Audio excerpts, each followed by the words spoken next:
Chapter 1205. Zhuge Mingyang, Qin Feiyang muttered. Zhuge Mingyang had indeed contributed greatly to the Zhuge family's current status. In the past, Zhuge Wuhou and the other Wuhou had similar statuses. But because of the birth of Zhuge Mingyang, this peerless talent, Zhuge Wuhou's status in the imperial capital slowly surpassed the other Wuhou. As the saying goes, a mother's status depends on her son. And now, this saying was very suitable for Zhuge Wuhou. Say it again if you have the guts! Towards Lu Hong's repeated humiliations, Zhuge Halong and Zhuge Haoyu's eyes were filled with killing intent. Lu Hong said indifferently, "I'm not in the mood to talk nonsense with dogs, Scram. You're courting death." Zhuge Halong's gaze turned cold as he slapped towards Lu Hong. Slap! However, Lu Hong was one step ahead of him. She slapped Zhuge Halong's face solidly. A blood-red palm print immediately appeared on Zhuge Halong's face. You dare to hit me?" Zhuge Halong was stunned. He touched his burning face and looked at Lu Hong in disbelief. Zhuge Haoyu, the purple-clothed lady, and the surrounding crowd were all dumbfounded. The Zhuge family could be said to be like the sun in the sky, and there was actually someone who dared to hit a direct descendant of the Zhuge family on the streets. Was she crazy? This was no longer Zhuge Halong's personal problem, but the entire Zhuge family's face. "Hitting you is considered light. Don't provoke me again. It's not a problem to kill you if you deny it.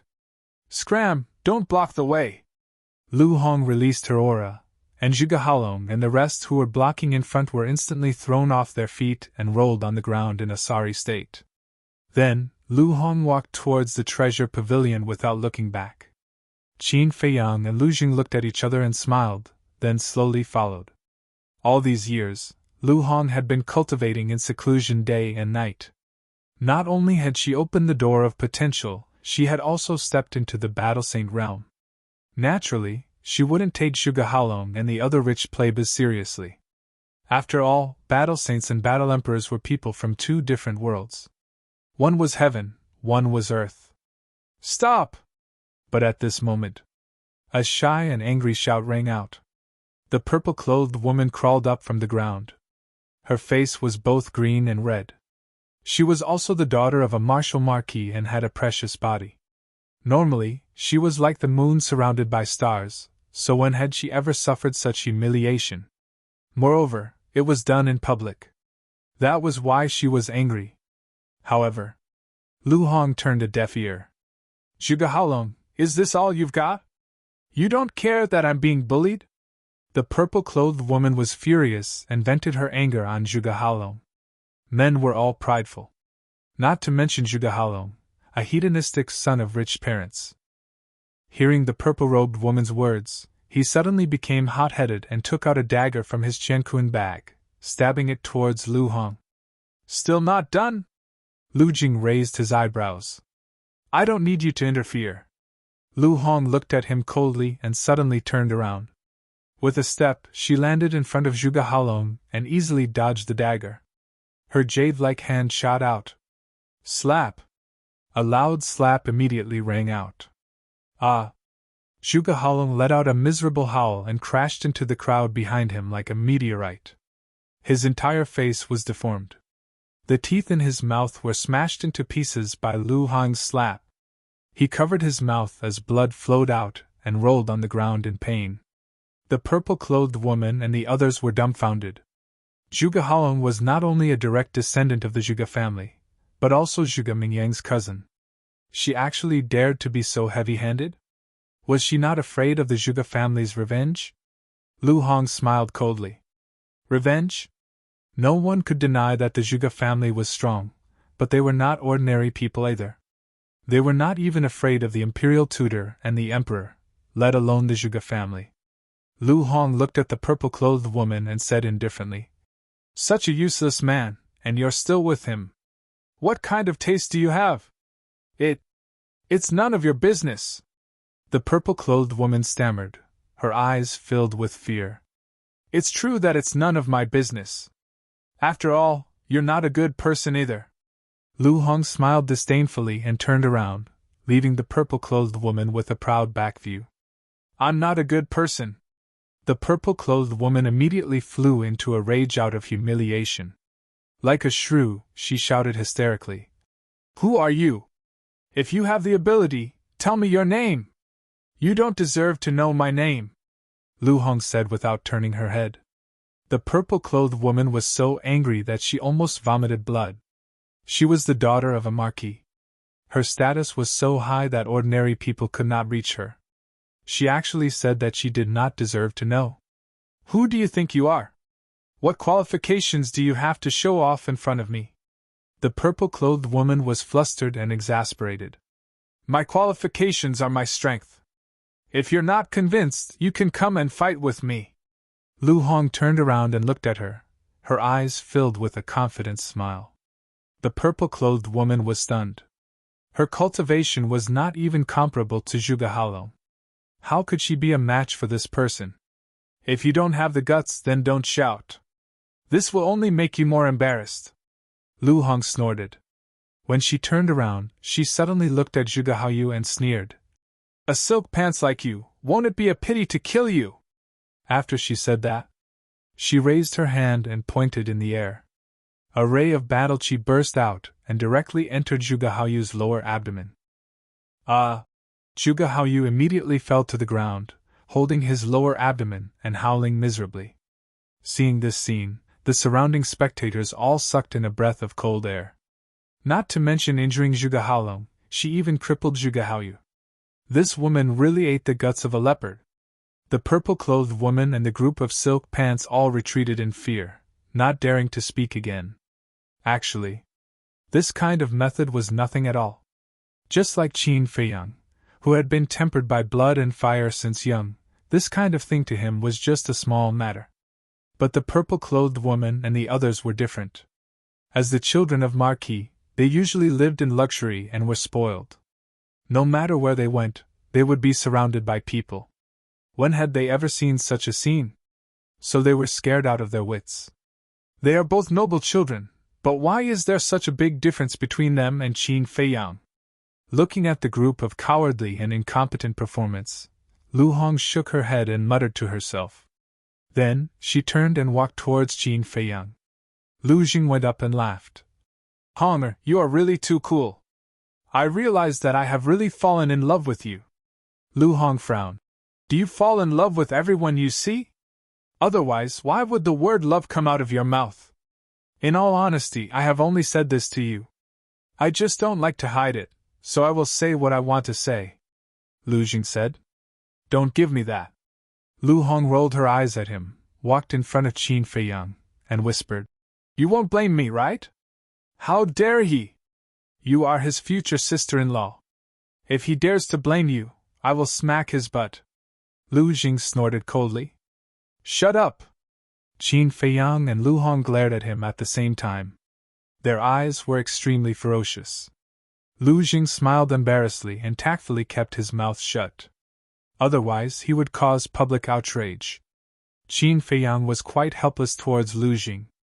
Although he was not serious, he was still his cousin no matter what. Qin Feiyang looked at Lu Hong and said with a sullen face, I must blame you because you went too easy on him. Lu Jing was stunned. Lu Hong was stunned. The people around were also petrified on the spot. Are you kidding me? Didn't you see that Zhuge Halong's face was deformed? Didn't you see that Zhuge Haoyu was crippled? You call that going too easy on him? What if you were in his shoes? What would you do? Kill him directly? Do you dare? After all, the other party was from the Zhuge family.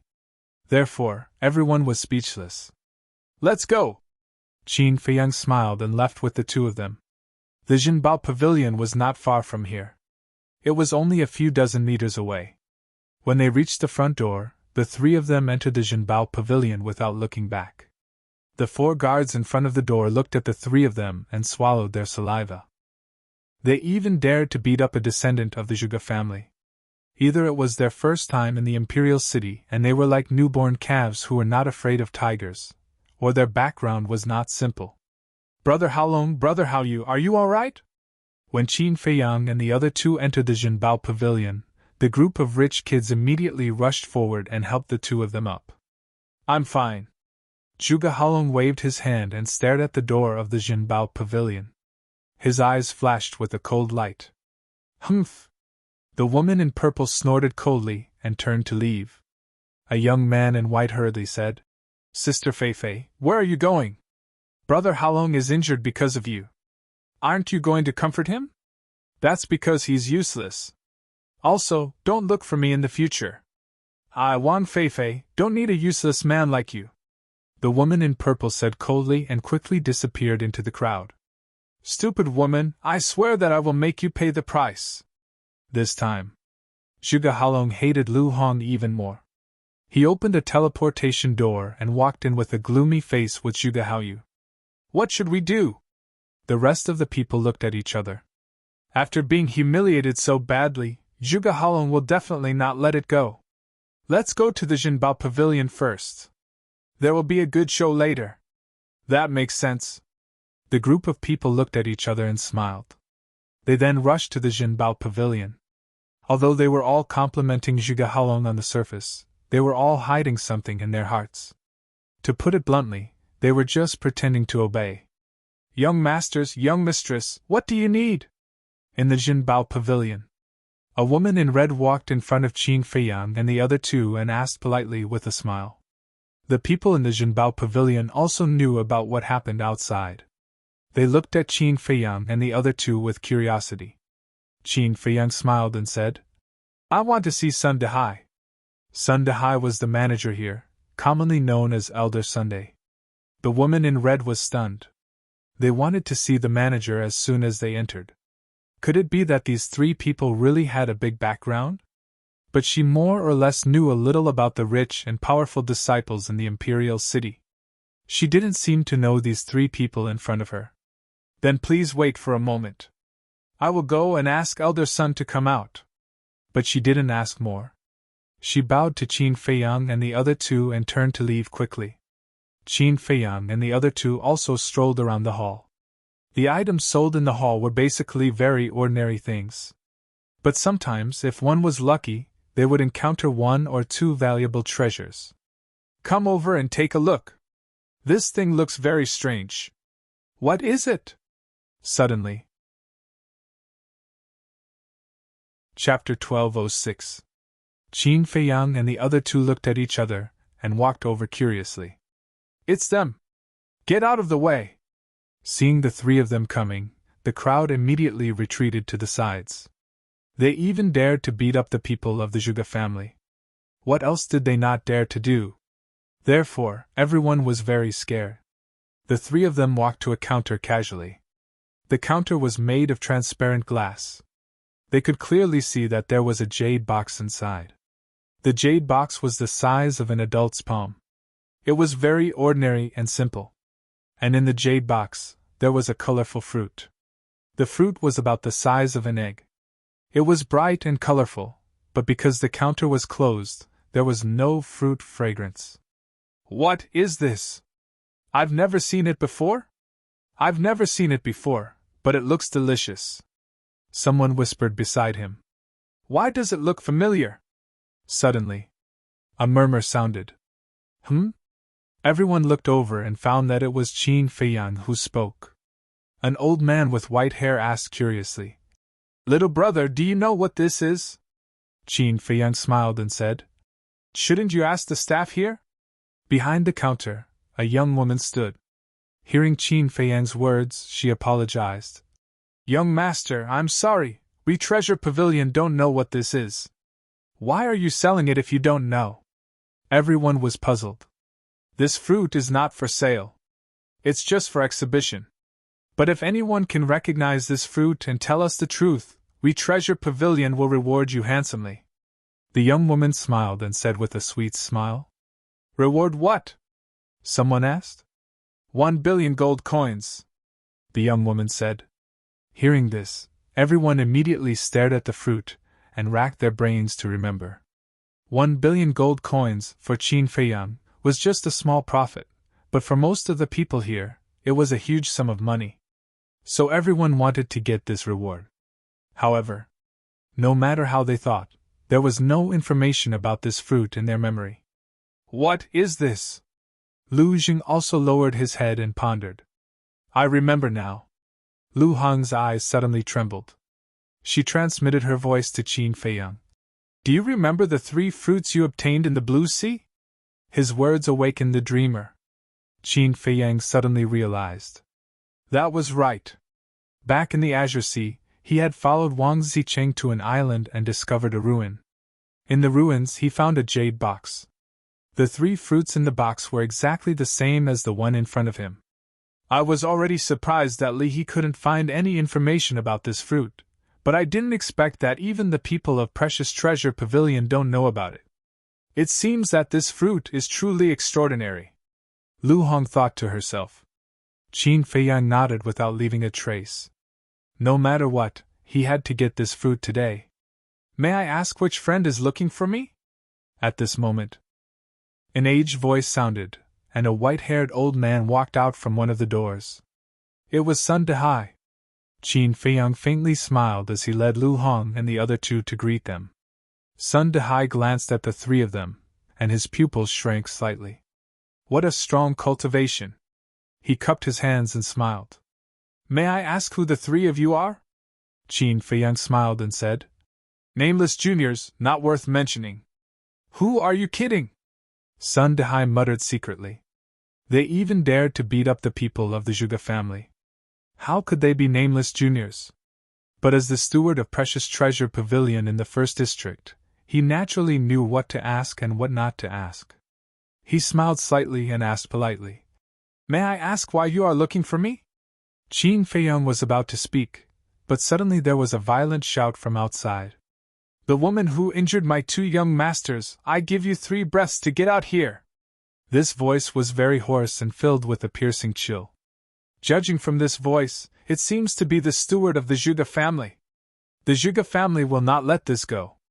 People started to discuss softly.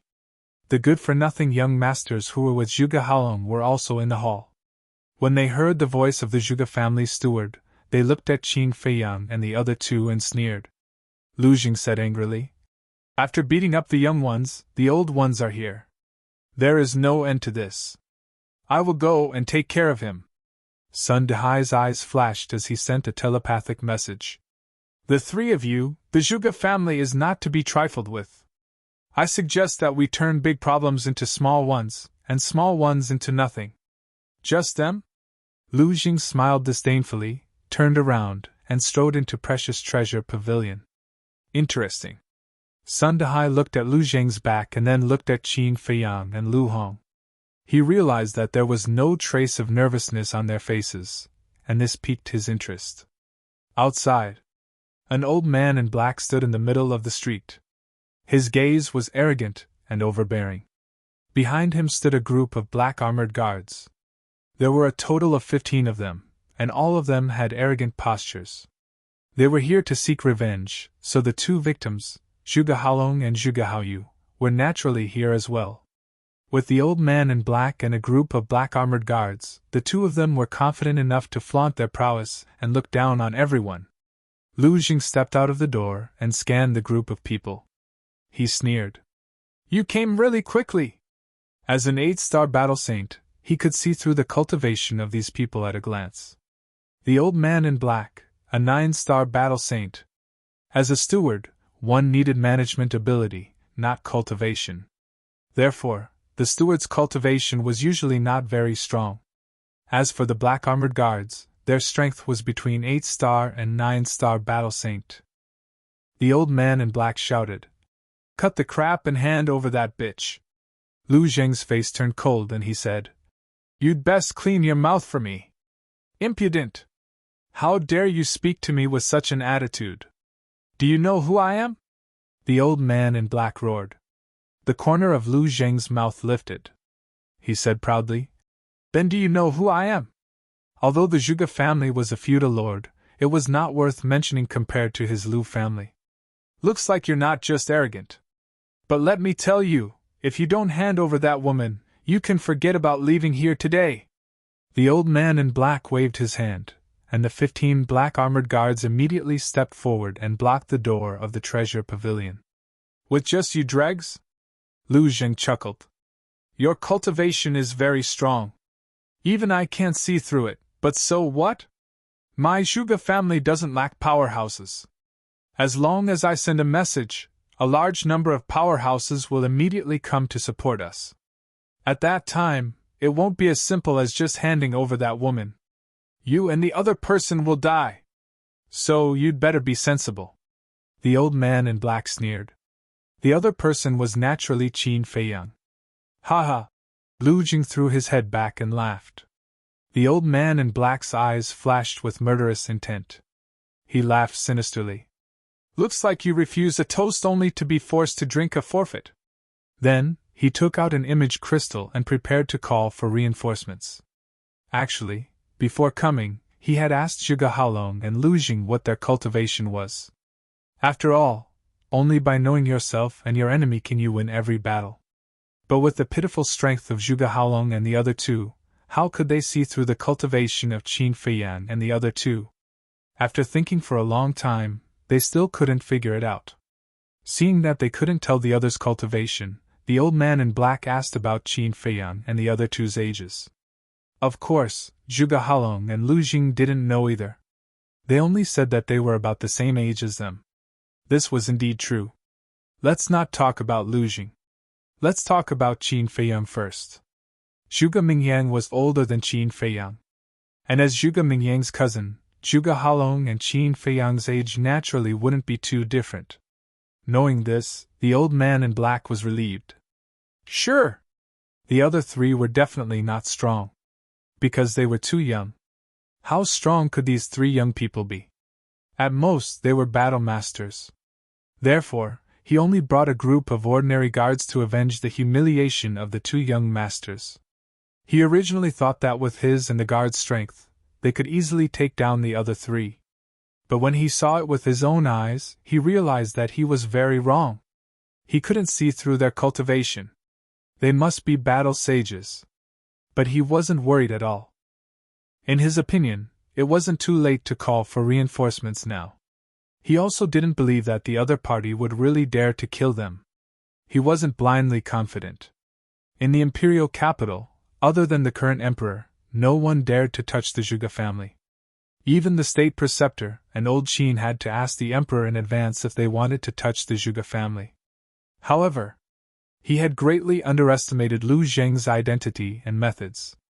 As a direct descendant of the Lu family, how could he be afraid of a mere Zhuge family? Not to mention killing a butler, even if he killed Zhuge Mingyang, the so-called number one demon, no one would dare to do anything to him. Whoosh! Just as the old man in black was recovering the image crystal, Lu Jing swept to the front of the old man in black like a ghost. Be careful! The dozen or so guards were startled as they shouted. The old man in black's pupils shrank, and he immediately retreated in horror. But with his cultivation, how could he escape from Lu Zheng's palm? Lu Jing grabbed his neck and said with a sinister smile, "There's no discussion about killing you.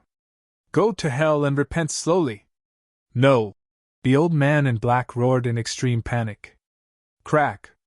But at the same time, Lu Jing squeezed his 5 fingers and directly broke the old man in black's neck. He died on the spot.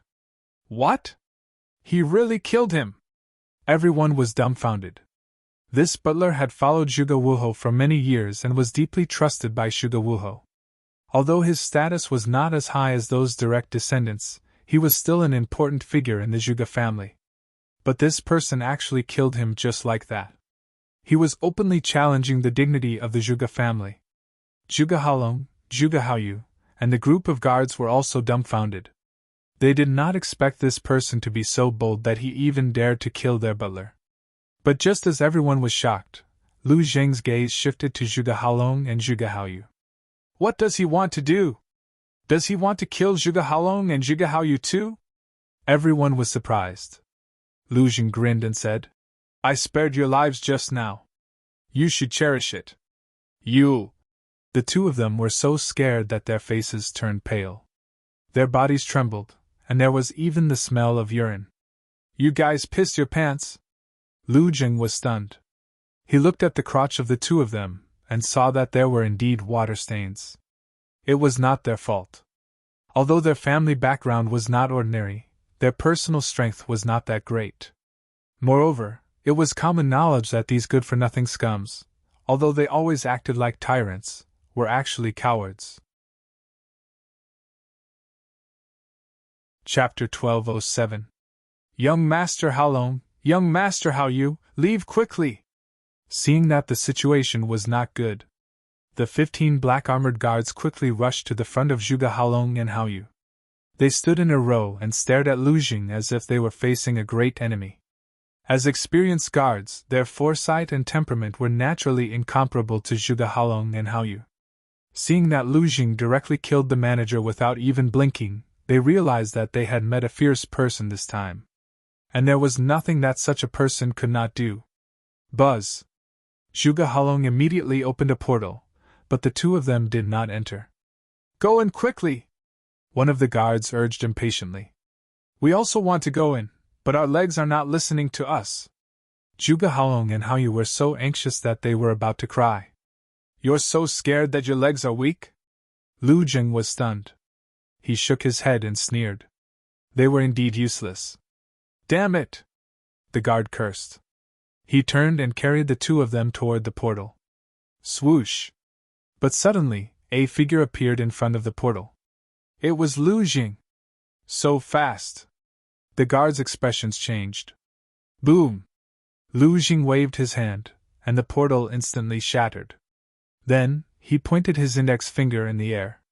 15 battle auras appeared and disappeared between the eyebrows of the 15 guards at lightning speed. Ah! Accompanied by a series of screams, the 15 of them died on the spot.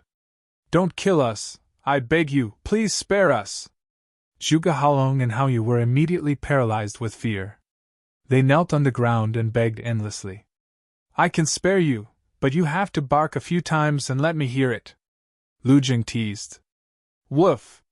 The two of them immediately barked like dogs, and the sound echoed throughout the entire street. The crowd burst into laughter. They did not expect that the dignified direct descendants of the Zhuge family would be so spineless. They immediately started barking like dogs when asked to. This was simply a disgrace to the Zhuge family. If old man Zhuge were to see you guys like this, he might die from anger. So, I might as well be a good person and send you to the afterlife.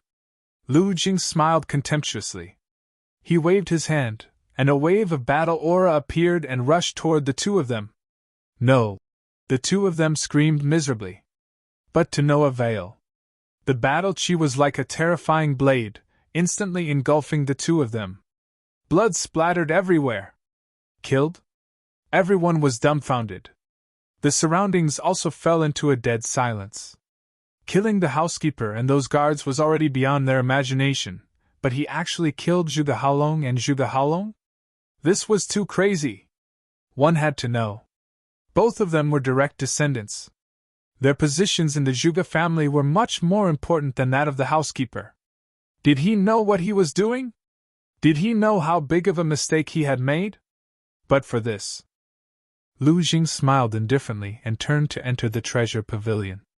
The moment they saw Lu Jing enter, the people in the treasure pavilion all retreated to a corner, their eyes filled with fear. Those silk pants were even more terrified. They hid behind the crowd and didn't even dare to breathe loudly. This person even dared to kill Zhuge Haolong and Zhuge Hao Yu, let alone them.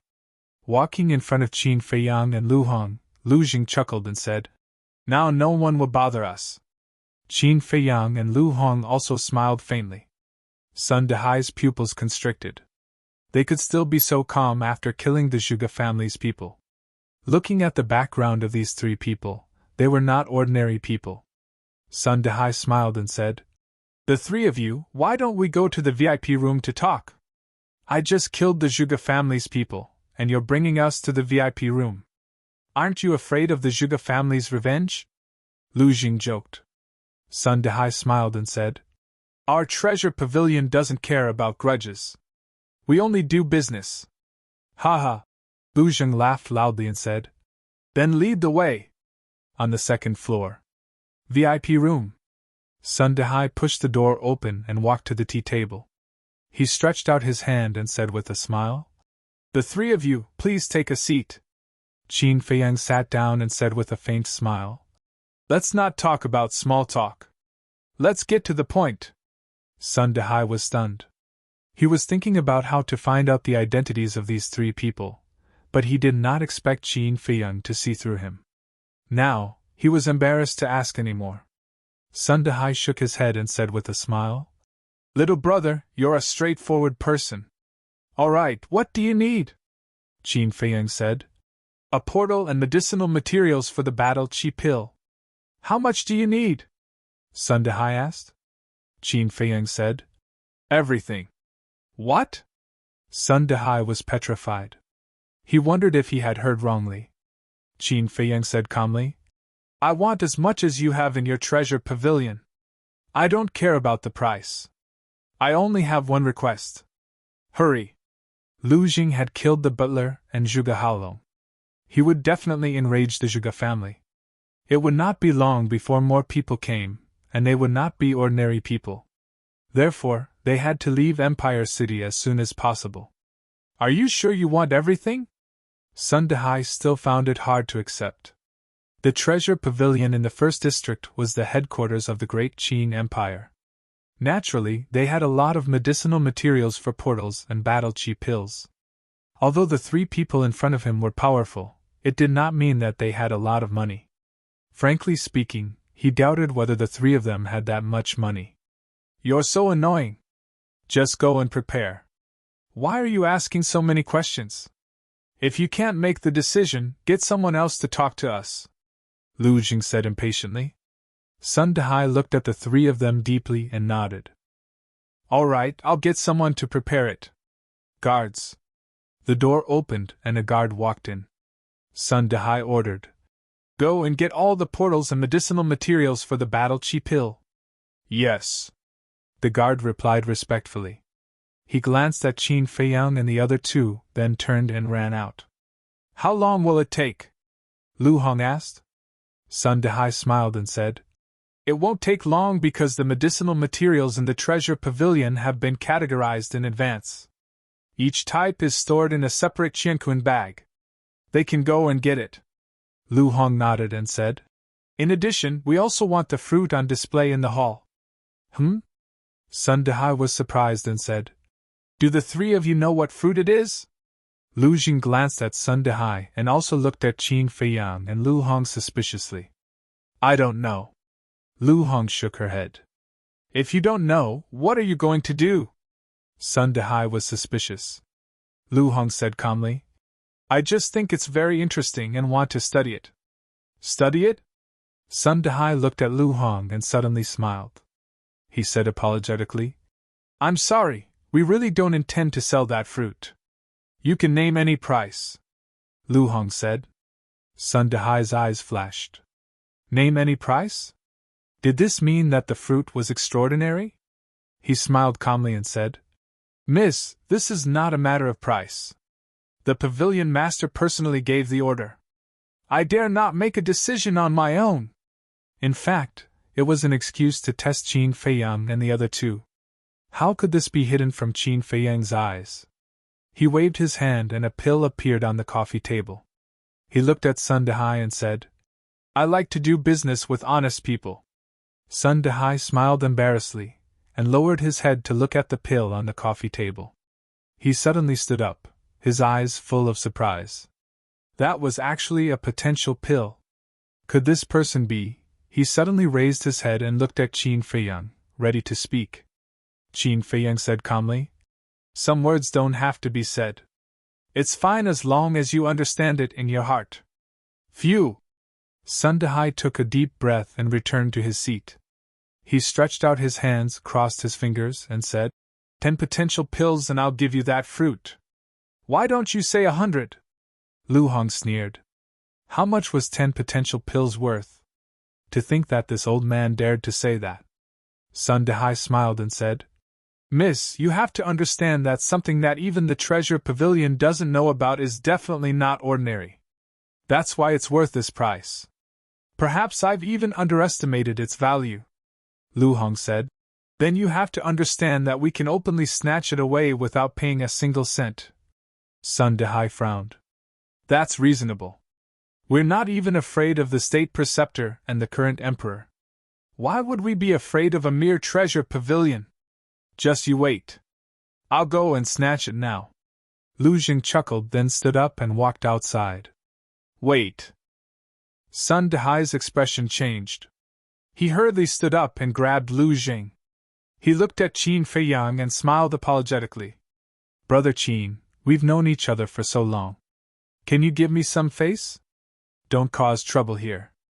Only now did he remember that this guy in front of him was a lawless person. Qin Feiyang smiled and said, Then tell me, how many potential pills do you want? This? Sun Dehai was hesitant. He really couldn't estimate the value of the fruit. Qin Feiyang smiled faintly and said, How about this? I'll give you 20 potential pills.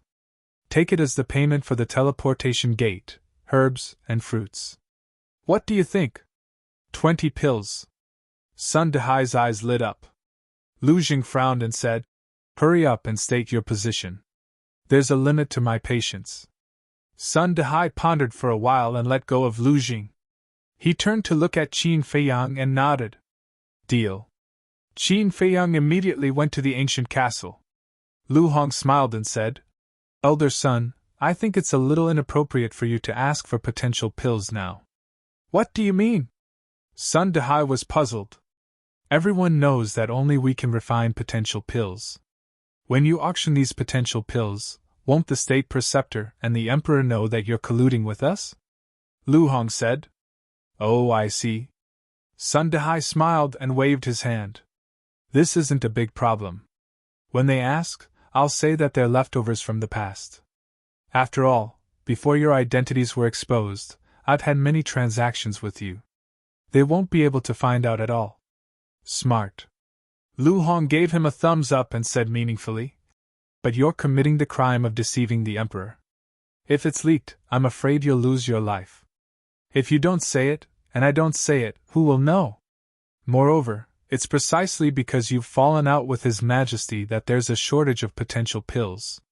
That's why I can take the opportunity to auction them for a good price. Sun Dehai chuckled and didn't care at all. Indeed, all businessmen are evil. Lu Hong secretly despised him. Chapter 1208. Swish. At this time, Qin Feiyang appeared from the ancient castle, holding a Qianquan bag in his hand. Looking at the Qianquan bag, Sun Dehai's eyes lit up.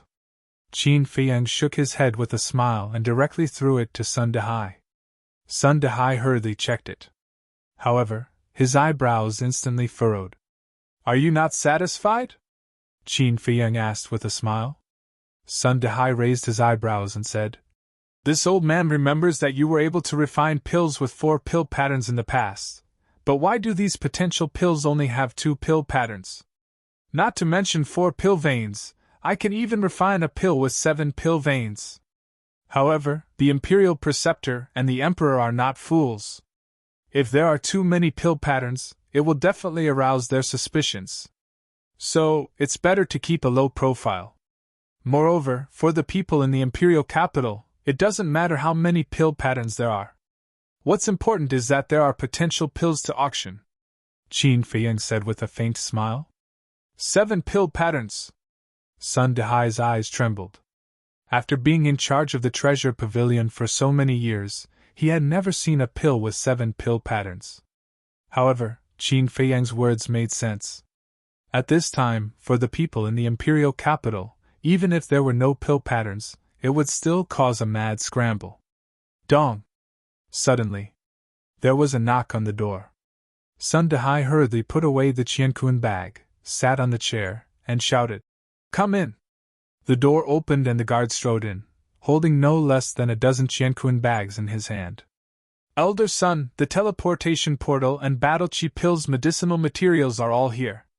If it's not enough, I can go to other districts to get more. The guard placed the dozen Qianquan bags one by one on the tea table. Sun Dehai looked at Qin Feiyang. Qin Feiyang shook his head. Sun Dehai understood and waved his hand. No need, you can leave. Oh, right, go and bring up the 5-colored fruit in the hall on the first floor. Yes. The guard bowed and left, closing the door. Sun Dehai pointed to the Qianquan bag on the table and said with a smile. You guys check. Qin Feiyang said. There's no need. Put it away. Lu Hong nodded. With a wave of her jade-like hand, all the cosmos bags on the table instantly disappeared. After waiting for a while, the guard came back with the fruit. Qin Feiyang put away the fruit and stood up. He cupped his hands and smiled. Then I'll take my leave first. Yes. Sun Dehai nodded, but he suddenly thought of something and said, Brother Qin, there's something I don't know if I should say. What? Qin Feiyang asked. Although this old man knows that as an outsider, I am not qualified to speak too much, this old man still wishes to say this. You and His Majesty are father and son after all. Sun Dehai sighed. Qin Feiyang's eyes turned cold. Seeing this, Sun Dehai hurriedly smiled and said, All right, take it as if this old man didn't say anything. If you have the chance in the past, come visit more often. Of course, what he was thinking about was not Qin Feiyang, but the potential pill in Qin Feiyang's bag. Qin Feiyang opened a teleportation door and was about to leave with Lu Hong and Lu Jing. Where is the thief who killed my son? Suddenly, a violent shout exploded in the sky above the treasure pavilion. Sun Dehai's expression changed as he hurriedly said, It's Zhuge Jing. Leave quickly. Who is Zhuge Jing? Lu Hong was suspicious. Lu Jing smiled and said, Zhuge Jing is Zhuge Wuho's younger brother, and also Zhuge Haolong and Zhuge Haoyu's father. Then what's his cultivation level? Lu Hong asked. I don't know about that. Lu Jing shrugged and looked at Sun Dehai. Sun Dehai said in a deep voice, Zhuge Jing is very strong. He's a 9-star battle saint and is only 1 step away from the War Emperor. He's just a 9-star battle saint. It's not worth mentioning. Lu Jing smiled disdainfully. Lu Hong also smiled faintly, but suddenly frowned and said, No, I also felt an emperor's aura. Qin Feiyang said, Let's go out and take a look. If his cultivation level is not good, we'll just eliminate him. Interesting. Lu Zheng chuckled. This little cousin of his was becoming more and more to his liking. The 3 of them walked out of the VIP room one after another and walked toward the door. Even the Zhuge family is so disdainful. After all these years, how much has this kid grown? Sun Dehai looked at the backs of Qin Feiyang and the other 2 in disbelief. 30 years in the east, 30 years in the west. Don't bully the young for being poor. This sentence was vividly reflected on Qin Feiyang. He also prepared to go out and take a look. But after thinking about it, it was better not to interfere in this matter, lest he invite trouble to himself. Back to Qin Feiyang. He walked out of the VIP room and entered the corridor. Seeing that there was no one around, he stopped and asked Dan Wakai to come out. What's wrong? Dan Wakai looked at him suspiciously. Qin Feiyang said, Change your appearance a little and go out to kill people. Zhuge Jing had brought a combat emperor with him. If they really wanted to kill him, they would definitely need Dan Wansai's help. When the Grand Master scanned the battlefield with his immortal will in the Demon Dragon Mountains, he also saw Dan Wakai, so Dan Wakai naturally could not show his true appearance. I see. Dan Wakai nodded his head in realization. He took an illusory form pill and turned into a middle-aged man. Then, he followed behind Qin Feiyang, hiding his cultivation, and walked up the stairs to the door. At the same time, in the sky above the street outside, a middle-aged man in a luxurious robe stood proudly. His energy was so strong that the people on the street below could not breathe. He was Zhuge Jing. At this moment, his face was full of anger and killing intent. Beside him stood an old man. Although he was old, he was glowing red and his body was strong. His long red hair was like flames and his aura was unfathomable. At the same time, his eyes were also filled with a strong killing intent. Behind the 2 of them stood a group of guards. All of them had cold expressions and sharp gazes, as if they were gods of death. The aura emitted by these guards was much stronger than the 15 guards that the butler had brought. Their cultivation level was basically between 1-star and 3-star battle saints. It could be said that this lineup was very strong. But when Qin Feiyang walked out of the treasure pavilion and saw the group of people, a trace of disdain appeared in his eyes. So it's him. Lu Jing slowly waved his fan, looked at the red-haired old man, and muttered with a smile. Who is he? Lu Hong asked secretly. The Zhuge family has 10 elders, all of whom have the cultivation level of a combat emperor. And this one is ranked 10th. Judging from his aura, he should have just broken through to 1-star combat emperor not long ago. Lu Jing smiled faintly. 1-star combat emperor, I can crush him with one finger. Dan Wankai smiled coldly. Lu Jing glanced at him and said faintly, Don't boast. You're only one level higher than him. Whether I'm boasting or not, you'll know later. Dan Wankai sneered. Lu Jing was stunned, then shook his head and smiled. His eyes were filled with anticipation. Which one of you killed my 2 sons? Zhuge Jing looked down and scanned Qin Feiyang and the other 3. The killing intent in his eyes was undisguised. Him. Lu Jing pointed at Qin Feiyang without changing his expression. The surrounding crowd, as well as the 4 guards in front of the treasure pavilion, had their faces twitching. How could there be such a shameless person who blamed others without blushing and his heart skipping a beat? But everyone knew that the 2 of them had a close relationship, so it didn't matter who took the blame. Humph! Don't talk nonsense. Although we weren't there before, we've already heard that you're the one who killed Haolong and Haoyu. Zhuge Jing's face was gloomy. Then why did you ask? Can't you just do it? You're really bored. Lu Jing rolled his eyes. How dare you? Do you know who you're talking to now? Zhuge Jing shouted angrily. Lu Jing said, Then do you know who you're talking to? Zhuge Jing was about to go crazy. He shouted, Do you know who I am? Lu Jing said disdainfully. Then do you know who I am? Zhuge Jing said angrily. I'm Zhuge Jing, the younger brother of Zhuge Wuhou. How dare you kill my sons? You're courting death. I'm Zhuge Jing's uncle. You'll be struck by lightning if you dare to scold me. Lu Jing grinned. The surrounding people's faces turned red. This kid was really not afraid of death. If he said that he was Zhuge Jing's uncle, wouldn't that mean that he was scolding Zhuge Wuhou as well? Bastard! Take them down! Zhuge Jing shouted. Wait! The red-haired old man suddenly reached out and stopped the murderous guards. He looked at Qin Feiyang and the other 3 and said in a deep voice, How should I address the 4 of you? They dared to kill the people of the Zhuge family on the street and tease Zhuge Jing in public. They must have a powerful background. Therefore, in order to avoid provoking people that they should not provoke, it was better to ask first. Lu Jing rolled his eyes and grinned. My surname is Yu and my name is Dad. You can figure it out yourself. Your surname is Dad? The red-haired old man frowned. The others were also thinking. But soon, someone could not help but laugh. Your surname, Dad, isn't that your father? Bastard! The red-haired old man also understood. He immediately became angry and said, I've already been very polite, but you actually took advantage of me. You deserve to be killed. As soon as he finished speaking, the rolling emperor's aura poured down like a waterfall and imprisoned Qin Feiyang and the other 2.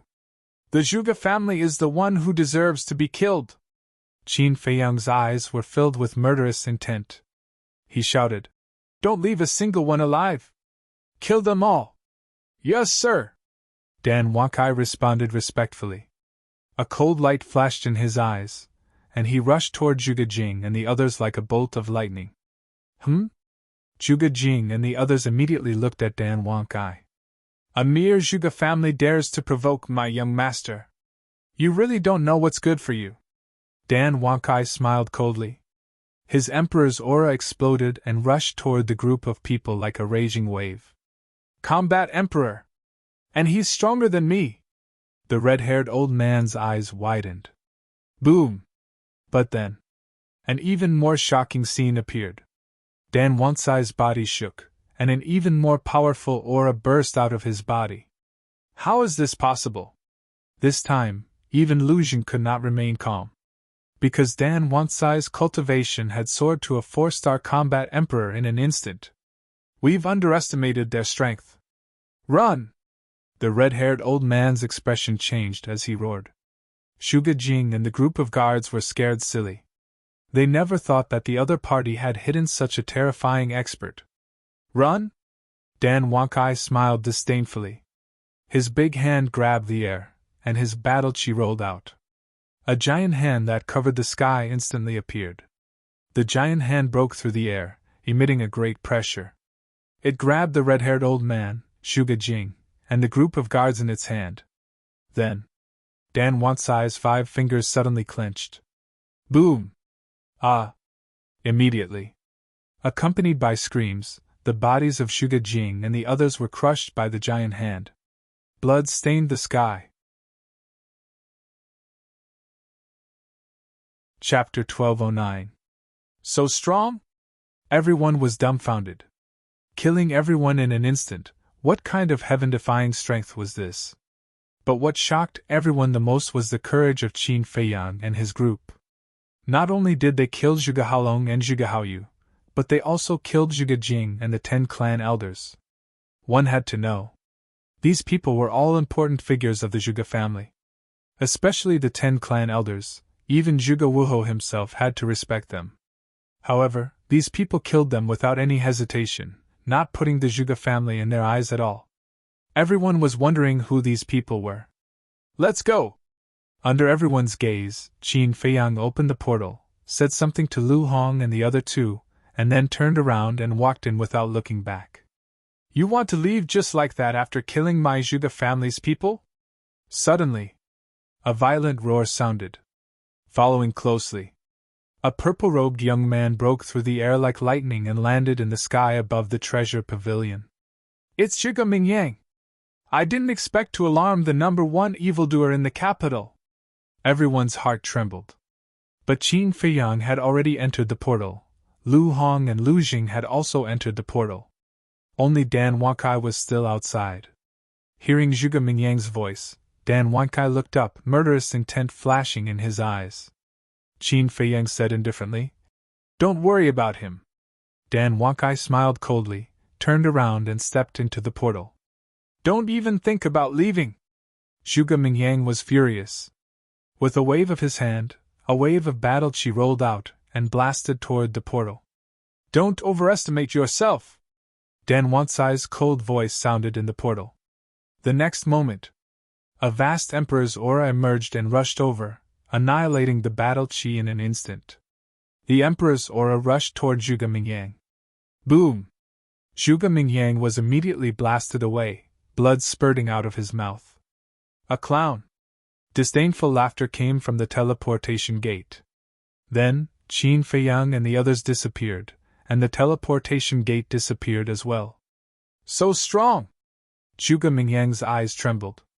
Not long ago, he had received news that someone had killed Zhuge Haolong and Zhuge Haoyu, so he had rushed over to take a look. But who would have thought that the other party actually had a battle emperor? Furthermore, judging from the emperor's might, he was not a 1- or 2-star combat emperor. But who was it? The Zhuge family's fame spread far and wide, and their status far surpassed the other martial marquis government. Who would have the guts to kill a member of the Zhuge family? Could it be? Suddenly, a figure appeared in Zhuge Mingyang's mind as he muttered, Is it really him? Whoosh! At this moment, another figure descended. Greetings, Commander. Everyone bowed respectfully. That was right. This man was the commander of the Kirin army. He had also received the news and rushed over to take a look. What's going on? The commander of the Kirin army glanced at the bloody scene below, frowned slightly, and asked Zhuge Mingyang. Zhuge Mingyang said in a deep voice, My second uncle, 10th grandpa, Haolong and the rest have all been killed here. The pupils of the Kirin army's commander constricted, and the first thing that came to his mind was Qin Feiyang. Because in the entire Great Qin Empire, only Qin Feiyang had the guts to do so. Who did it? he asked calmly. I don't know, a few unfamiliar faces. Zhuge Mingyang shook his head, and said coldly, but I think in this world, other than him, no one else dares to be so arrogant. The eyes of the Kirin Army's commander flashed. The person that Zhuge Mingyang was talking about was obviously Qin Feiyang. The Kirin Army's commander glanced at the crowd below and said, Who can tell me the details of the situation? There were many people below who had witnessed the entire process. For a moment, everyone was talking at once, and there was an uproar. Soon, the commander of the Kirin Army had a rough idea of what had happened, and he shouted, Sun Dehai, come out now! Sun Dehai ran out of the treasure pavilion in a hurry, and bowed. Greetings, Commander, young Master Zhuge. The commander of the Kirin Army said, It happened in the treasure pavilion, why didn't you stop it? Commander, you are wrong. It didn't happen in the treasure pavilion, it happened on the street outside the treasure pavilion, and the treasure pavilion has no right to intervene. Moreover, those people are cruel, and I can't do anything. Sun Dehai said apologetically. These were all polite words, and everyone could tell. Zhuge Mingyang said angrily, But they entered the treasure pavilion. I don't deny that. But they entered the treasure pavilion to buy things. The treasure pavilion is open for business, and we can't reject them just because they have some grudges with the Zhuge family. Sun Dehai laughed. The meaning of his words was obvious. Although the Zhuge family was powerful now, but what the treasure pavilion wanted to do was none of his business. Zhuge Mingyang clenched his fists and said in a low voice, You have to understand, this person is very likely to be him. Who is it? Sun Dehai asked. Zhuge Mingyang said, You know it in your heart. Sun Dehai shook his head. I really don't understand, young Master Zhuge, please enlighten me. Qin Feiyang! Zhuge Mingyang said word by word, and every word was as sharp as a blade. What? Everyone's eyes trembled. Sun Dehai also raised his eyebrows and smiled. Young Master Zhuge's imagination is really admirable. I'm not joking with you. Zhuge Mingyang said in a low voice. I'm not joking either. I personally received them just now, and I didn't find anyone similar to Qin Feiyang. Sun Dehai said. Zhuge Mingyang said angrily. Don't you know that there's something called the phantom elixir in this world? Young Master Zhuge, I respect you, but please don't insult my intelligence. I've been in charge of the treasure pavilion for so many years, how could I not know about the phantom elixir? However, my treasure pavilion has thousands of customers every day. I can't use the Heaven's Eye Stone to test their identities one by one, can I? You have to know that this is a great disrespect to the customers. Sun Dehai said lightly. Zhuge Mingyang's face was as dark as water.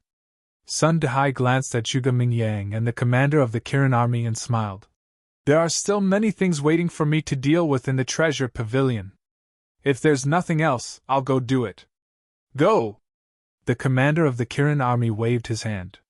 Sun Dehai smiled and turned around to enter the treasure pavilion. His eyes flashed with a bright light. Originally, he wanted to auction off the potential elixir immediately. But now, it seemed that he had to wait for the news to die down. Otherwise, it would definitely arouse Zhuge Mingyang's suspicion. Outside the city, in the sky above a dense forest, Lu Hong looked at Qin Feiyang and asked, Will Sun Dehai betray us? Qin Feiyang smiled. Don't worry, if he betrays us, he won't let us leave the treasure pavilion. At the same time, Lu Jing looked at Dan Wakai and asked in surprise, What happened to your cultivation? A 2-star combat emperor instantly rose to a 4-star combat emperor, an increase of 2 small realms. From what he knew, there was no such heaven-defying battle art in this world. Dan Wakai turned a deaf ear and stood silently beside Qin Feiyang. He deactivated the forbidden technique and his cultivation returned to a 2-star combat emperor. This made Lu Jing even more surprised. He smiled and said, You're not an outsider, what's there to hide? Tell me. Aren't you annoying? Dan Wakai looked at him impatiently. You have character. Lu Jing chuckled and said, Actually, even if you don't say it, I can guess that you must have mastered some kind of forbidden technique. Dan Wankai raised his eyebrows. Don't forget, I'm a member of the Lu family. Lu Jing smiled proudly. Dan Wankai snorted. Don't forget, even if you're a member of the Lu family, I can kill you with one hand. The smile on Lu Zheng's face froze. This guy really doesn't give me any face. At this moment, Qin Feiyang took out the 5-colored fruit and looked at it carefully. The fruit was like a colorful diamond, bright and dazzling. The rich smell of the fruit assaulted their noses, making them salivate. Dan Wankai looked at Lu Jing and said indifferently, You always say that the Lu family is amazing and awesome, so you should be omnipotent and omniscient, right? Then do you know what this is? Lu Zheng's face twitched. If he knew, he wouldn't have kept quiet. Tell me! The Elixir King questioned with an aggressive look in his eyes. Lu Jing coughed and said, Although I don't know what it is, I'm sure it's definitely not an ordinary thing. Do I need you to tell me that? Dan Wankai rolled his eyes and said, Since you don't know, then keep a low profile in the future. Don't always act like you're amazing. I say, do you think I'm easy to bully? Lu Jing raised his eyebrows, his expression full of displeasure. Dan Wankai said expressionlessly, I just can't stand your domineering behavior. Then don't look at me. Lu Jing waved his hand impatiently. That's enough. How old are you? Why are you still quarreling? Qin Feiyang rolled his eyes at them and put away the colorful fruit. Lu Hong suddenly asked, By the way, why didn't you just kill Zhuge Mingyang? Qin Feiyang's eyes flashed, and he said, Now is not the time to kill him. Besides, now he is deeply favored by the Emperor and the State Preceptor, so he must have some trump cards. For example? Lu Hong asked. The State Preceptor's killing intent. Back then, old Qin gave me a wisp of killing intent to protect myself, so the State Preceptor can naturally give Zhuge Mingyang a wisp of killing intent to protect himself. Qin Feiyang said. Lu Hong nodded in understanding. Buzz! At this moment, Qin Feiyang's image crystal rang. After he took it out, the shadow of the commander of the Kirin army emerged. Looking at the appearance of Qin Feiyang and the others, the commander of the Kirin army immediately frowned and said, Sure enough, it was you who killed Qin Feiyang and the others. Because Qin Feiyang and the others had not recovered their true appearances yet. Yes, it was us. Qin Feiyang said lightly. The commander of the Kirin army asked, Why? Is it because Zhuge Mingyang offended you before? I don't take Zhuge Mingyang seriously. I killed them because they deserve to die. Qin Feiyang said. What did they do to you? Why do you hate them so much? The commander of the Kirin army was puzzled. They wanted to shake the great Qin dynasty. Killing intent surged in Qin Feiyang's eyes. The eldest prince was the son of Zhuge Wuhou and the current empress. If he had not killed the eldest prince back then, the great Qin dynasty would have become the Zhuge family's empire after the eldest prince inherited the throne.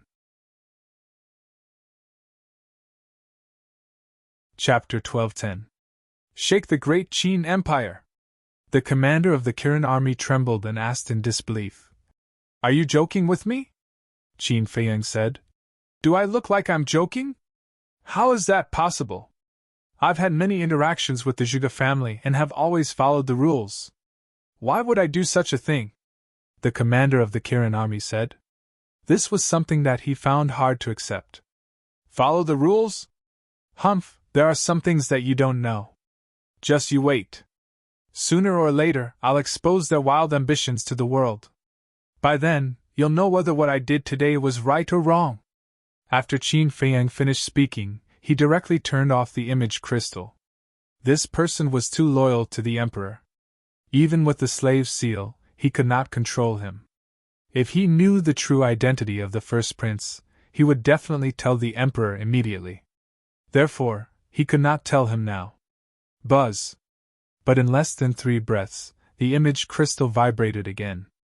Qin Feiyang raised his eyebrows and infused his battle qi into it. A figure appeared. He thought it was the commander of the Kirin army again, and said angrily without looking, Are you done? What's going on? A suspicious voice sounded. Qin Feiyang was stunned. He looked up and saw Yan Wei. Qin Feiyang said with a smile. Sorry, I thought it was the commander of the Kirin army. How are things on your side? The Grand Tutor is too cautious. Yan Wei sighed deeply and said with a smile. But now, I've successfully entered the law enforcement hall. The inner hall? Qin Feiyang asked. No. But as long as I can enter the law enforcement hall, I'm confident that I can enter the inner hall and become the Grand Tutor's confidant. Yan Wei said with a confident smile. Be careful, don't give yourself away. Qin Feiyang smiled. He believed in Yan Wei's ability. I will. Where do you plan to go next? Yan Wei asked. Sea of Reincarnation, Qin Feiyang said. The Sea of Reincarnation was located at the extreme north of the imperial capital. It stretched as far as the eye could see. The environment here was extremely harsh. Strong winds blew and tsunamis surged. Powerful sea beasts could be seen everywhere. Ordinary Xiuzhi did not dare to set foot in this area. However, it was precisely in such a place that a village was located. The village was only a little over 100 miles away from the Reincarnation Ocean. Ferocious beasts roamed the vast mountains, but strangely, there was not a single trace of a ferocious beast within a dozen miles of the village. The village wasn't small, but compared to a bustling place like Emperor City, it wasn't that big. More than 2,000 villagers were gathered here. This place could be said to be isolated from the rest of the world, but everyone lived very comfortably. Young and strong men were hunting outside. The elderly, women, and children stayed at home to take care of the house. Everything seemed so peaceful and simple. But at this moment, a middle-aged woman stood at the entrance of the village, gazing into the distant mountains. Her face was filled with worry. The woman was only 35 or 36 years old, but her face was pale, her eyes were empty, and her face was full of wrinkles. She looked like a person in her 50s. Time passed, and the sky gradually darkened. The woman was still standing at the entrance of the village, as if waiting for someone to return. Night finally fell and the mountain was plunged into darkness. Every household in the village lit up their lanterns. Thud! Suddenly, a series of steady and powerful footsteps sounded from afar. Hearing the footsteps, the woman's empty eyes finally glowed with a touch of light.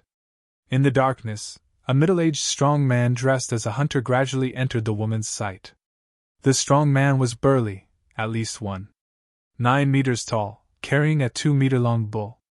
His footsteps were steady and powerful. However, he had no cultivation base. That barbarian bull was just an ordinary wild beast. Seeing the strong man, the light in the woman's eyes dissipated and was replaced by a trace of disappointment. When the strong man saw the woman, he was slightly stunned and asked suspiciously, Jier's mother, why are you still standing here? I'm waiting for Jier. The woman smiled, but her smile was stiff. The strong man was stunned and asked in surprise, Jier hasn't returned yet? The woman nodded. The strong man said angrily, What's that kid doing? He's not young anymore and he's still so immature? The woman shook her head. It's not Jier's fault. He went out to look for his sister. His sister has been missing for so many days. She must have died under the claws of a ferocious beast. How can he find her? The strong man sighed. Instantly, the woman was enraged and shouted, Nonsense! Jean can't be dead. She must still be alive! Her expression was filled with pain. The strong man could not bear it and persuaded, Don't be silly. If she's really not dead, how can she not return after half a month? Get lost right now! The woman shouted. You don't know what's good for you. The brawny man coldly snorted and carried the bull into the village without looking back. Jean will be fine. Jier will definitely find her. The woman muttered to herself and looked at the deep mountains in the night. 2 drops of tears flowed from the corners of her eyes. Roar! In the deathly silent depths of the mountains, the occasional loud roar of a beast could be heard. At a certain mountain stream, a 12 or 13-year-old boy was walking alone. After father passed away, I only have my sister and mother left. No matter what, I must find my sister. The young boy clenched his hands together, and his pitch-black eyes were like black gemstones that shone with a resolute light. 12 or 13 years old was still a child. However, there was a maturity and steadiness on this young boy's face that was different from his peers. Soon, the young boy came to a short mountain and looked up at the peak before climbing up with all his might. Along the way, the thorns cut his skin and blood flowed. However, he did not care at all, and there was a hint of stubbornness in his eyes. Finally, panting heavily, he climbed to the peak of the mountain and stood at the edge of the cliff. Looking at the night sky in the distance, he murmured, "Sister, where did you go? Do you know that Mother and I missed you so much and were worried about you?" All of a sudden, a hissing sound came from behind him. There was also a stench that assailed his nostrils. The young man quivered and turned his head abruptly. He saw a pair of green eyes staring coldly at him from a dozen meters away. It was a poisonous python that was 10 meters long and as thick as a water bucket. Its entire body was covered with black scales. "This is bad.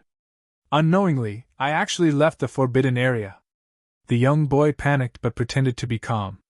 He waved his small fist and shouted, "My fist is very hard. You better not come over." The poisonous python spat out its tongue and stared at the young boy for a moment.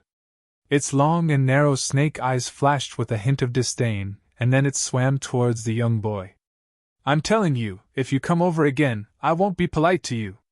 The young boy kept retreating.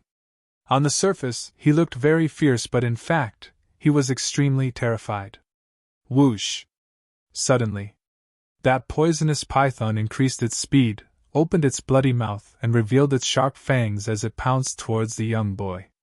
It was the young boy's first time seeing such a huge poisonous python. He had no doubt that it could swallow him alive.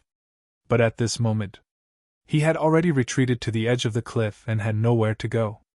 "I'll fight it out with you." He gritted his teeth and took out a dagger from his arms. It was just an ordinary dagger and flew towards the poisonous python. The poisonous python was stunned. It obviously did not expect that the young boy would dare to resist. But then, its eyes shone with a fierce light as it spat out venom. The young boy was shocked. His body technique was very agile. Like an ape, he narrowly dodged and then stabbed the poisonous python 7 inches. He succeeded. But the scales on the poisonous python's body were harder than he imagined. Accompanied by a clanging sound, sparks flew. The dagger only left a mark on the scales. And this move had also completely angered the poisonous python. The long snake tongue spat out, wrapped around the young boy's ankle, and dragged him towards the bloody mouth. "No, I can't die. If I die, no one will take care of my mother!" the young boy roared. The strong desire to survive overcame the fear in his heart. He firmly grasped the dagger and stabbed it into the poisonous python's tongue. Blood instantly splashed. The poisonous python hissed in pain and released its tongue. The young boy finally escaped and was about to flee. But the furious poisonous python raised its enormous tail and slapped the young boy's back. "Ah!" A blood-curdling scream resounded through the sky. The young boy was like a meteor that flew out from the edge of the cliff and fell downwards. This short mountain was only a few dozen jang high. For Xiuzhe, it was nothing. But for normal people, falling down was fatal. "Mother, sister, I don't want to!" the young boy roared in despair. But he did not notice. The poisonous python also did not notice. At this time, in the void above, 2 streaks of light broke through the air. It was a male and a female. The male was about 23 or 24 years old. His figure was tall. His clothes were as white as snow. His facial features were sharp and clear. His long hair fluttered in the wind, giving off an otherworldly aura. The female had an exquisite figure. Her hair was like a waterfall. Her facial features were extremely beautiful. She was also wearing a snow-white long dress. She was like a fairy from the heavens, graceful and graceful. The two were Qin Feiyang and Lu Hong. "En? Who's calling?" Suddenly, Lu Hong was stunned. She stopped and looked down. She immediately saw the young boy in despair. There was someone in the wilderness? And it was a child? Whoosh! The next moment, Lu Hong turned into a stream of light and rushed towards the young boy. The young boy was also in complete despair. He closed his eyes and quietly waited for death. But just as he was about to fall to the ground, he suddenly felt someone grab his arm. His body suddenly became light. The next moment, he was suspended in the void. And? The young boy was stunned. He turned his head and saw a beautiful sister in white standing beside him. He instinctively asked, "Are you an angel? Angel?" Lu Hong was slightly stunned. She shook her head and smiled. She landed on the ground with the young boy. Qin Feiyang also swooped down and landed beside the two. "You can actually fly?" Seeing this scene, the young boy's eyes almost popped out. He stuttered and asked, "Are you an immortal? Immortal?" This time, Qin Feiyang was also stunned. Chapter 12:11. Hiss! At this moment, the poisonous python chased after them. When it saw Qin Feiyang and Lu Hong, its eyes suddenly flashed with a shocking cold light. There was a hint of threat in its eyes. Lu Hong looked at the poisonous python and couldn't help but be stunned. She laughed and said, "You've just been enlightened. How dare you threaten us?" The poisonous python only had the cultivation of a martial master. A martial master level beast was very strong for a teenager without cultivation. It was like a god. But in the eyes of the two battle saints, Qin Feiyang and Lu Hong, it was naturally vulnerable. The poisonous python looked at the two of them and flicked its tongue. "Why aren't you leaving?" Lu Hong's eyes were cold as she released a wisp of holy power. The holy power was undoubtedly comparable to the power of heaven for a fierce beast like the poisonous python. It was paralyzed on the spot and didn't even have the strength to leave. Its eyes were full of fear. Lu Hong shook her head with a smile and retracted her holy power. Only then did the poisonous python breathe a sigh of relief. It was already sweating all over, and then it fled into the mountains without looking back. So powerful! The teenager looked at Lu Hong with admiration. If he had such an ability, he wouldn't have almost lost his life. Lu Hong asked with a smile, "Tell me, what are you doing here alone?" Hearing this, the teenager's face suddenly fell. He said, "I'm looking for my sister." "What's the matter?" Lu Hong asked. The teenager lowered his head and said, "Half a month ago, my sister suddenly disappeared and hasn't returned home yet. I was really worried, so I went into the mountains to look for her." Lu Hong asked, "Do you have any clues now?" The teenager shook his head and said, "The villagers said that my sister must have died under the claws of a beast, and asked me not to look for her. But I don't believe it." "The village?" Lu Hong was slightly stunned and asked, "Where is your village?" The teenager pointed to the mountains in the north and said, "The village is over there, more than 10 miles away from here." "More than 10 miles?" Qin Feiyang and Lu Hong looked at each other, their eyes full of disbelief. For an ordinary person, a distance of more than 10 miles was not a normal distance. Qin Feiyang asked, "How did you get here? Did you encounter any ferocious beasts along the way?" "Vicious beast?" The young man was slightly stunned. He shook his head and said, "There are no ferocious beasts within a dozen miles of our village. There are only some ordinary wild beasts. We rely on hunting for a living. No berserk beasts." Qin Feiyang was stunned. On the way from the imperial city, they had encountered many ferocious beasts. There were even sacred beasts and emperor beasts.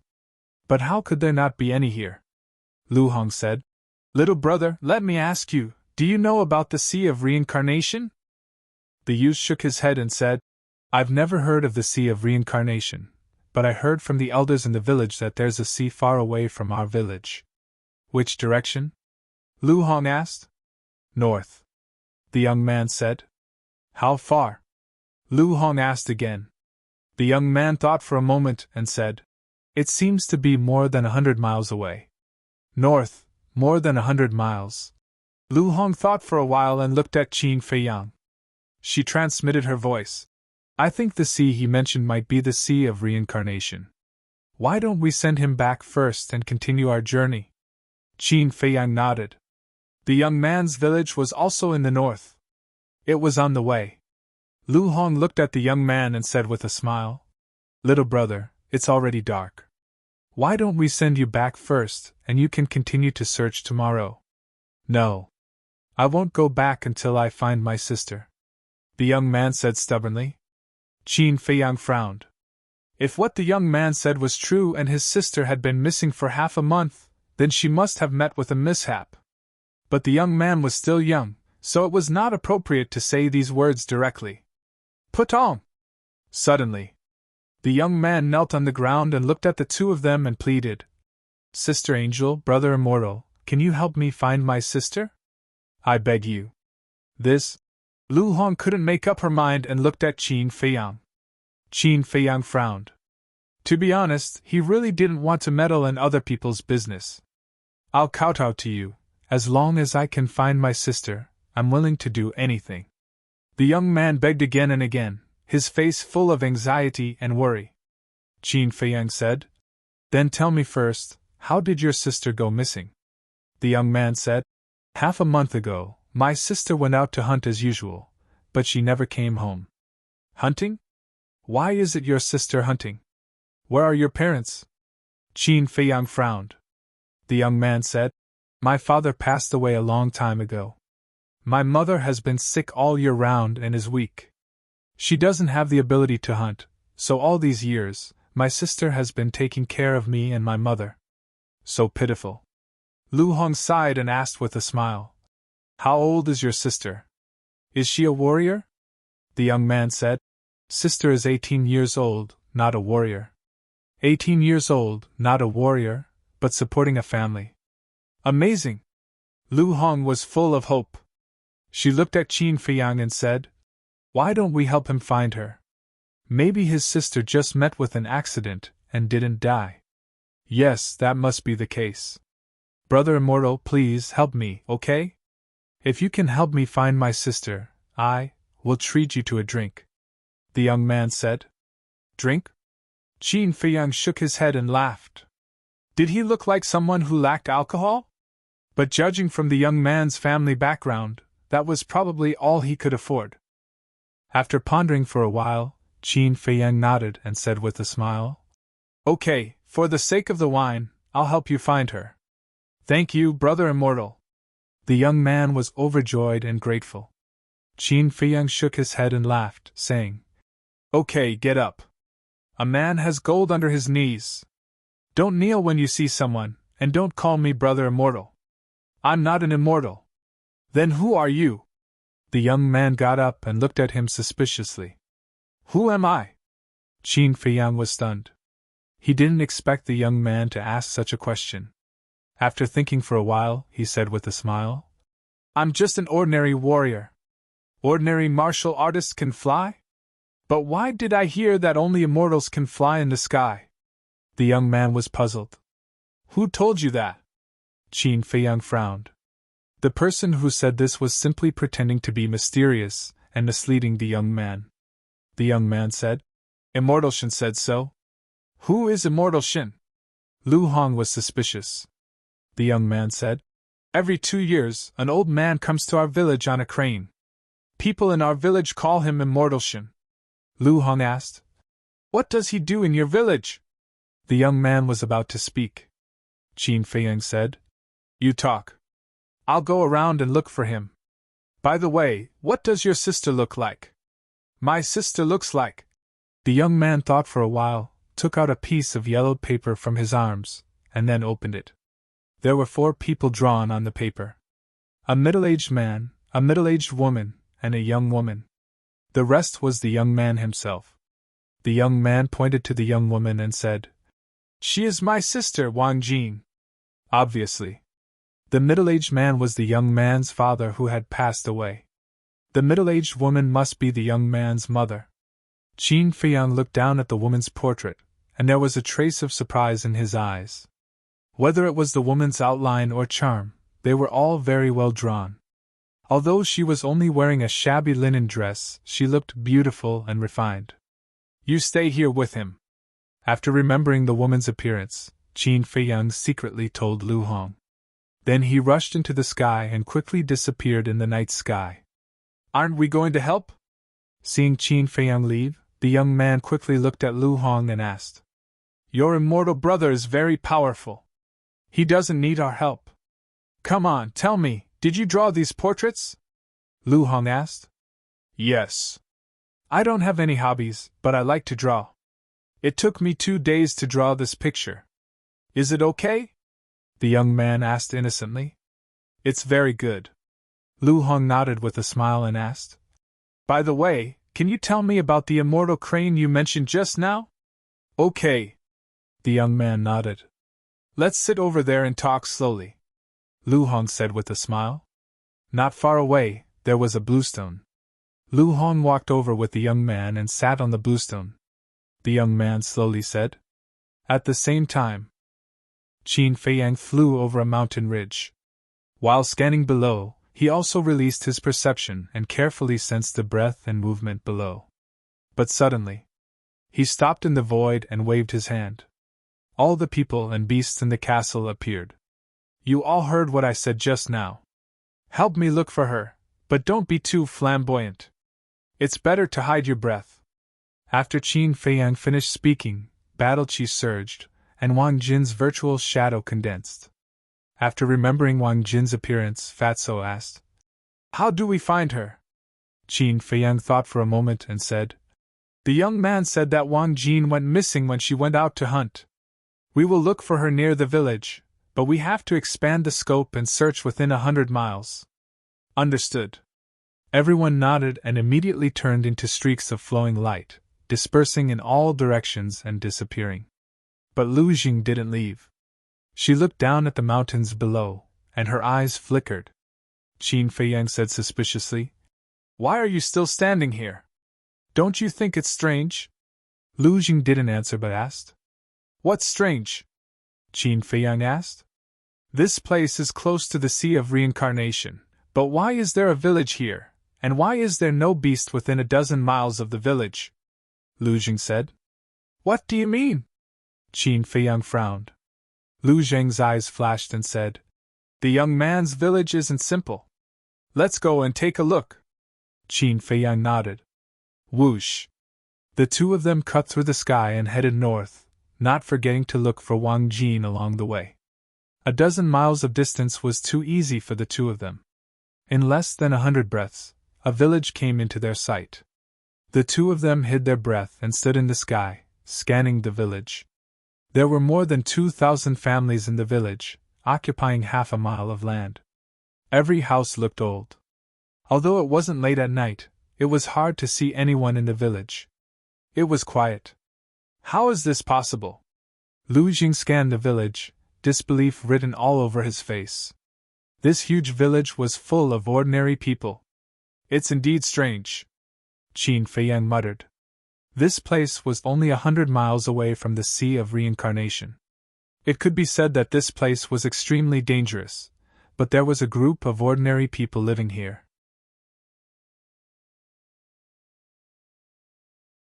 Chapter 12:12. I really don't believe that this is an ordinary village. I'll go down and take a look, Lu Jing said. Don't act recklessly, Qin Feiyang reminded him. Got it. Lu Jing waved his hand impatiently. He sneaked into the village without anyone noticing and began to wander around. With his cultivation, no one would be able to discover him. Qin Feiyang stood silently in the sky, his eyes flickering. Suddenly, he seemed to have discovered something. He looked at the entrance of the village and saw a middle-aged woman standing there. The woman looked at the distant mountains, her hollow eyes filled with worry. She's been waiting here, Qin Feiyang muttered. He had seen this woman before. She was the young man's mother. Whoosh! Soon, Lu Jing appeared beside Qin Feiyang like a ghost. Seeing Qin Feiyang staring at the entrance of the village, he also looked down. When he saw the woman, Lu Jing asked suspiciously, Who is she? The young man's mother, Qin Feiyang said. Lu Jing nodded in realization and sighed. What a pitiful person! If Qin Feiyang and Lu Hong had not saved the young man in time, she would have lost not only her daughter but also her son. Although she's pitiful, it also reflects that her mother is really the greatest person in the world. Qin Feiyang sighed deeply and asked, "How's the investigation?" Lu Jing retracted his gaze and shook his head. "They're all ordinary people. There's not a single cultivator." Qin Feiyang frowned and scanned the village. Lu Jing added, "However, I found something unusual." "What is it?" Qin Feiyang was surprised. "Look there." Lu Jing pointed to the center of the village. Qin Feiyang looked in the direction he pointed. He immediately saw a 5 to 6 meter high hill in the center of the village. However, it was not a hill. It was a tomb. There was also a tombstone in front of them. The tombstone was over 2 meters tall, and there were a few large words carved on it: Tomb of Ancestor King Yanfeng. Wan Yanfeng? I've never heard of such a person? Qin Feiyang frowned. Lu Jing said, "Not just you, even I haven't heard of it before. But that's not the point. The point is that there's something strange about the tomb." "What?" Qin Feiyang looked at him in surprise. "Come with me." As soon as Lu Jing finished speaking, he dashed towards the grave. Very soon, when the two of them landed in front of the grave, an ancient aura immediately assaulted them. This aura came from the tombstone. Obviously, this tombstone had existed for many years. Lu Jing said, "According to my estimation, this tombstone is at least 5 to 6,000 years old." "That long?" Qin Feiyang was shocked. Didn't this mean that this village had existed for at least 5 to 6,000 years? What kind of secret was hidden in such an ancient village? He suddenly felt that this village seemed to be covered with a mysterious veil, making it impossible for him to see through it. Lu Jing said, "Release your perception and see if you can find anything in the tomb." Qin Feiyang was stunned. He released his perception and rushed towards the tomb. The next moment, his body shook violently, and his eyes were full of shock. There was actually a mysterious force hidden in this tomb that blocked his perception. "You've found it! There's a lot of mystery in here. I'm even thinking that there's not a single beast within a radius of more than 10 miles. It's very likely because of this tomb." Lu Zheng's eyes shone brightly. Qin Feiyang said, "You mean that the owner of this tomb was extremely powerful when he was alive, so those beasts didn't dare to approach the village?" Lu Zheng nodded.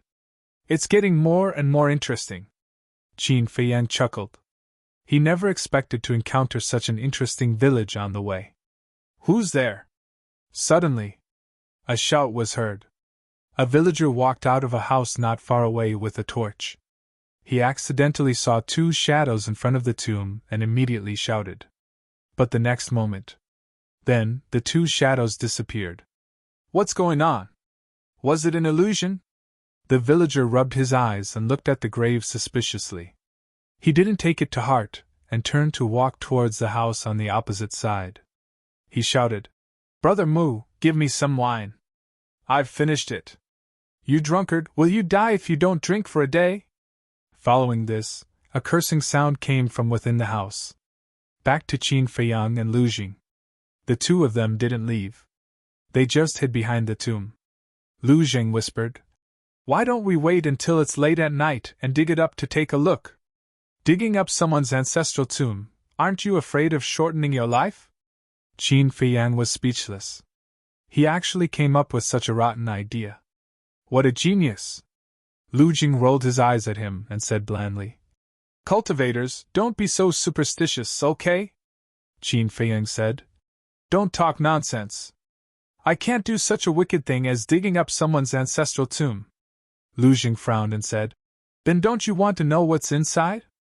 "Yes, but there are many ways. We don't have to dig up the tomb," Qin Feiyang said. "Stubborn." Lu Jing glared at him and said, "I don't want to talk nonsense with you. I'm going to look for that little girl." After saying that, he left quietly. Qin Feiyang glanced at the grave and also silently soared into the sky, disappearing without a trace. Time passed quietly. Late at night, The young man had fallen asleep. Lu Hong held him in her arms. No one knew what she was thinking. She stroked the young man's hair in a daze. But there was a trace of motherly love on her face. Swish! A white figure appeared out of thin air. It was Qin Feiyang.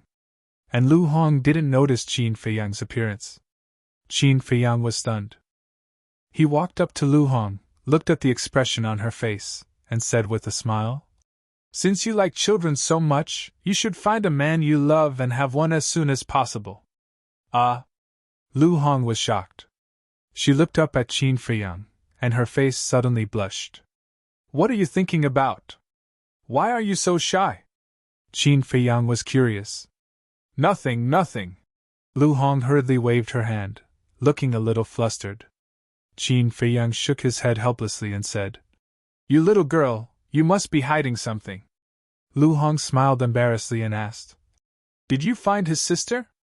"The others don't know, but I didn't find her." After saying that, Qin Feiyang looked at the sleeping youth and said, "He's most likely already met with misfortune. He didn't care about his own safety and went deep into the mountains alone. It can be seen how deep their relationship is. If his sister is really killed, you can imagine how heavy a blow it will be to him." Lu Hong sighed. Qin Feiyang said, "Life is like this. Only by suffering can one learn to grow." Lu Hong said, "But this is too cruel for him. After all, he is still young." Qin Feiyang said, "Everyone has a process of growth. This may be his fate." Lu Hong sighed deeply. Swish! Not long after, Fatso and Wolf King also came back. "How is it?" Lu Hong asked. The man and the wolf shook their heads. After that, Viper, Dan Wakai, the Flood Dragon, the Pangolin, and so on also came back one after another, but they didn't find Wang Jin. Not to mention 100 miles, they even searched a radius of 200 miles, but there was no trace at all. "Okay then, you go to the castle and continue to cultivate." Qin Feiyang waved his hand and was about to send everyone to the castle, but he suddenly frowned and said, "Have you seen Lu Jing?" "No, isn't he with you?" Fatso said. Qin Feiyang frowned and sent everyone to the castle. After waiting for a while, Qin Feiyang couldn't help but frown. Where did Lu Jing go? Did he really go to dig up someone's ancestral grave while I was away? Qin Feiyang was surprised. Lu Hong was stunned and asked, "Dig up someone's ancestral grave? What's going on?" Qin Feiyang said, "It's a long story. Hurry up and carry him. Let's go to that village." "Okay." Lu Hong nodded, picked up the sleeping boy, and followed Qin Feiyang to the village. After a while, the two of them came to the sky above the village. At this time, the lights in the village had all been extinguished, and it was dead silent. Qin Feiyang looked directly at the grave and saw a dark shadow sneaking around the grave. Who else could it be but Lu Jing? This son of a bitch, he really did it! Qin Feiyang was furious. He landed in front of the grave like lightning and shouted, "What are you doing?" Lu Jing was startled. When he saw that it was Qin Feiyang, he was relieved. "There's something strange about this grave." Lu Hong landed in front of the grave, and there was a touch of surprise in her eyes. Lu Jing glanced at Qin Feiyang, who had a dark face, and went up to Lu Hong with a guilty conscience, and said with a flattering smile, "Honger, your insight is really good." Qin Feiyang said, "Don't change the subject. Do you want to dig up the grave?" Lu Jing said innocently. "No," Qin Feiyang said. "Then why are you wandering around here?" "I'm just curious. That's not right.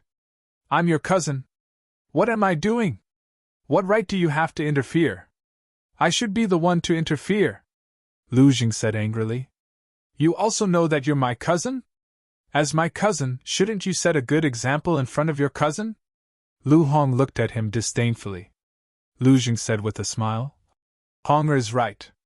I will perform well in the future. I guarantee that you will be satisfied." Lu Hong couldn't help but have a headache. Couldn't this guy be a little more serious? "Don't call me Honger all day. It's so disgusting. Since you want to know what's inside so much, I'll satisfy you." Qin Feiyang said. So you agree with me digging up the grave? Lu Zheng's eyes lit up. Get lost! Qin Feiyang shouted secretly. Lu Hong hurriedly comforted him. Don't be angry. Although he's a scumbag, he's your cousin after all. Lu Zheng said aggrievedly. Honger, what do you mean? How am I a scumbag? You're hurting my heart. I don't want to talk to you. Lu Hong turned her head away. Out of sight, out of mind. Lu Zheng's expression stiffened. He turned his head to look at Qin Feiyang for help and said, Cousin, Honger is angry. Quickly help me put in a good word. Cousin's lifelong happiness depends on you. Why do I feel like you're asking for a beating? Qin Feiyang looked at him helplessly, rubbed his swollen head, and said, I said I'll satisfy you, not to dig up the grave, but to stay in the village and slowly investigate. I see. No. You want me to stay in the village to investigate, while you go to the Sea of Reincarnation. Aren't you deliberately trying to separate me and Honger? Cousin, you can't be like this. After all, we're related by blood. Lu Zheng said discontentedly. I'll stay too. Lu Hong will stay too.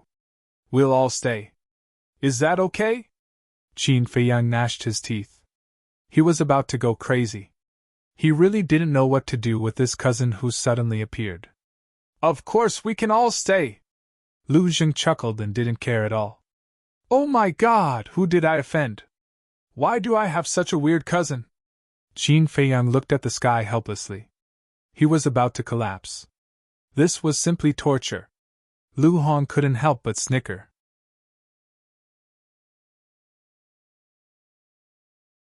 Chapter 12-13. At the entrance of the village. Jier, come back quickly! The woman looked at the vast mountains in the night, and muttered to herself helplessly. Thud! Suddenly, the sound of steady footsteps could be heard. The woman hurriedly looked over and saw two men and a woman walking out of the darkness. The woman was holding a young man in her arms. It was Qin Feiyang and the other two. At this moment, they restrained their cultivation and aura and looked like ordinary people. Jier! Seeing the young man, the woman trembled and immediately ran over. But seeing that the young man did not respond, her expression changed and she looked up at Lu Hong and asked, Miss, what's wrong with my son? She thought that something had happened to the young man and was so anxious that she burst into tears. Don't worry, he's just tired and fell asleep. Lu Hong smiled and comforted her. Fell asleep? The woman was stunned, and then sighed in relief. Then, she looked at the three of them and asked suspiciously, May I know who you are? We're passers-by. Not long ago, your son encountered a poisonous python and we happened to pass by, so we saved him and sent him back. Lu Hong smiled and said, So you're Jier's saviors. Thank you. The woman immediately knelt on the ground and said gratefully, You can't do that, get up quickly. Seeing that, Lu Hong hurriedly said, then looked at Lu Zheng and said angrily, What are you waiting for? Hurry up and help Auntie up. Okay. Lu Zheng nodded and walked to the woman and said with a smile, It's just a small matter, don't mention it. To you, it's a small matter, but to me, it's a huge favor. Now I only have Jier left, if even he is gone, I don't know how to live. This old woman is unable to repay your great kindness. I would like to invite the three of you to have a seat at my home. The woman got up and said with a sincere face. Qin Feiyang and the other two looked at each other and smiled. This was exactly what they wanted. Lu Hong smiled and said, Then we'll be disturbing you. No. The woman waved her hand repeatedly and looked at Lu Hong with a smile. Miss, thank you for your hard work. Give Jier to me. Lu Hong said. It's okay. You're a little weak. I'll carry you inside. You're Jier's savior, how can I let you do this kind of manual labor? The woman was a little scared. Lu Hong smiled and said, It's really fine. Let's go in. All right, thank you, Mississippi, the woman said gratefully. Then, she turned around and led Qin Feiyang and the other two into the village. They walked down a small path on the left. Miss, how do you know that my body is weak? Are you a doctor? As the woman walked, she turned back to look at Lu Hong and asked. Lu Hong smiled and said, I'm not a doctor. Jie told me that. This child. The woman shook her head and smiled. Lu Hong said, Your son is very sensible. A trace of pride appeared on the woman's face. She said, Although our family's conditions are not as good as the others in the village, when it comes to being sensible, no child can compare to Jie. By the way, what are your names? My name is Lu. Lu Hong was about to say her name when Qin Feiyang suddenly coughed and interrupted her. Lu Hong looked at him suspiciously. Qin Feiyang said telepathically, Although this is a little remote, it's still in the capital. It's better to be careful. Lu Hong nodded and looked at the woman. My name is Lu Xiaoqin. These two are Jiang Fei and Jiang Jing. Jiang Fei, Jiang Jing? The woman was stunned. Looking at Qin Feiyang and Lu Jing, she asked, Are you brothers? Ahem. Qin Feiyang coughed and nodded. Kind of. Lu Jing said discontentedly. What do you mean, kind of? We are brothers. Shut up and don't talk. Qin Feiyang glared at him. Why? My mouth is on my face. I can say whatever I want. Why do you care? Lu Jing rolled his eyes at Qin Feiyang. If you talk nonsense again, don't follow me, Qin Feiyang said with a dark face. Don't be mistaken. I'm not following you. I'm following Honger. I only have eyes for her, understand? So don't flatter yourself. Lu Jing smiled disdainfully. I'm flattering myself? Qin Feiyang pointed at his nose and looked at Lu Jing angrily. Nonsense. If you're not flattering yourself, am I? Also, the eldest brother is the father, and the eldest sister-in-law is the mother. Although I'm not the boss at home, I'm still your brother. Show me some respect. In addition, be more polite to your sister-in-law Honger in the future, Lu Jing said. Sister-in-law Honger? Lu Hong froze. Immediately after, her face was filled with anger. This bastard, the more he spoke, the more ridiculous he became. Qin Feiyang was also gnashing his teeth. Why are you gnashing your teeth? Let me tell you, don't think about bullying your brother. Be careful of being struck by lightning. Lu Jing snorted coldly. I'll endure it. Qin Feiyang took a deep breath and tried to control his mind that was about to explode. The woman looked at Qin Feiyang and Lu Jing and said with a smile, You two brothers are really interesting. Really? Lu Jing asked. There's a popular saying in our village. Fighting is love, and scolding is love. The more you do this, the more it shows that you care about each other. Jie and Jing used to be the same. When they were together, they often bickered. When they were not together, they often missed each other. The woman sighed, looking a little disappointed. Really? Lu Jing was stunned. He glanced at Qin Feiyang and said playfully, I didn't know that you cared about me so much. Qin Feiyang's mood was simply about to go crazy. Stop it, okay? Lu Hong glared at Lu Jing angrily. Didn't he see that the woman was about to cry? Lu Jing smiled embarrassedly and shut his mouth. Lu Hong turned to look at the woman and said with a smile, Heaven helps the worthy. Your daughter will be fine. Thank you. The woman smiled gratefully and pointed to the front. That's my home. The three of them raised their heads and looked over. Immediately, their hearts felt as if a bottle of mixed feelings had been knocked over. It was extremely uncomfortable. The home the woman pointed to was just a shabby wooden house. Soon, the three of them followed the woman and came to the front of the wooden house. A damp, rotten smell immediately came to their faces.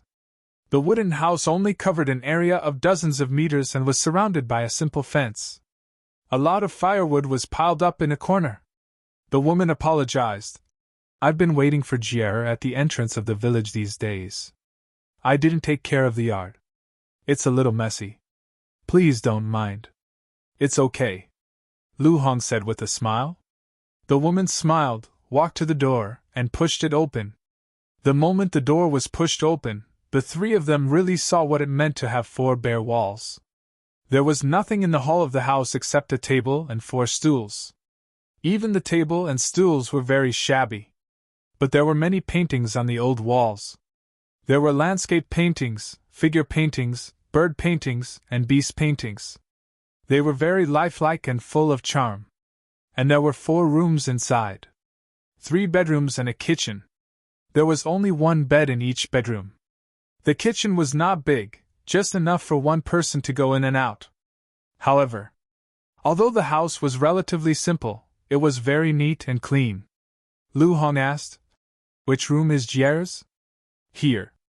The woman lit the candle and led Lu Hong into one of the bedrooms. Qin Feiyang and Lu Jing stood in the hall, looking at the paintings on the wall. There were more than a dozen paintings on the wall of the hall, but Qin Feiyang noticed that the painting in the center was not a family picture, but an old man riding a crane. The old man was dressed in a snow-white robe, riding a white crane in the sky, holding a horsetail whisk in his hand, and his white hair was fluttering. He had quite a sage-like charm. Lu Hong walked to Qin Feiyang, looked at the old man riding a crane in the painting, and whispered, "He is the immortal crane that Jier mentioned. What is his background?" Qin Feiyang asked secretly. "I asked Jier. He told me that this immortal crane came and went without a trace.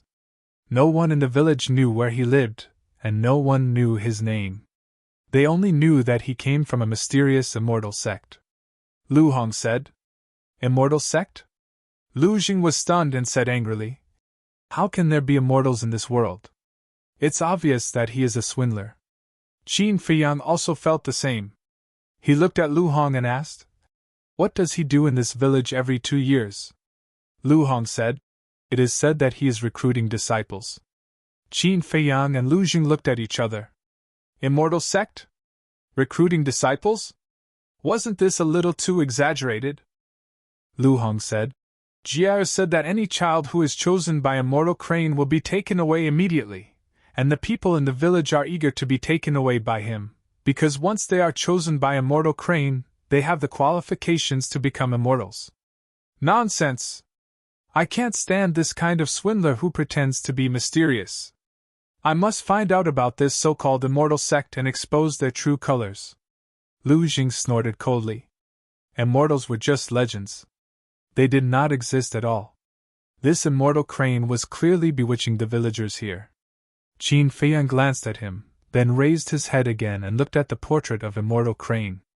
This village was isolated from the world, and the people in the village still maintained primitive thinking. It was reasonable to believe that there were immortals in this world. Just like when he was a child, he also believed that there were immortals in this world. But when he went out and began to understand this world a little bit, he realized that these so-called immortals were just some people who were more powerful than ordinary people. Immortals did not exist in this world at all. At this time, the woman came out, holding a pot of tea, and said with a smile, "3 benefactors, the house is a little simple and crude. Please don't mind and sit down." "It's okay." Lu Hong waved her hand and said with a smile. The woman put the teapot on the table, turned to look at the portrait of Immortal Crane, and said, "I heard you were talking about Immortal Crane just now?" Lu Hong nodded. The woman's face became serious, and she said, "You can talk about it at home. Don't talk nonsense outside."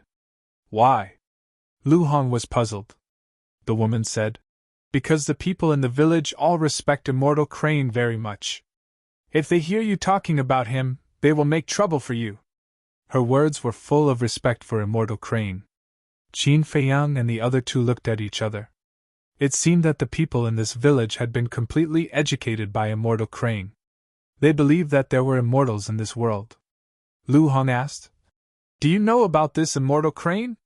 The woman said in awe, "He is an immortal, and I am just an ordinary woman. What qualifications do I have to know about him?" Lu Hong said, "In these years, besides this Immortal Crane, are there any other immortals who came to this village?" The woman shook her head and said, "Let's not talk about it. You probably haven't had dinner yet. I will prepare some food. You can talk." "Thank you," Lu Hong said with a smile. "It's my pleasure."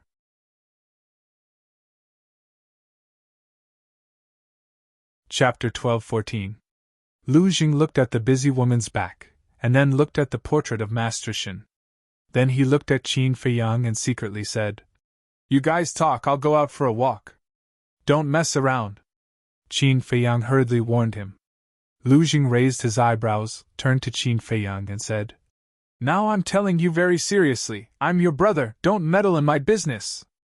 Qin Feiyang directly ignored him. Lu Jing turned to Lu Hong and said, "Honger, as his sister-in-law, shouldn't you discipline him?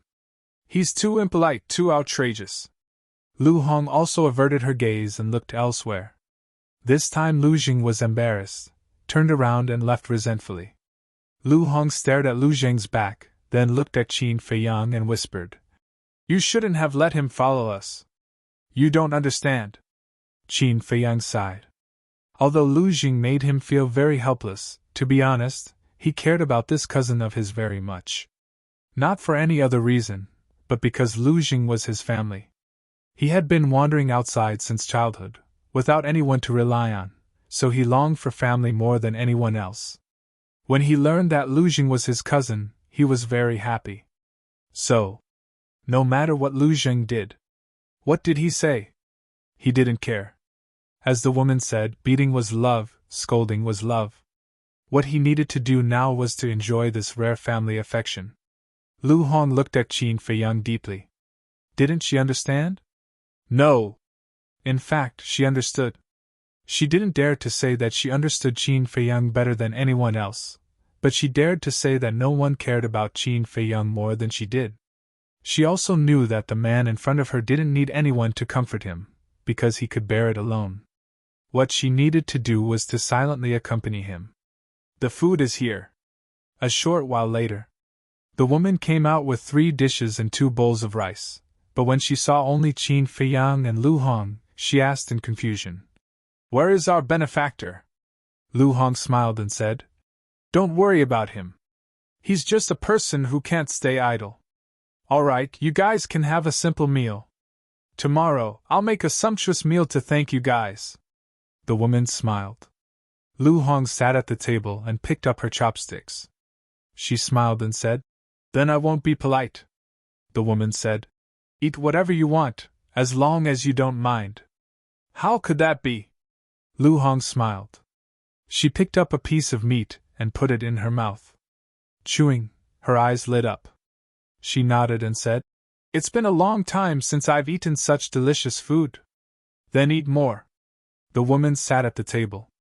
After glancing at Qin Feiyang, she kept looking at Lu Hong with a smile on her face.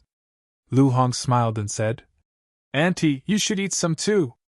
Okay. The woman nodded but did not pick up her chopsticks. She continued to look at Lu Hong, treating Qin Feiyang beside her as heir. Lu Hong was a little uncomfortable.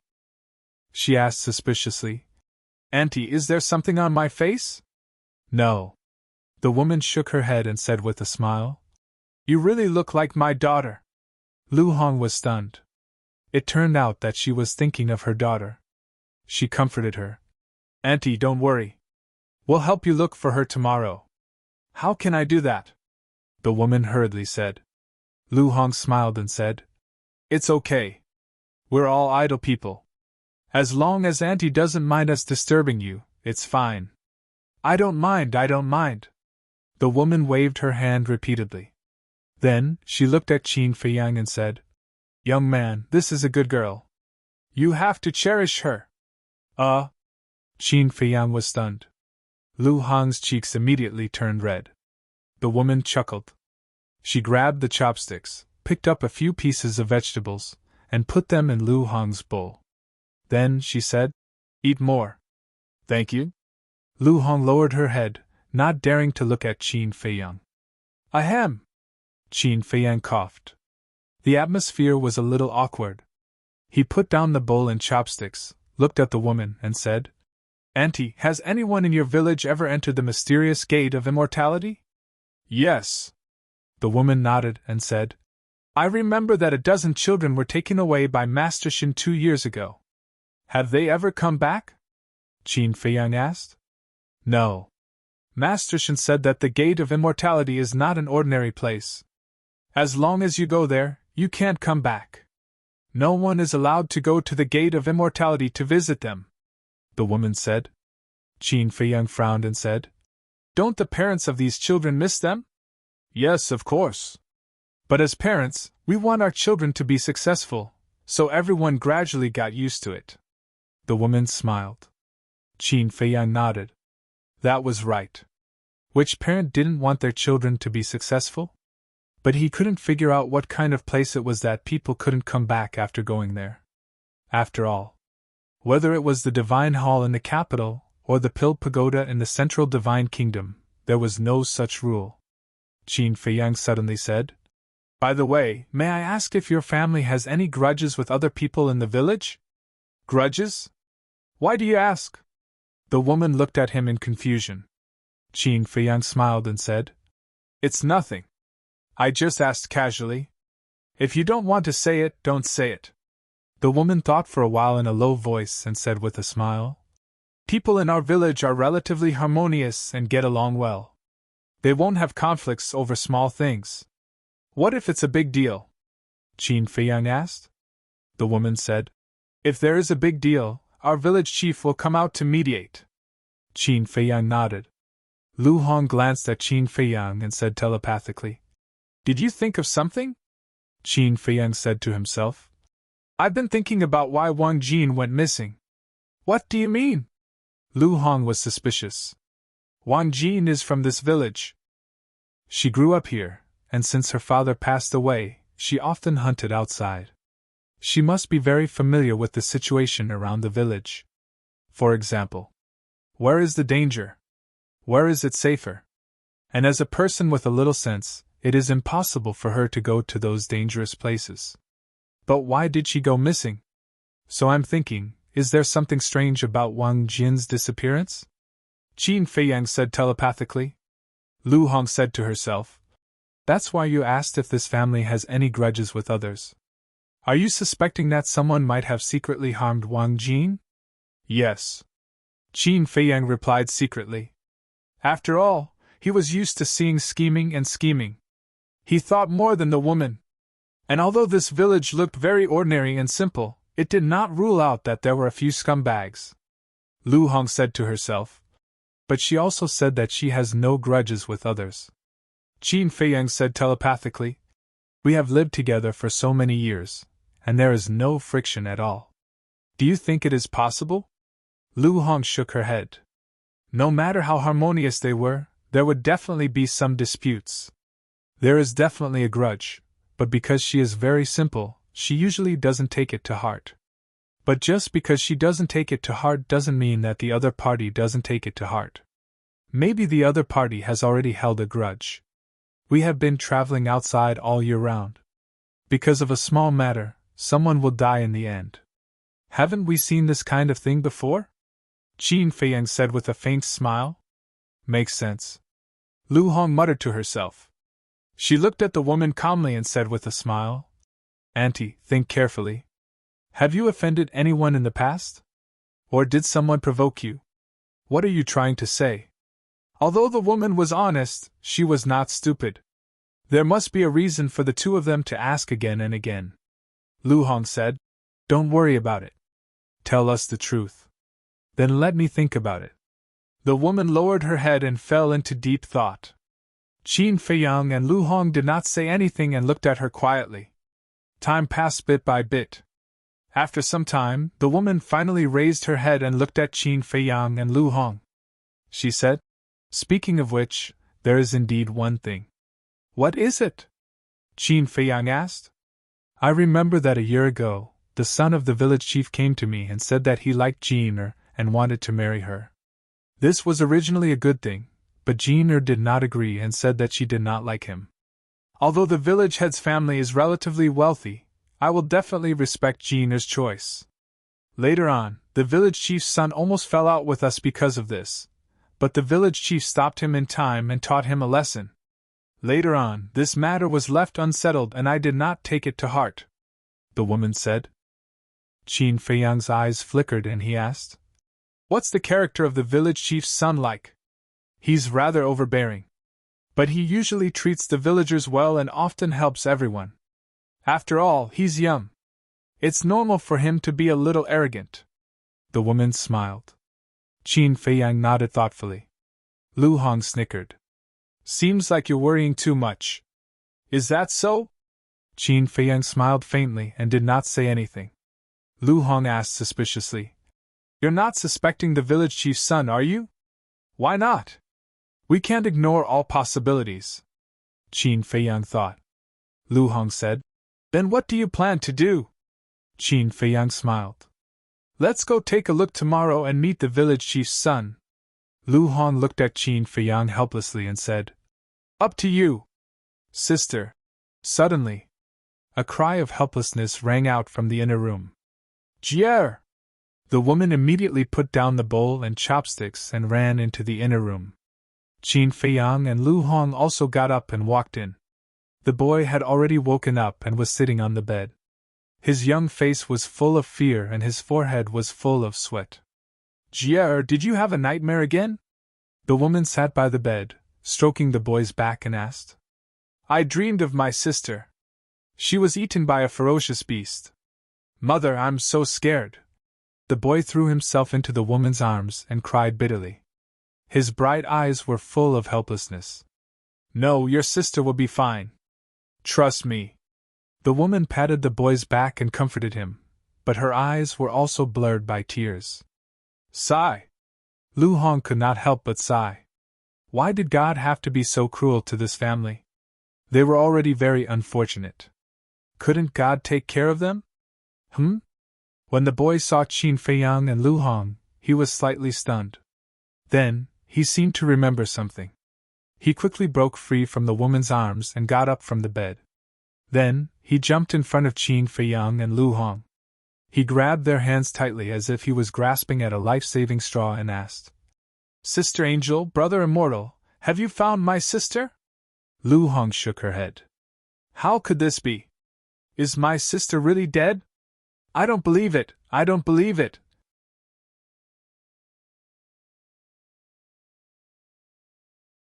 Chapter 12:16. The woman lowered her head and looked at the young man. Tears fell from the corners of her eyes. Sigh. Qin Feiyang sighed. He turned around silently and walked away. Standing in the courtyard, he looked up at the night sky. A cold light flashed in his eyes. No one could understand the pain of losing a loved one better than him. Therefore, no matter what, he had to find out the reason for Wang Jin's disappearance. Soon, Lu Jing returned and looked at Qin Feiyang in the courtyard. He was slightly stunned and asked suspiciously, Why are you standing here alone? Qin Feiyang smiled faintly and said, Nothing. I just felt something and felt a little irritated. Because of Wang Jin? Lu Jing asked. Qin Feiyang nodded and looked away. He asked, Why did you go out just now? Lu Jing said, Actually, I've been wondering if there's something strange about Wang Jin's disappearance.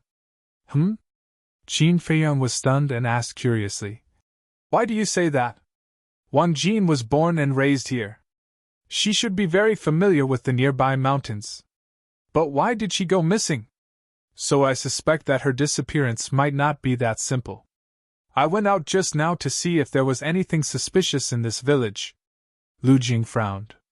Qin Feiyang smiled and said, You're indeed my cousin. You're exactly what I thought. You think so too? Lu Jing was stunned. Yes. I was just talking to Lu Hong about this.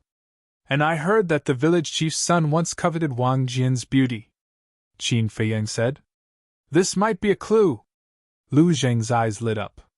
Qin Feiyang nodded and smiled faintly. Let's wait until tomorrow. We'll go and meet him. By the way, can you answer a question for me? What is it? Lu Jing looked at him suspiciously.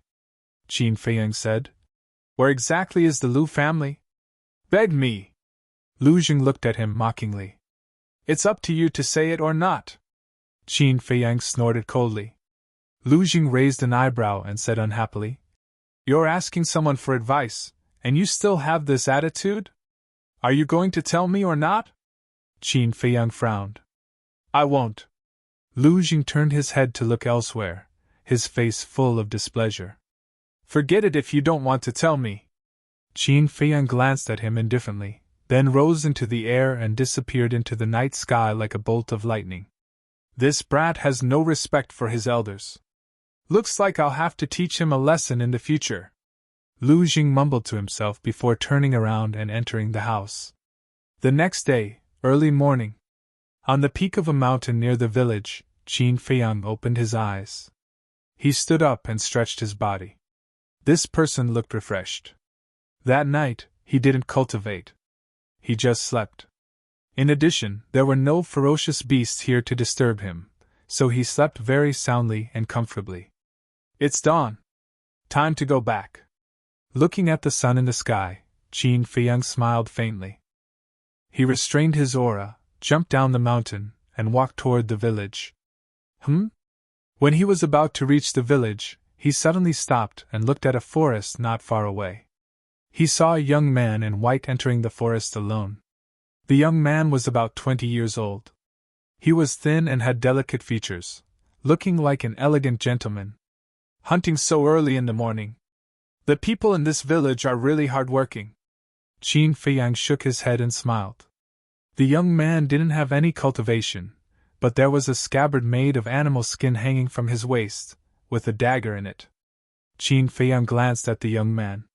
He didn't pay much attention to him and continued to walk toward the village. Are you Jiang Fei? As soon as he reached the entrance of the village, several villagers who were about to go out came up to him and asked with a smile. I am. Qin Feiyang nodded and looked at them suspiciously. Thank you for bringing Jier back. You don't know, Jier's mother was worried sick when he went out for 2 days.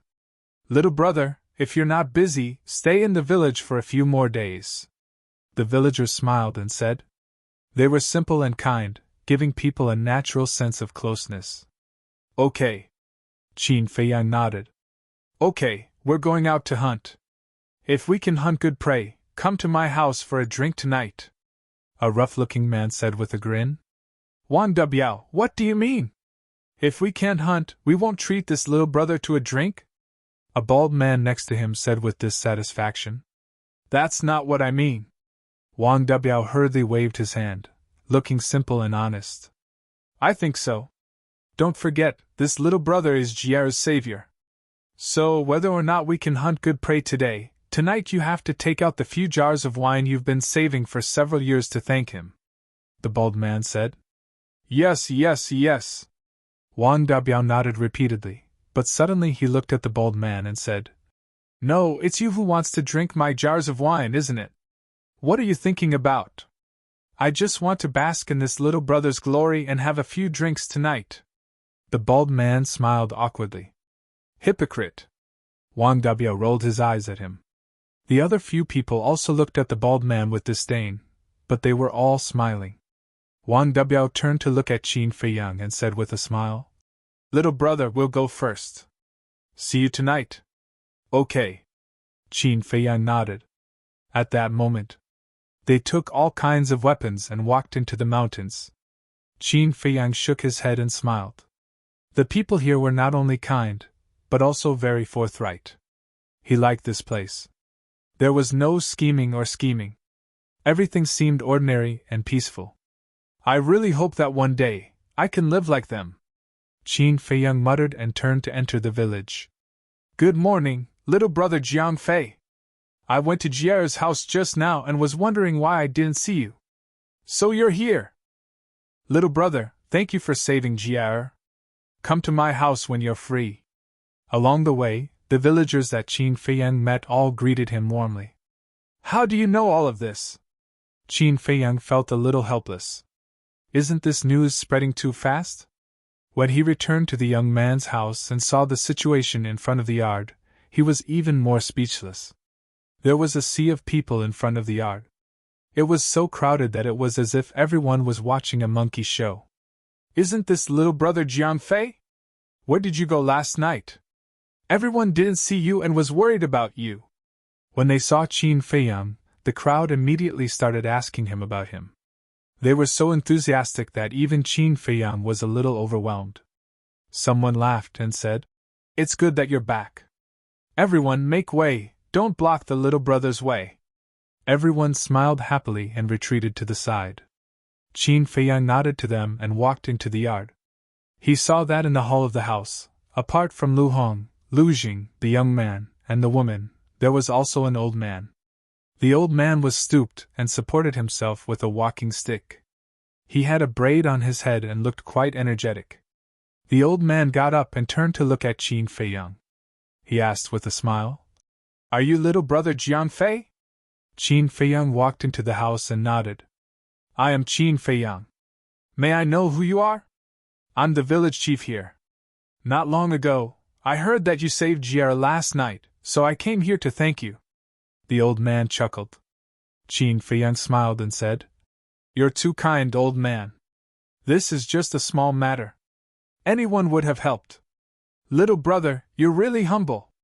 Speaking of which, I'm also responsible for this. As the village chief of this village, whether it was Gina's disappearance or Jier's escape, I didn't think of a way to help immediately. I'm ashamed." The old man sighed. Qin Feiyang smiled faintly and said, "You have too many things to deal with in such a big village. It's inevitable that you don't have the strength to help. We can all understand. Little brother, you really know how to talk. But it's fine as long as Jier comes back safely." The old man laughed hoarsely. "Yes, it's better that he's fine." Qin Feiyang smiled and asked calmly, "Old man, is your son here?" The old man glanced at the crowd and said suspiciously, "He was here not long ago.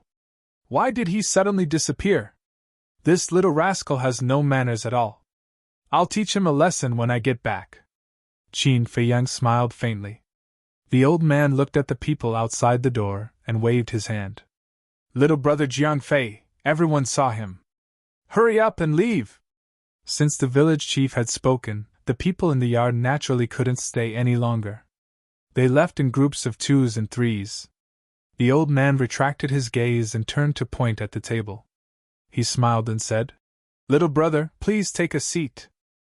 Qin Feiyang nodded with a smile and sat at the table. Lu Hong and Lu Jing also sat next to him. Lu Jing said secretly, "Little cousin, where have you been fooling around all night? Who do you think I am?" Qin Feiyang rolled his eyes at him and said through voice transmission, "I just felt a little tired, so I found a quiet place to sleep." "Is that so? Why don't I believe you?" Lu Jing looked at him suspiciously. Believe it or not, Qin Feiyang didn't bother to pay attention to him. At this time, the old man sat opposite Qin Feiyang and said with a smile, "The three of you, although you are Jier's benefactors, for the safety of the village, I have to ask you some questions." "Please ask, old man," Qin Feiyang said. The old man said, "May I know where the three of you are from?" Lu Jing said through voice transmission, "This old man is suspecting that we have ulterior motives."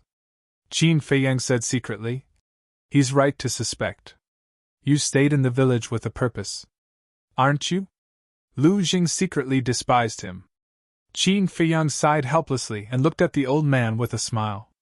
"We're from a place very far away. I don't think you'll know even if I tell you." "Where is it?" the old man asked. "Imperial City," Qin Feiyang said. "Imperial City?" The old man was slightly stunned and asked suspiciously, "Where is that? You really don't know?" This time, it was Qin Feiyang who was stunned. Imperial City was the capital of the great Qin Empire. If they didn't even know this, weren't the people in this village too closed-minded? Qin Feiyang thought for a moment and said with a smile, "I can't explain it clearly in a short time. Anyway, it's very far away." The old man said, "Then what are you doing here?"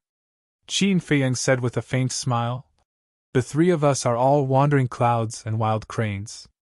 We like to travel and play."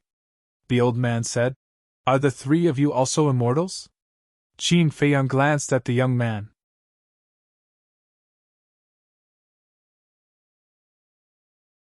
Chapter 12-17. "You're quite sensible," Qin Feiyang muttered, and a light flashed in the depths of his eyes. He looked at the old man and asked in confusion, "Why do you say that? Although there are no ferocious beasts within a dozen miles of our village, there are many powerful ferocious beasts more than a dozen miles away. If the three of you are not immortals, how did you avoid those ferocious beasts and come to our village?" The old man chuckled. "You can even think of this. You're indeed the village chief. However, we're not immortals. We're just ordinary martial artists," Qin Feiyang said with a smile. "I see." The old man suddenly understood. He got up and said apologetically, "Please forgive this old man's rudeness. As the saying goes, you may know a person for a long time without understanding his true nature. You're just thinking about the safety of the village." "I can understand," Qin Feiyang said. The old man said, "Little brother, you're really a generous person. When will the three of you leave?" Qin Feiyang said. "We'll leave after resting for a few days," the old man said. "Then if you need anything, feel free to come to this old man." "Okay." Qin Feiyang nodded. The old man cupped his hands and said, "Then this old man will take his leave first. Take care, old man." Qin Feiyang got up to see him off. After seeing the old man off, Qin Feiyang immediately frowned. "What's wrong?" Lu Hong walked to Qin Feiyang and asked in a low voice. Qin Feiyang said to himself, "I don't know if it's an illusion, but this village chief gives me a faint sense of crisis. No way, he's just an ordinary person. How can he pose a threat to you?" Lu Hong was surprised. "No. Little cousin is right. This village chief is extraordinary." Lu Jing walked to the two at this time, and transmitted his voice to them. Lu Hong's expression froze. Qin Feiyang looked at Lu Jing and asked inwardly, "What did you discover?" Lu Jing said, "Before you came back, I had been observing him. I noticed that his eyes were sometimes different from usual." "How is it different?" Qin Feiyang asked secretly. Lu Jing said telepathically, "His eyes are occasionally as sharp as a blade. This is not a look that an ordinary person should have." "You mean, he is a cultivator?" Qin Feiyang exclaimed. "Yes." Lu Jing nodded. "Interesting." The corners of Qin Feiyang's mouth lifted. Just as Lu Jing had said, this village was becoming more and more interesting. At this moment, the woman looked at Qin Feiyang and the other two and said with a smile, "Three benefactors, don't just stand there. Take a seat, I'll prepare some breakfast for you." "Thank you, Auntie." Lu Hong turned to the woman and smiled. "Like I said, don't be so polite. Just treat this as your own home." The woman chuckled and then went into the kitchen. The young man looked at the woman and ran to the three of them. He knelt on the ground and begged, "Sister Angel, Brother Immortal, please help me find my sister." Qin Feiyang frowned and said, "A man shouldn't kneel to others so easily. Get up." The young man was a little panicked and hurriedly got up. Qin Feiyang shook his head and said with a smile, "I still don't know your name." "What's your name?" "My name is Wang Xijie," the young man said truthfully. Qin Feiyang said, "Then let me ask you, how does your village chief usually treat everyone?" "The village chief is a good man. He treats the people in the village like his own family. I remember that when my father passed away, he was the one who helped us take care of the afterlife. So I've always been grateful to him," Wang Xijie said. Qin Feiyang nodded, then looked at Lu Jing and Lu Hong and asked, "Have you seen the son of the village chief?" "Yes, the father and son came together at that time." Lu Hong nodded and waved her jade-like hand. Battle Chi surged, and the shadow of a young man in white appeared. She said, "He is the village chief's son." "Hmm?" Qin Feiyang was stunned. "What's wrong?" Lu Hong was puzzled. "I've seen him before," Qin Feiyang said. Lu Hong and Lu Jing looked at each other. Lu Hong asked, "When did you see him?" Qin Feiyang said, "When I came back not long ago, I saw him enter a forest alone outside the village. He should be hunting." Wang Xiaojie said, "Brother Yu never hunts." "Brother Yu?" The three of them were stunned. Wang Xiaojie said, "Brother Yu is the village chief's son. His full name is Wang Yu." The three of them nodded in realization. Suddenly, Qin Feiyang raised his eyebrows and looked down at the young man. He asked, "What did you just say? Wang Yu never hunts?" Wang Xijie nodded and said, "Yes, he is the village chief's son. How could he do such manual labor? Then why did he go out so early in the morning? Qin Feiyang was suspicious. I don't know. But during this period, he did go out often. I saw him a few mornings. He is quite mysterious. Wang Xiaojia's face was full of suspicion. What about before? Qin Feiyang asked. Wang Xiaojia said. He used to go out occasionally, but not so frequently. Qin Feiyang's eyes flickered. He looked at Lu Hong and said, I'm going out for a while. You guys be careful of the village chief. You're really suspicious of him? Lu Hong said. There must be something wrong. Whether Wang Jin's disappearance has anything to do with him or not, it's necessary to investigate. After Qin Feiyang finished speaking, he opened a teleportation gate and walked in. I'm going too. Lu Zheng's eyes flashed, and he followed in. Wang Xiaojia looked at the portal in a daze and asked, Sister Angel, what is this? Where did the two immortal brothers go? This is called a portal. It can directly teleport people from the village to the outside. As for your two immortal brothers, where did they go? We have to keep this a secret for the time being. Lu Hong rubbed Wang Xiaojia's head lovingly and smiled. There's such a magical thing? Looking at the portal, Wang Xiaojia's face was full of curiosity. Lu Hong smiled and said, This world is very big. What you see now is just the tip of the iceberg. Really? Wang Xiaojia had a confused look on his face. Lu Hong nodded and didn't say anything else. Because there were some things that Wang Xiaojia might not understand even if she said it. Outside the village! Outside the forest, Qin Feiyang and Lu Jing appeared out of thin air. Qin Feiyang immediately looked at Lu Jing and frowned. Why did you follow us? How can I miss out on such an interesting thing? Lu Jing said with a grin. You, forget it, we're already here. Qin Feiyang sighed helplessly and looked up at the forest. Lu Jing asked, This is the forest you mentioned? Yes. Qin Feiyang nodded and entered the forest to look for Wang Yu. However, as far as he could see, there wasn't even a shadow of a ghost. Qin Feiyang said telepathically, This forest is not big. Let's split up. You go to the east, I'll go to the west, and we'll meet in the south. Try not to make any noise. No problem. But before we split up, we'd better establish a contract bridge. If something unexpected happens, it'll be convenient for us to contact each other. Lu Jing said. Qin Feiyang nodded. The two of them took out the image crystal, established the contract bridge, and immediately split up. Qin Feiyang went to the east. Along the way, he saw all kinds of insects, but he didn't see a single beast. He didn't make any footsteps.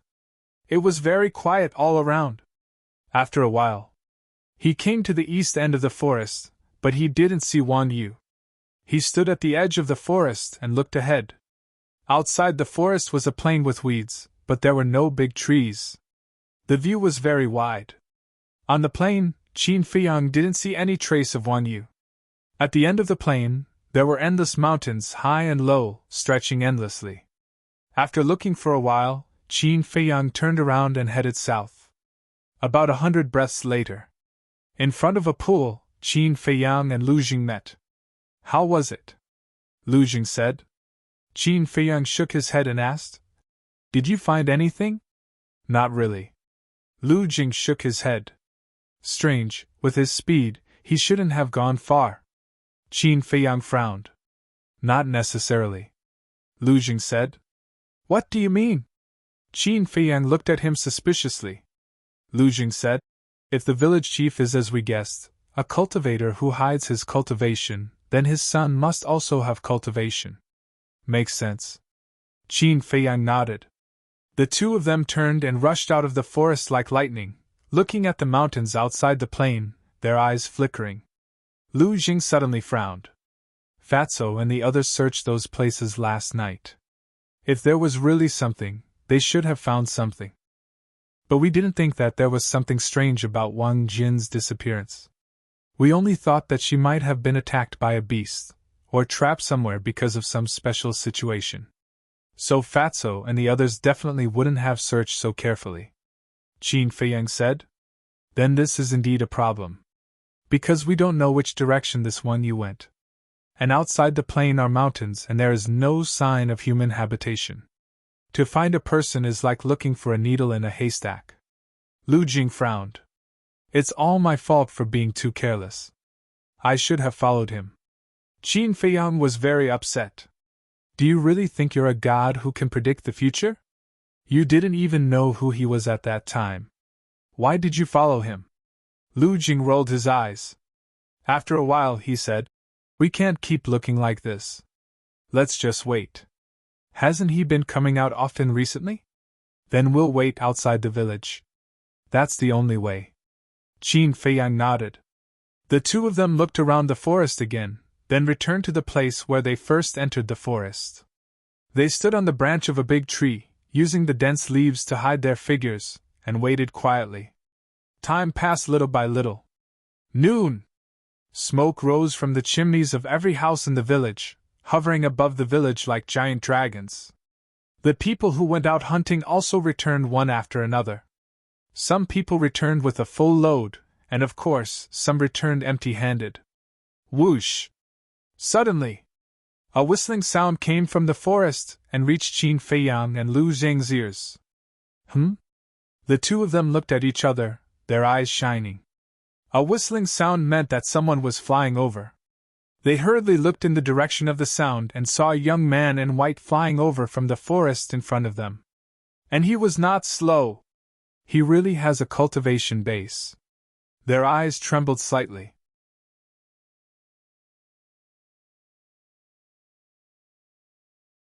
Chapter 12:18. Moreover, the cultivation level that Wang Yu was currently displaying was not low. He was actually a one-star war saint. Incredible! There's actually a war saint hidden in a village of ordinary people. Lu Zheng muttered secretly. Yeah! Qin Feiyang nodded. Even Wang Yu was so strong, then how strong was Wang Yu's father, the village chief? It was really unimaginable. Who exactly were these father and son? Was it related to the immortal crane who had bewitched the villagers? Should we make a move now? Lu Jing secretly asked. Qin Feiyang secretly said, I am more and more suspicious that Wang Jin's disappearance is related to this Wang Yu, so there's no need to rush, so as to not alert the enemy. While they were talking, Wang Yu had already arrived below the two of them. He landed on the ground and retracted his aura, turning back into an ordinary mortal. Then, with a satisfied smile on his face, he left the forest and disappeared into the village. What about now? Lu Jing asked. Wait here, I'll go take a look. Maybe I'll find something? Qin Feiyang waved his hand, activated the concealment technique, and rushed into the village like lightning, following behind Wang Yu. Although Wang Yu seemed unruly when he entered the village, the attitude of the villagers was quite good. The villagers also seemed to like him. Not long later, Qin Feiyang followed behind Wang Yu and entered a wooden building. He saw the village chief sitting alone in the hall, leisurely drinking tea. Wang Yu closed the door and sat down opposite the village chief. The village chief looked at him and frowned. You went again? Yeah. Wang Yu nodded. The village chief said angrily, I've already told you many times, don't overindulge, and you can't touch the people in the village. What are you worried about? Wang Yu did not understand. The village chief said, What if the villagers find out? So what if they find out? They are just a group of animals that we have raised. Not to mention a mere Wang Jin, even if it's all the women here, I can do whatever I want.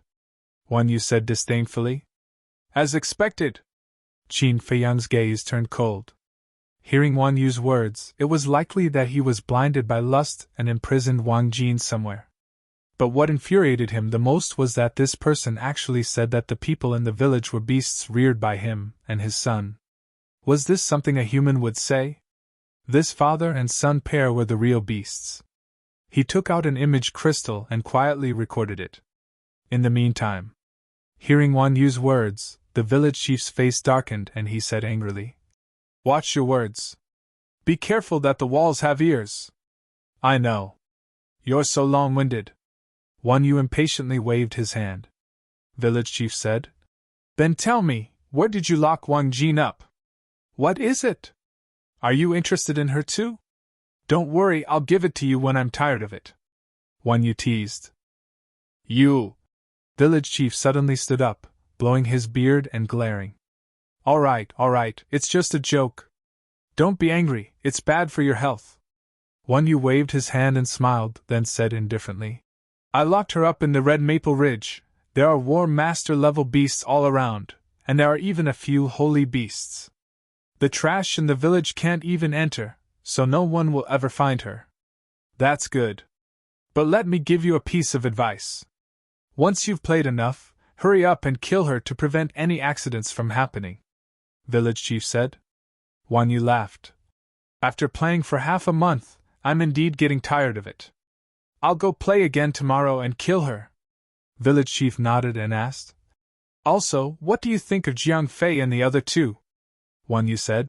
Although these three people don't seem to have any cultivation, they are definitely not ordinary people to be able to come to the village. Village chief said in a deep voice. I think so too, so I have to think of a way to get them to leave quickly. Leave? Since you're here, don't even think about leaving. Find a chance to kill them, but keep that woman. I'm very interested in her. Wan Yu chuckled, his eyes filled with a lustful light. Sooner or later, you will be destroyed in the hands of a woman. The village chief looked at him as if he expected better from him. You're thinking too much. Here, we are the heavens. Whatever we say goes. Who dares to go against us? Wan Yu laughed arrogantly. That's true. Village chief nodded and smiled. He stood up and said, All right, you go and cultivate. I'll go outside and take a look. I'll also pay attention to the actions of those three people. Finished. Village chief turned around and opened the door, chuckling as he walked out. Hello, village chief. The villagers all greeted him warmly. Hello, everyone. Village chief nodded his head one by one. Suddenly, he looked at a burly man not far away and extended his hand. Old bull, come over for a moment. Village chief, what's the matter? The burly man ran in front of village chief and asked. Village chief smiled. Has your family hunted any prey recently? If not, tell me, I'll send some over. Thank you for your trouble, village chief. Recently, my luck has been good and I haven't been able to get any prey. The burly man rubbed his head and smiled, looking charmingly naive. Village chief said, All right then, go and do your work. If you need anything in the future, feel free to find me. Okay. The burly man nodded and smiled.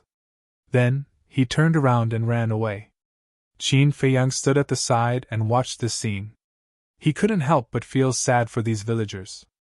In their eyes, village chief was a kind-hearted person. He helped everyone and took care of everyone. They respected him very much. But the truth was that he was simply a sanctimonious and shameless villain. Sigh. Such a simple village, such a group of kind-hearted people, but they were manipulated by two refined scum. Where is the justice? Qin Feiyang sighed secretly.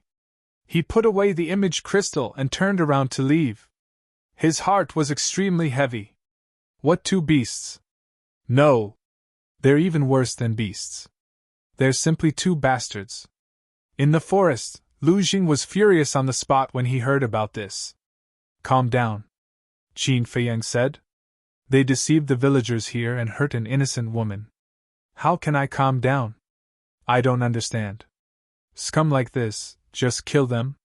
Why are you still keeping them alive? Lu Jing said angrily. Qin Feiyang said, This matter is not as simple as you think. What do you mean? Lu Jing raised his eyebrows. Two people who are at least battle saints. Why are they hiding in this village? Just to play with the people here? If it were you, would you do such a boring thing? Qin Feiyang said. No. Lu Jing shook his head.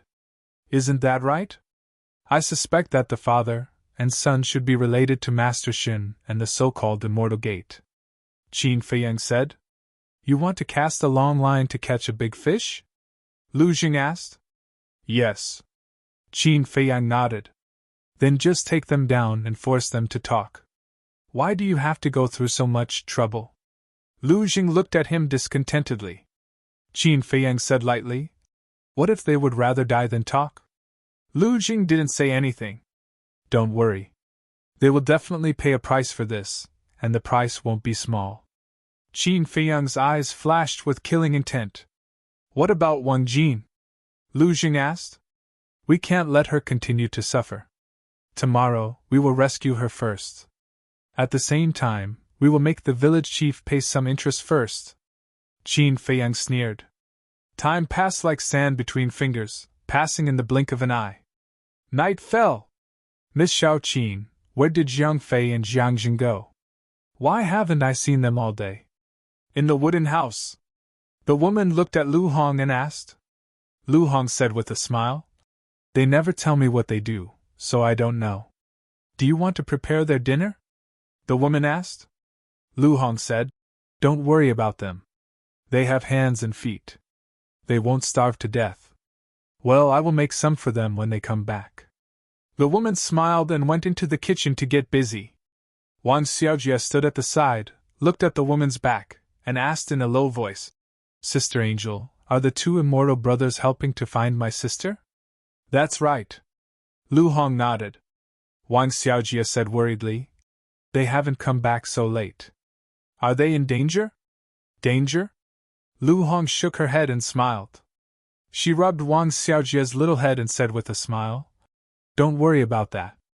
In this world, no one can hurt them." "Are they very powerful?" Wang Xiaojie asked naively. "Of course they are.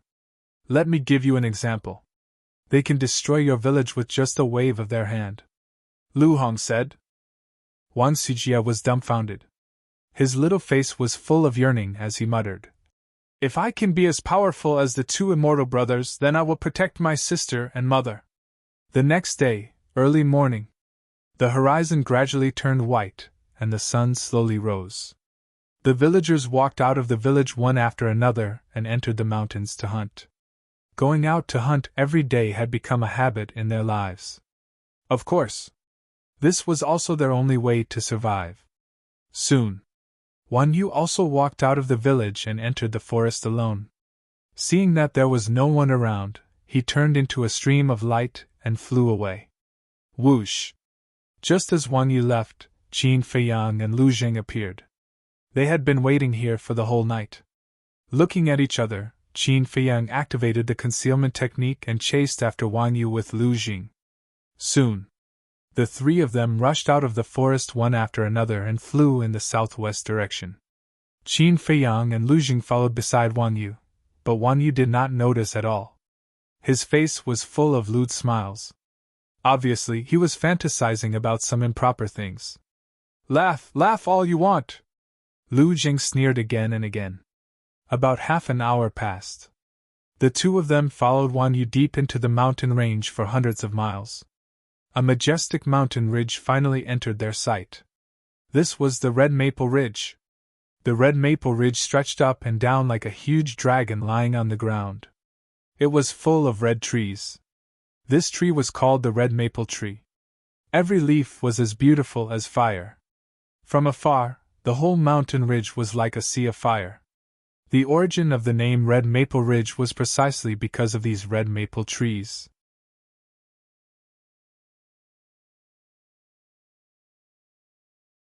Chapter 12:19. Whoosh! Wan Yu directly entered Red Maple Ridge and stopped halfway up the mountain. There was a cave here. It was pitch black inside the cave. "Little bitch, I'm here again." Wan Yu let out a hearty laugh and stepped into the cave. "Bastard, don't come near me. Get lost!" The next moment, a roar filled with fear came from within the cave. Whoosh!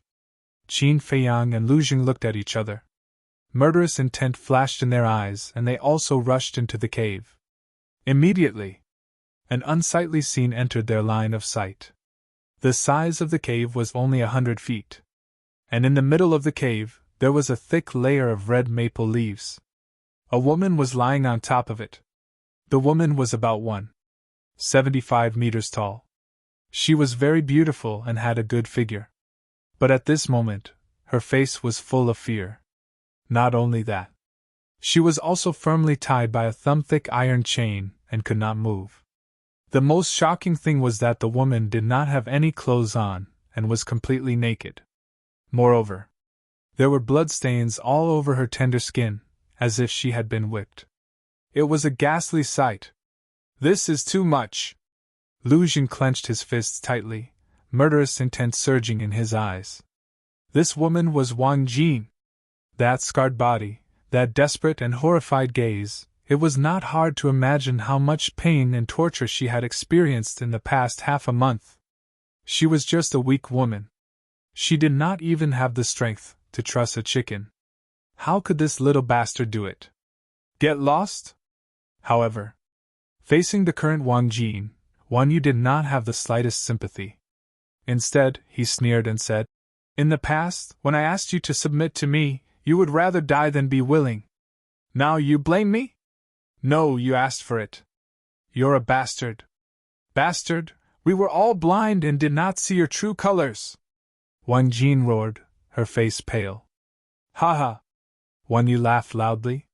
He bent over and pinched Wang Jin's chin, raised it forcefully, and said disdainfully, "Do you know? In my eyes, a woman like you is just a toy for me to amuse myself with." "Bah!" Wang Jin spat on his face.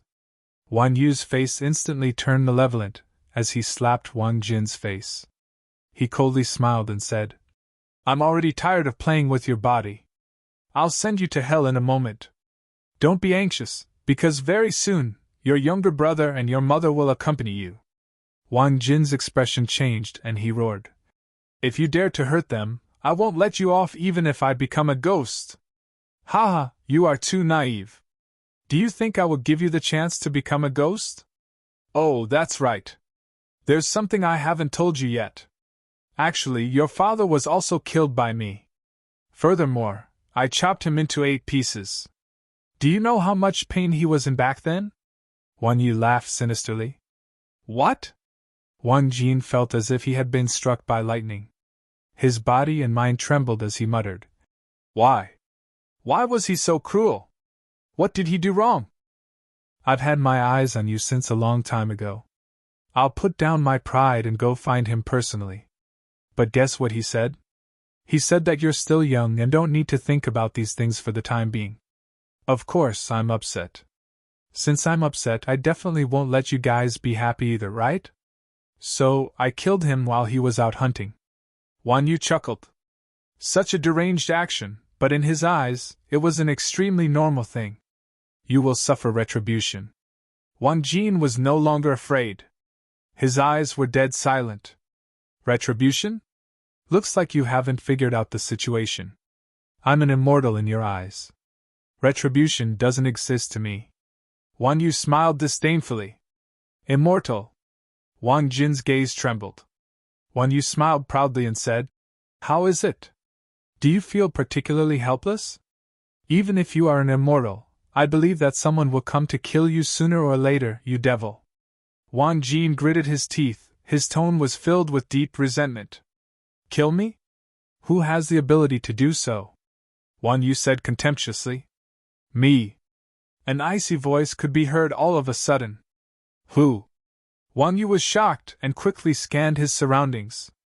Wang Jin also looked at the void around him, his eyes full of surprise. "For your own selfish desires, you harm women and children. It's simply inhumane. For people like you, even if you were to be cut into pieces, it would still be difficult to relieve the hatred in our hearts." As soon as his voice fell, Qin Feiyang and Lu Jing appeared in front of the two. Both of them were murderous. "How could it be you guys?" Wang Yu's expression changed. Qin Feiyang sneered and said, "Shouldn't you and your father have guessed that we are also cultivators?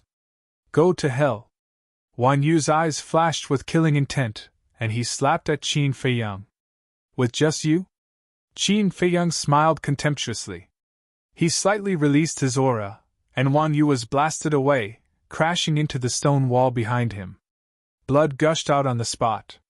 So strong! Wang Yu's pupils shrank, and he hurriedly used a mysterious footwork to escape from the cave. "Today, even if you go to heaven or hell, you can't escape." Qin Feiyang chased after him. Lu Jing glanced at Wan Yu's back coldly. He took out a dagger from his Jiankun bag and cut off the iron chain on Wang Jin. Then, he turned around, took out a set of clothes, and handed it to Wang Jin, saying, "Put it on." Wang Jin glanced at Lu Jing, took the clothes, and quickly put them on. Then, she looked at Lu Jing nervously and asked, "May I ask who you are?" Lu Jing turned to look at her and said with a smile, "Don't be nervous. We are your brother's friends. He asked us to come here specially to find you." Xiao Jie's friends? Wang Jin was in a daze. Why didn't she know that her little brother had these two friends? And they didn't look like simple people. Suddenly, her expression changed, and she exclaimed, "Oh no, Wan Yu isn't immortal. Tell your friend to stop chasing." "Immortal?" Lu Jing said disdainfully. "If Wan Yu is an immortal, then my little cousin is a god." "A god?" Wang Jin was dumbfounded, and her face was full of awe. "Do you really believe it?" Lu Jing was a little helpless, and said, "Come out with me." After saying that, he strode outside. Wang Jin hurriedly followed. When she walked out of the cave, she saw Qin Feiyang blocking in front of Wan Yu. Both of them were standing in the air. Immediately, she was dumbfounded. He could actually stand in the air without any support? Qin Feiyang looked at Wan Yu coldly and said, "Don't say that I didn't give you a chance. Let me see how strong you, a so-called immortal, are." If these words were said by someone in the village, he wouldn't feel anything, but when it came from Qin Feiyang, he felt that it was especially ironic. Because he also knew that there were no immortals in this world. Qin Feiyang urged, "Hurry up, weren't you very arrogant just now? Why don't you even have the guts to make a move now? Don't be arrogant." Wan Yu roared. Boom! He waved his hands, and a huge hand appeared in the air, exuding an apocalyptic aura. The mountains and rivers trembled. This was his battle art. And it was a perfect battle art. Roar! Following closely, another huge beast soared into the air from behind him. This was his battle soul. He used all his trump cards at once, showing how uneasy he was at the moment. Kill! Following his roar, the huge beast and the huge hand shook violently in the air, releasing an earth-shattering might, charging towards Qin Feiyang. "Is this all you've got?" Qin Feiyang smiled coldly. The holy aura of a 9-star battle saint rolled out, and the huge beast and the huge hand instantly disintegrated. Puff! Wan Yu spat out blood again. A dignified immortal only has this much strength. Qin Feiyang looked at him with contempt. Lu Jing said to Wang Jin without turning his head, "Did you see that? He's not an immortal at all, because he's also bleeding, and the blood flowing out is no different from your blood. So he's just like you, an ordinary person, but he knows how to cultivate." Wang Jin looked at the blood that Wan Yu spat out, and then looked at the blood on his body. It seemed that there was indeed no difference. Remember, there are no immortals in this world. And the so-called immortals are just a lie made by immortal he. Lu Jing said lightly. Wang Jin nodded as if he didn't understand. He looked at Wan Yu again. At this moment, his face was ashen. He didn't expect the other party to be so strong that he could disintegrate his battle soul and battle art with just holy aura. "Who are you? Why are you meddling in other people's business?" he roared, his face full of fear and anger. Qin Feiyang said, "In the great Qin Empire, there are very few people who don't know me." Lu Zheng's face twitched. "What a narcissistic guy. Are you very famous?" Wan Yu asked in horror. "Fame isn't important. What's important is anger. Now I'm very angry, and I need to vent it." Qin Feiyang smiled coldly and stepped in front of Wan Yu. "What are you going to do?" Wan Yu retreated in panic and said, "Let me tell you, if you dare to touch me, my father will not let you go. Don't count on him, because soon, he can't even protect himself." After saying that, Qin Feiyang furiously punched Wan Yu's lower abdomen. With a crack, Wan Yu's sea of qi shattered on the spot. The heart-wrenching pain made his face contort, and he howled in pain. "Do you know pain?" Qin Feiyang grabbed his neck and asked. Wang Yu kept nodding, his face was full of pleading. Since you know pain, why do you treat her like this? Doesn't she know pain? Qin Feiyang pointed at Wang Jin and roared. He was like an enraged lion as he punched Wang Yu's mouth again. Wang Yu screamed in pain. The teeth in his mouth were shattered, and he spat out blood mixed with it. In the past, I thought I was already a cold-blooded person, but compared to you, I'm too kind. Because I've never bullied a woman, let alone a woman without any cultivation. I won't be so despicable as to sully a woman's purity. You're not fit to be a human. Qin Feiyang roared, took out the Chang Shui, and slashed at Wang Yu's lower body. A certain part of his body was castrated on the spot, and blood gushed out. Wang Yu looked up to the sky and screamed like a pig being slaughtered. It was incomparably mournful. Qin Feiyang said, Tell me, do you regret it now? Wang Yu nodded repeatedly. The pain made him break out in cold sweat. Unfortunately, there's no medicine for regret in this world. Qin Feiyang laughed and turned to Lu Jing, saying, Bring her back to the village. Okay. Lu Jing waved his hand, rolled up Wang Jin, and flew back to the village with Qin Feiyang. As for Wang Yu, Qin Feiyang didn't kill him. Like a little chick, he twisted him in his hand. Because this kind of scum wasn't worthy of him killing.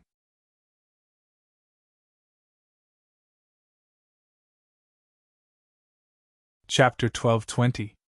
In the village. The old people were drinking tea and chatting together. The children were playing on the lawn. It was a peaceful scene. But when Qin Feiyang and Lu Jing returned, the village immediately fell into chaos. Wang Jin! She's not dead? Everyone, come and see. Jin is back. Hearing the cries, the people rushed to Qin Feiyang and the other three. What's going on? Why does Jina look so weak?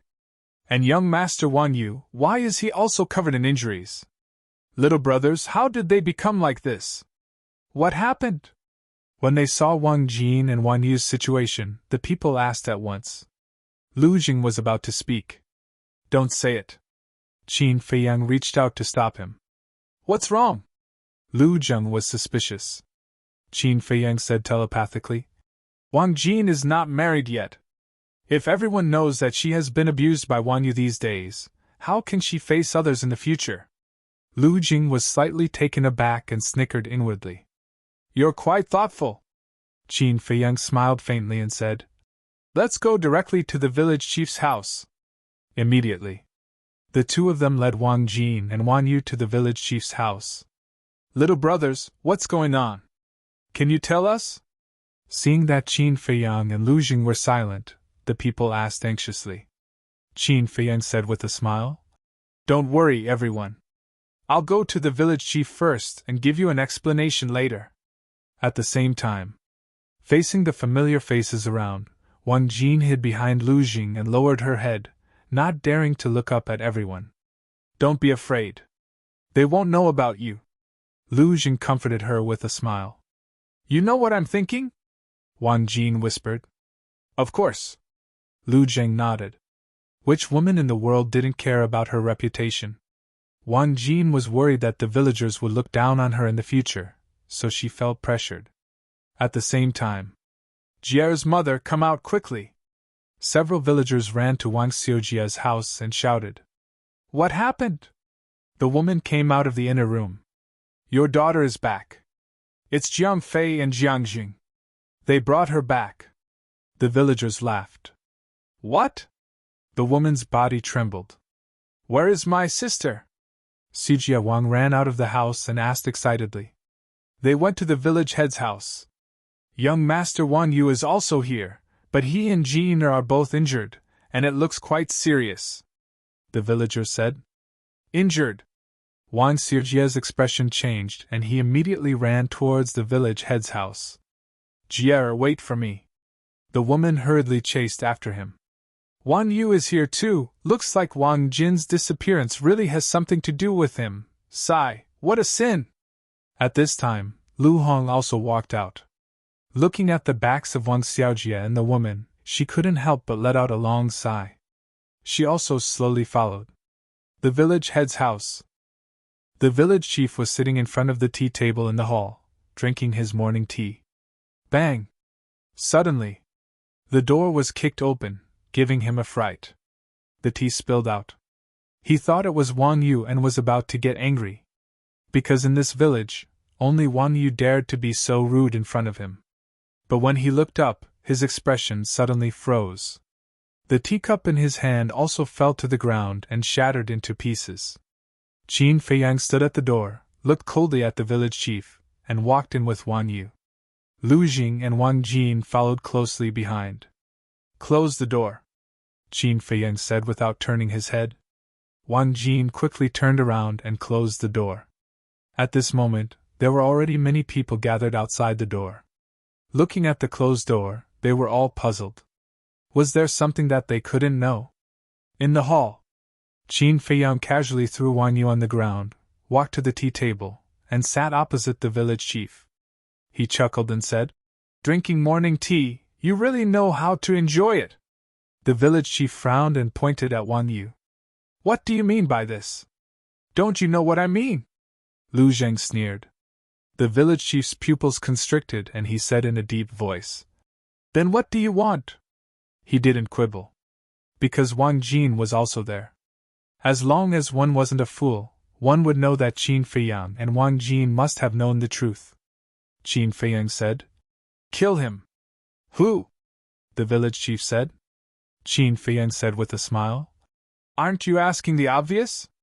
Of course it's your son." "Father, don't!" Wang Yu panicked and hurriedly cried out. "Shut up! I've already told you not to mess around, but you didn't listen. Now you're afraid?" The village chief shouted, his face as gloomy as water. "Shh!" Lu Jing made a shushing gesture and said, "Lower your voice, there are many people outside. If they hear you, you and your son might have a hard time." A trace of disdain crawled up the village chief's face. "I know. With your strength, you and your son don't take them seriously, but don't forget that we're here. Of course, if you have the confidence to kill us, then it's a different story." Lu Jing joked. The village chief said in a deep voice, "We're all cultivators. There's no need to make a fuss over some ordinary people." Qin Feiyang said with a faint smile, "It's precisely because they're ordinary people that we intervened. Stop talking nonsense and do it." "Impossible." The village chief shook his head. Qin Feiyang said, "Do you think you have a choice?" "Of course." The village chief chuckled and returned to his seat. Looking at Qin Feiyang and Wang Jin, he said lightly, "I'm highly respected in the village, and you're just outsiders. If I tell everyone that you're the ones who kidnapped Wang Jin, who do you think they'll believe? Amazing, you can still make a false accusation. But Wang Jin is still alive. Someone will believe her words." Lu Zheng sneered. "Ask." The village chief sneered and looked at Wang Jin. He asked with a smile, "Jin, tell Grandpa village chief who hurt you. Before you answer, you have to think carefully. Your brother and mother are very worried about you." It was obvious. He was threatening Wang Jin. If Wang Jin dared to speak the truth, he would kill her brother and mother. Wang Jin panicked and looked helplessly at Qin Feiyang and Lu Jing. Lu Jing stepped forward and stood in front of Wang Jin, blocking the village chief's gaze. He smiled and said, "Then tell me, what good solution do you have?" "Leave the village immediately. After you leave, we'll naturally let Wang Jin go. And I promise to take good care of her family in the future. It can be considered as making up for the harm you have caused her." The village chief smiled. Lu Zheng's gaze turned cold. He shouted, "Can this kind of harm be made up for by money and material goods? For these pitiful worms living at the bottom of society, what can't money and material goods replace?" The village chief said, his tone full of disdain. Lu Jing shook his head and said, "You're too arrogant. Do you think that you can play with the dignity and fate of others just because you have some cultivation? The weak are prey to the strong. This has always been the law of survival in this world. As cultivators, you don't need this old man to remind you." The village chief sneered. "Indeed, I don't need you to remind me. But I have to remind you that if you don't kill Wang Yu now, you and your father will die later." Lu Jing said with a grin. Who do you think you're talking to? The village chief's gaze turned cold, and a wisp of emperor's might emerged. War Emperor? Qin Feiyang and Lu Jing were surprised. Moreover, when the village chief released his emperor's might, Qin Feiyang also felt a bloody aura that he hated. Although I don't know your cultivation, you don't look old. No matter how strong you are, you can't be that strong. So, two young people, be sensible. Life is precious. Don't seek your own death. The village chief withdrew his emperor's might and looked at the two indifferently. Wang Yu was no longer afraid. He stood up and stood behind the village chief, looking at Qin Feiyang and the other two mockingly. Lu Jing transmitted his voice. Have you determined his cultivation? 1-star War Emperor. Qin Feiyang thought. However, he was extremely confused. What was that bloody aura that he hated? Lu Zheng's pupils shrank. Not simple. There was actually a 1-star War Emperor hiding in a village. But why were the father and son hiding in this village? The village chief looked at the two arrogantly and said, This old man's patience is limited. Get lost now. You're going too far? Qin Feiyang's gaze turned cold. Viper and Dan Wankai immediately appeared.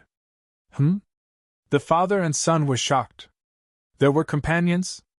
A mere war emperor dares to be arrogant in front of our young master. You have guts. The two sneered and released a wisp of emperor's might. War Emperor. He actually has 2 war emperors with him. The village chief's gaze trembled. What surprised him the most was the way Viper and Dan Wankai addressed Qin Feiyang. Young master! Although it was just a simple address, the hidden meaning behind it was extraordinary. Only the direct descendants of some super forces would be addressed this way. Who are you? The village chief looked at Qin Feiyang in shock. Viper snorted coldly and said, Someone you can't afford to offend. Immediately do as the young master says. Otherwise, don't blame us for being impolite. The village chief's expression changed. He looked at Qin Feiyang pleadingly and said, Can you change the conditions? I only have 1 son. What does it have to do with me? Qin Feiyang said indifferently. The village chief looked flustered. Suddenly, he seemed to have thought of a plan. His eyes lit up as he looked at Qin Feiyang and said, How about this? I'll let Wang Yu marry Wang Jin and promise to treat her well for the rest of their lives. Yes. I'll treat her well and hold her in the palm of my hand. Wang Yu also quickly promised. I don't want to. Wang Jin shook her head. Her eyes were filled with hatred. Wang Yu said angrily, Wang Jin, don't be stubborn. No one will be willing to marry you in your current state except for me. Lu Jing said indifferently, I'm willing to marry her. You! Wang Yu glared at Lu Jing angrily. Qin Feiyang, Viper, and Dan Wankai also looked at Lu Jing in surprise. Wang Jin's face was also full of shock. Lu Jing coughed dryly and said to Qin Feiyang and the other two telepathically, Don't misunderstand. I'm just saying this to comfort her so that she won't be sad. Qin Feiyang glanced at Wang Jin and said to himself, Of course I won't misunderstand, but I'm afraid that she'll take it seriously. She won't, right? Lu Jing glanced at Wang Jin from the corner of his eyes, feeling a little guilty.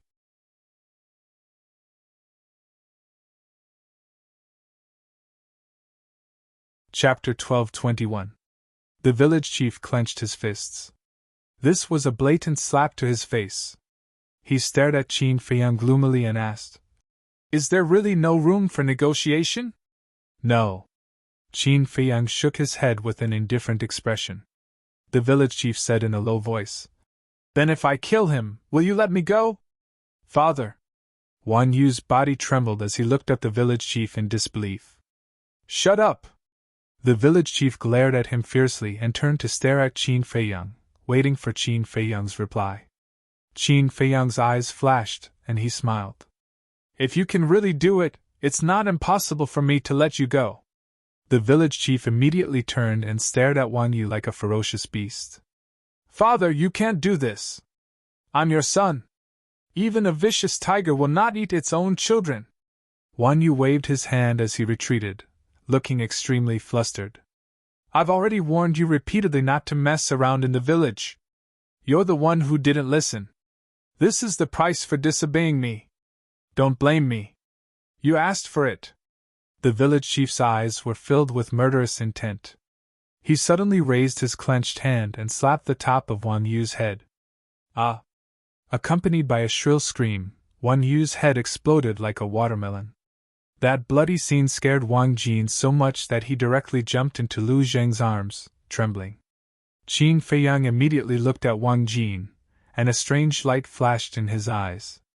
Why is there a scream coming from outside? What happened inside? When the people outside heard Wang Yu's scream, the surprise on their faces became even stronger. I want to find my sister. Open the door and let me in. At the door, Wang Xiaojie knocked on the door with all his might. The woman standing at the side was also anxious. Lu Hong couldn't stand it anymore. She grabbed Wang Xiaojie's wrist and frowned. Stop fooling around. When the matter is settled, your sister will naturally come out, Wang Xiaojie said. But inside, Lu Hong said, with your two brothers, no one can hurt your sister. Don't worry. Hearing this, Wang Xiaojie quieted down. Inside the hall, with a thud, Wang Yu's body fell to the ground. The village chief closed his eyes in pain, then turned to Qin Feiyang, gritted his teeth and asked, Are you satisfied now? Qin Feiyang said indifferently. You should be asking Wang Jin man if he's satisfied, not me. Village chief looked at Wang Jin and said, I've already killed this bastard. Can you forgive me? Wang Jin glanced at Wang Yu and saw the blood on the ground. Her face turned pale and she hid in Lu Zheng's arms again. Qin Feiyang said, It seems that she can't forgive you. The village chief's expression changed and he said angrily, But you promised me just now that as long as I kill him, you will let me go. Dan Wankai sneered. You're getting old. Is there something wrong with your ears?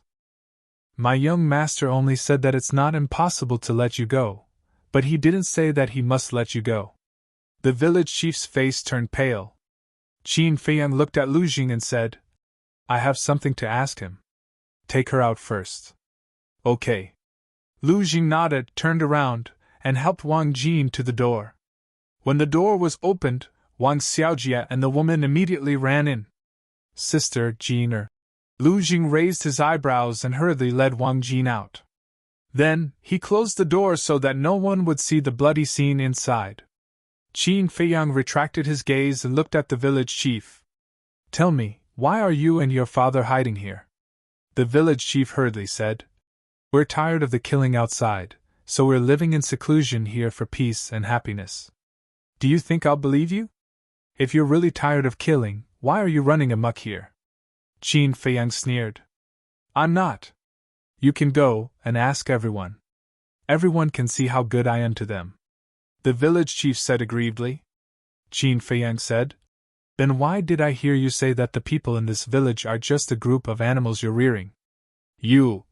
The village chief looked at Qin Feiyang in surprise. Are you wondering how I know? Qin Feiyang smiled disdainfully and took out the image crystal. The image recorded yesterday slowly unfolded in the void. How is this possible? Looking at the image, the village chief's old face was full of disbelief. Qin Feiyang said indifferently, Just now, who do you think the villagers will believe? Actually, I'm not worried at all because I have this evidence in my hands. I just don't want to make things difficult for Wang Jin in the future, so I haven't taken it out. The village chief collapsed on the ground weakly like a dead dog. It turned out that the other party already had irrefutable evidence. He had been so arrogant before. How ridiculous! Qin Feiyang put away the image crystal and said, If you want to live, you have to tell the truth. The village chief said, I really don't talk nonsense. A person like you definitely won't live in seclusion here because you're tired of the killing outside. What is your goal? Tell me.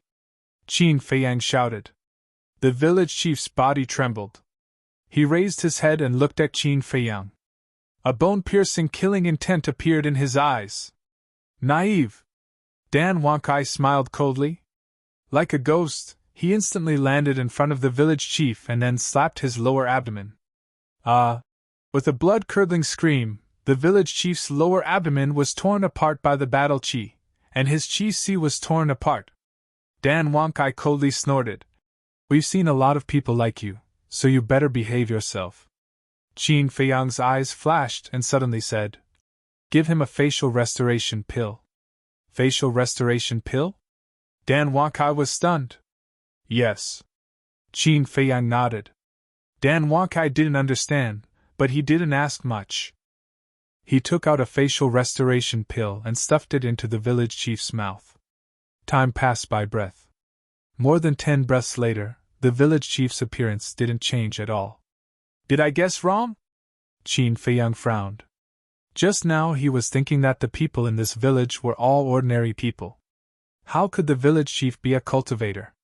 So he suspected that the original village chief had been killed and this person was a fake. Who would have thought that it was actually true? Qin Feiyang said. What's your relationship with Master Shin? Since there was no problem with the identity of the village chief, he must be related to Master Shin. The village chief just looked at him quietly and didn't say anything. I'll make you talk. Qin Feiyang smiled indifferently. With a wave of his hand, the village chief was immediately sent to the castle. Another pitiful person. Viper sighed. He reaped what he sowed. Why don't you just tell us the truth? Why did he have to go in and suffer? Dan Wonkai shook his head and sneered. Fatso and the white-eyed wolf's means of torture were not a joke. After a while, the village chief couldn't bear it anymore. Qin Feiyang took him out of the castle, only to see that the village chief was stripped naked. The previous toughness was gone. He covered his buttocks and there was only fear in his eyes. What's the situation? Why are you covering your buttocks? Don't tell me he was raped? Viper and Dan Wonkai looked at each other. Actually, with the character of the white-eyed wolf, it was really possible for him to do such a thing. Dan Wonkai coughed, holding back his laughter, and said, Now tell me, what's your relationship with Master Shin? The village chief said in horror. I can't tell you. If I tell you, even if you don't kill me, they won't let me go. They? Qin Feiyang raised his eyebrows. It turned out that it was not only Master Shin, there were others. Who are you talking about? Dan Wonkai asked. I really can't tell you. Kill me, please. The village chief shook his head and looked at the three of them. Dan Wonkai grinned and said, It seems that you still want to go to the castle. No, I'll tell you. The village chief hurriedly waved his hand in horror. To think that he was raped at such an old age? He had lost all his face. Then tell me quickly, Dan Wonkai said angrily. His patience was almost worn out. The village chief quivered and said, I don't know who they are.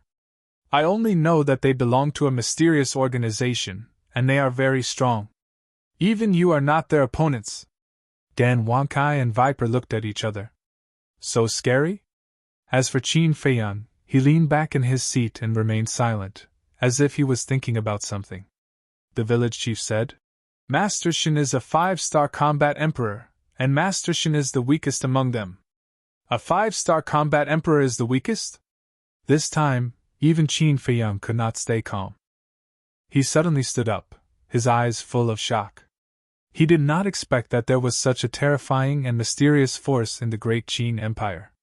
Wait! Could it be the remnants of the Heavenly Sun Empire? The more he thought about it, the more Qin Feiyang felt that it was possible. Because other than the great Qin Empire, only the former Heavenly Sun Empire could cultivate so many experts. Continue asking? After a while, Qin Feiyang said to Dan Wonkai and returned to the chair, lost in thought. Dan Wonkai looked at the village chief and said, How did you know them? I don't know. Because before me, the people in our village already knew them, the village chief said. Dan Wonkai was slightly stunned and frowned. Everyone in the village knows? The village chief waved his hand and said, No, I didn't make it clear. All the village chiefs know, the other villagers don't know. You mean, all the village chiefs of this village are related to that mysterious organization? Dan Wonkai said. Yes. We take orders from them, and they give us elixirs and battle arts to help us cultivate. The village chief nodded. Dan Wankai said, What do they want you to do? The village chief said, You don't have to do anything.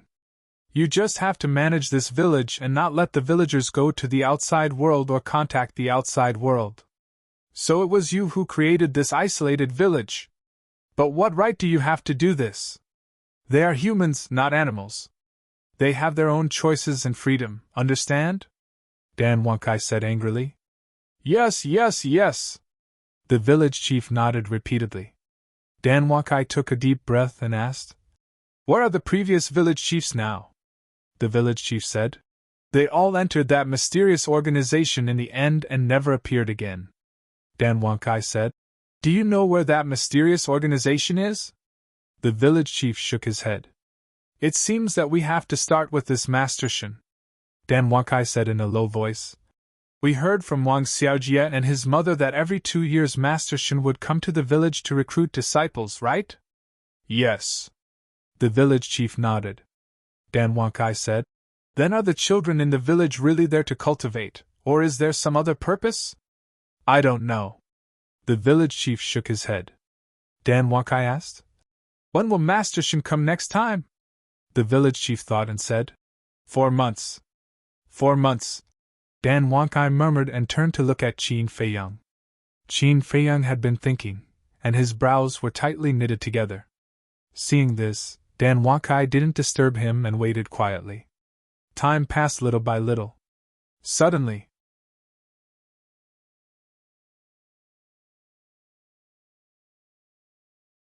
Chapter 12:22. Lying?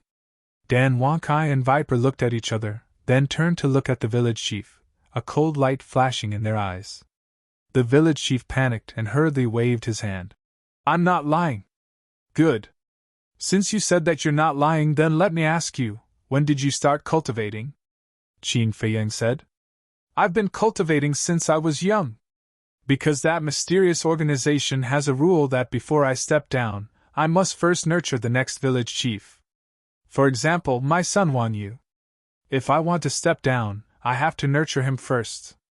The village chief said. Qin Feiyang said. Then how old are you now? The village chief said. 85. Dan Wankai immediately said angrily. Ridiculous, even if you started cultivating at the age of 5, only 80 years have passed.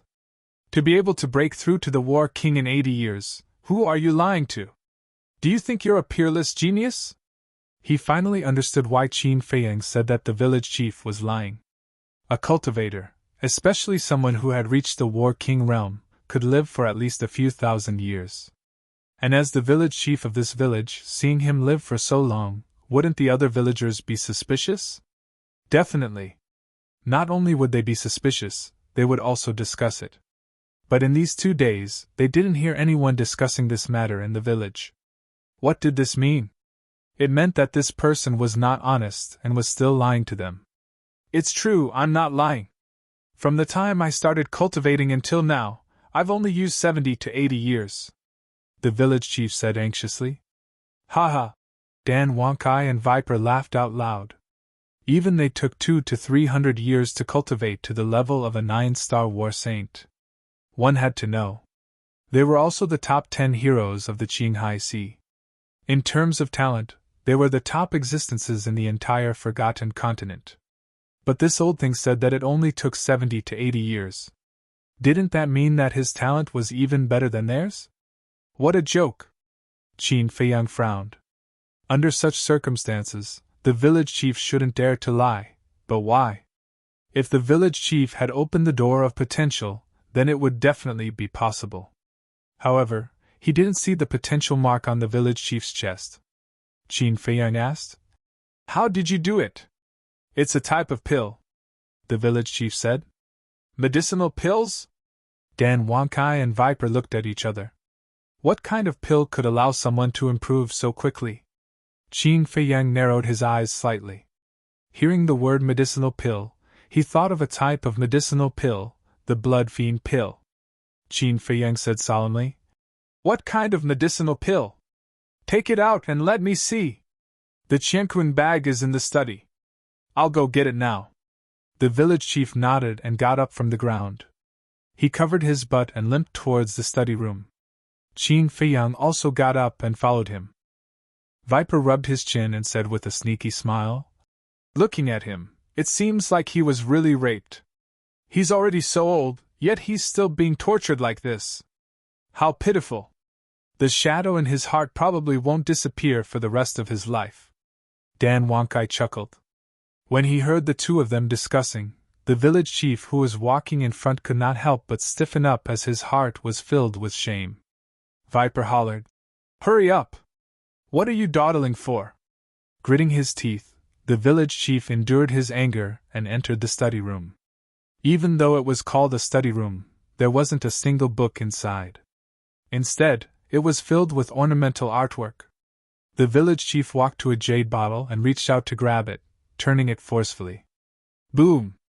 Accompanied by a deep rumble, the ground in the middle of the study room split open and an underground secret chamber appeared before the eyes of Qin Feiyang and the other two. The secret chamber wasn't big and was about 5 feet wide. In the middle, there was a stone platform with the Qianquan bag on it. "Go," Qin Feiyang said to Viper. Viper nodded and leaped into the secret chamber. Grabbing the Qianquan bag, he lowered his head to check it. Very quickly, Viper's face darkened as he leaped up and landed beside Qin Feiyang.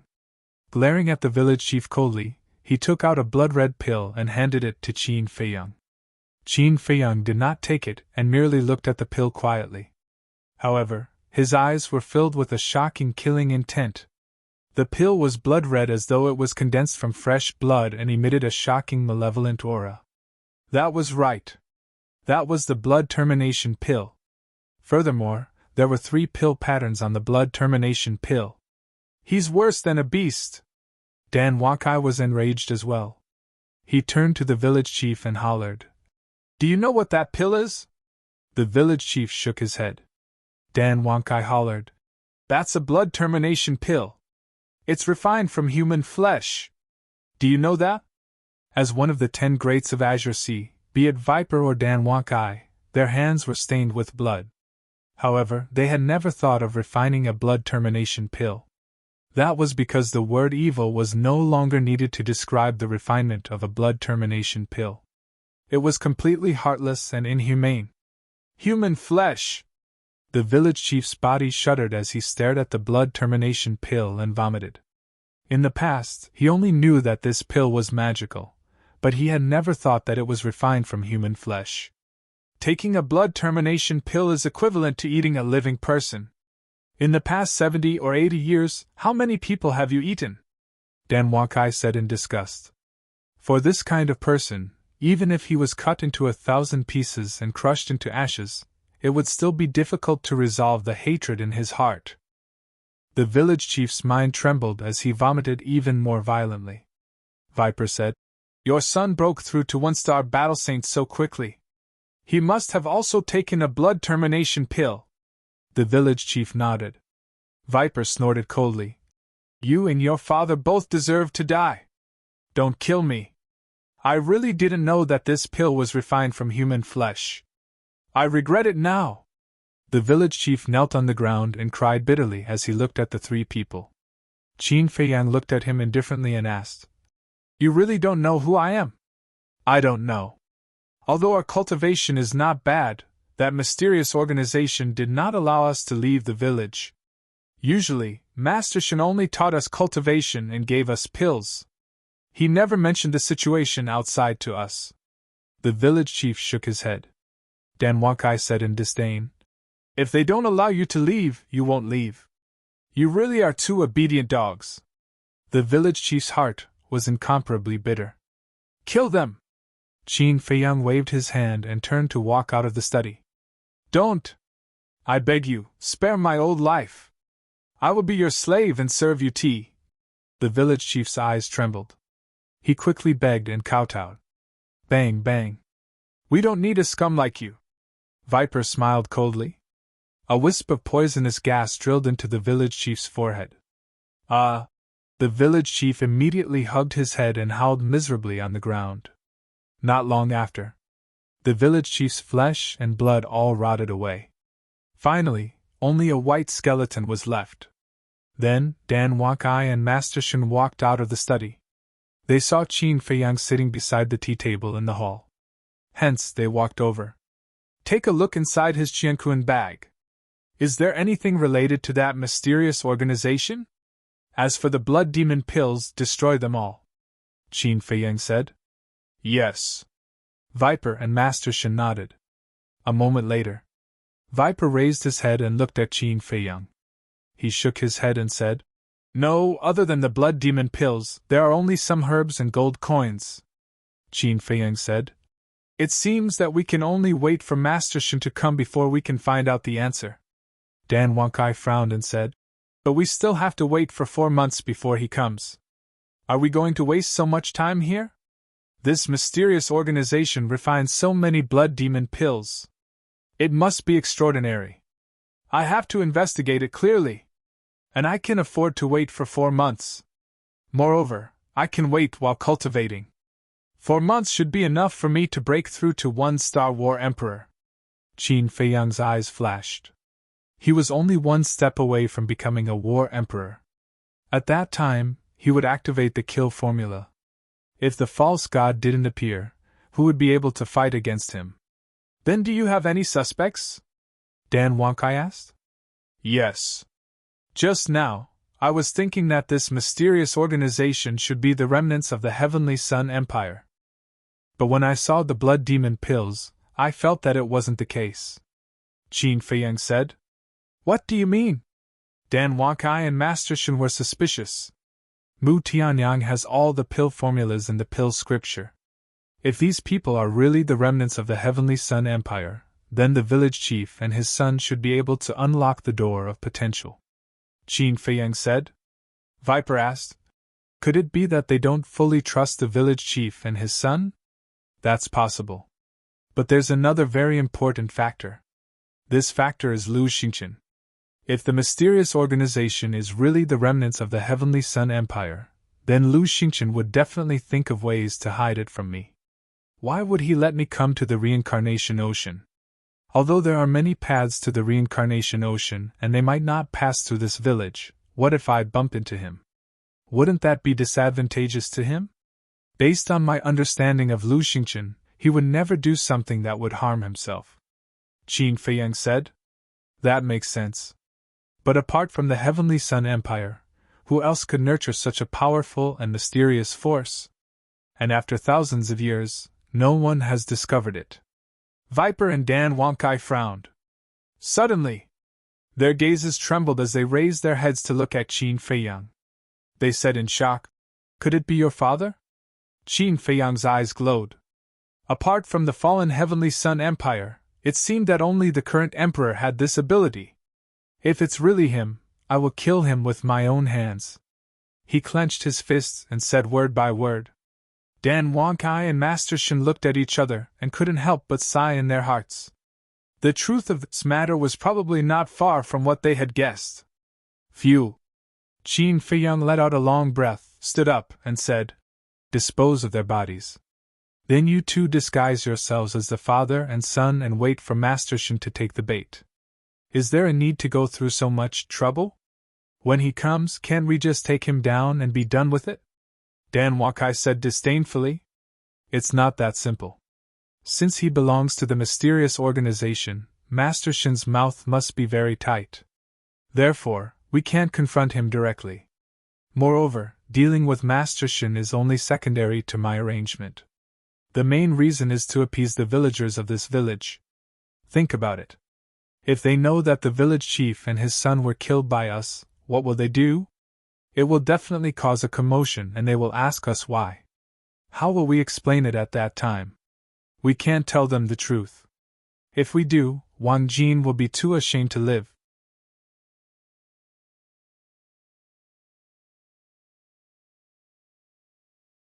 Chapter 12:23. They'll find out about the death of the village chief and his son sooner or later. If you don't tell them the truth, you'll have to take the blame. Dan Wankai frowned. That's right. Viper nodded. When the villagers found out about the death of the village chief and his son, they would definitely think of what happened today. By then, they would naturally think that they were the ones who killed the father and son. If they told them the truth, the villagers would definitely thank them. However, if they didn't tell them the truth, the villagers would definitely hate them. They might even be labeled as someone who killed the innocent and disregarded human life. This was a stark contrast. We can only protect Wang Jin's reputation. Even if I have to take the blame, it doesn't matter. Qin Feiyang smiled faintly. Dan Wangkai and Viper smiled helplessly. All right, you guys deal with it. I'll go find a place to cultivate in seclusion. Qin Feiyang waved his hand and opened the portal. He walked in without looking back. Sometimes the young master is scary, but sometimes he's touching. After the portal disappeared, Viper shook his head and sighed. Yeah. I don't think there are many people in the world who would go to such lengths for a person he met by chance. Let's not talk about it anymore. Let's deal with it quickly. Dan Wangkai smiled. He dragged Wang Yu's body into the study and threw it into the secret room. Viper also found a few pieces of cloth and wiped the blood on the ground. After everything was cleaned up, the two of them took the illusion pills and changed into the appearance of the father and son. They opened the door and walked out. Village chief! Young Master Wang Yu, are you okay? The villagers outside immediately asked with concern. However, Wang Jin's face was full of surprise. She clearly saw Wang Yu being killed with her own eyes. How did he appear in front of her alive?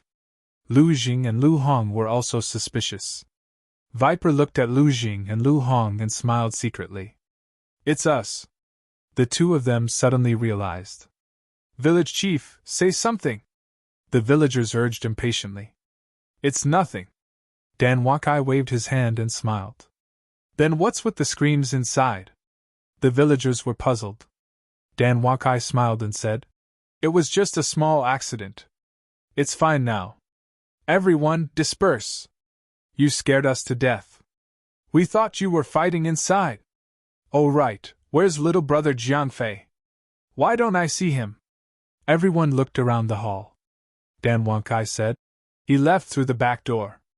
I think he's going to do something. He'll be back soon.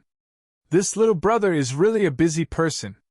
Yes, I've been in the village for 2 days, but I've only seen him once. You've seen him once, but I haven't even seen him once. Everyone began to talk at once. Dan Wakai waved his hand again and said, All right, there will be more opportunities in the future. Let's disperse. All right, we'll get going then. Call us if you need anything. Everyone left in 2s and 3s. In the end, only Lu Jing, Lu Hong, Wang Jin, Wang Xiaojie, and the woman were left. Dan Wakai looked at Wang Xiaojie and the woman and said with a faint smile, You two go back first. The mother and son were a little hesitant. Dan Wakai said, Don't worry, Brother Jiang and Miss Lu will bring Jiner back later. The father and son looked at Lu Jing and Wang Xiaojie. Lu Hong nodded at them, and then the mother and son turned to leave. After the mother and son left, Dan Wakai looked at Wang Jin and said, Young master has helped you hide what Wang Yu did to you. Don't feel inferior in the future, and don't do stupid things. Live well.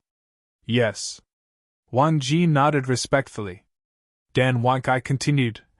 Also, if the villagers ask, what's with the injuries on your body? You were injured by a wild beast. Okay. Wang Jin nodded again. Dan Wankai smiled, looked at Lu Jing and Wang Xiaojie and said, That's all. Take her back. Wait, where's my little cousin? Lu Jing asked secretly. Needless to say, the village chief must be dead, but how could something happen to Qin Feiyang? And he left through the back door? Dan Wankai said. Young master said that he's going to cultivate in seclusion. We don't know where he went. Cultivating in seclusion? Isn't he going to the Sea of Reincarnation? Lu Jing frowned.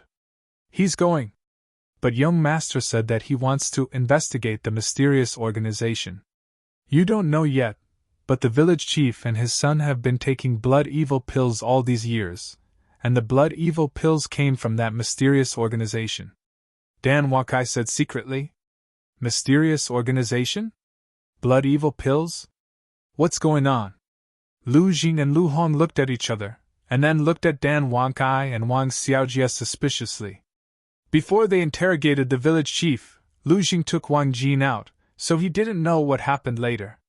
Dan Wakai explained briefly. I'll go. Master Shen is a 5-star combat emperor? And he's the weakest in that mysterious organization? This is a bit ridiculous.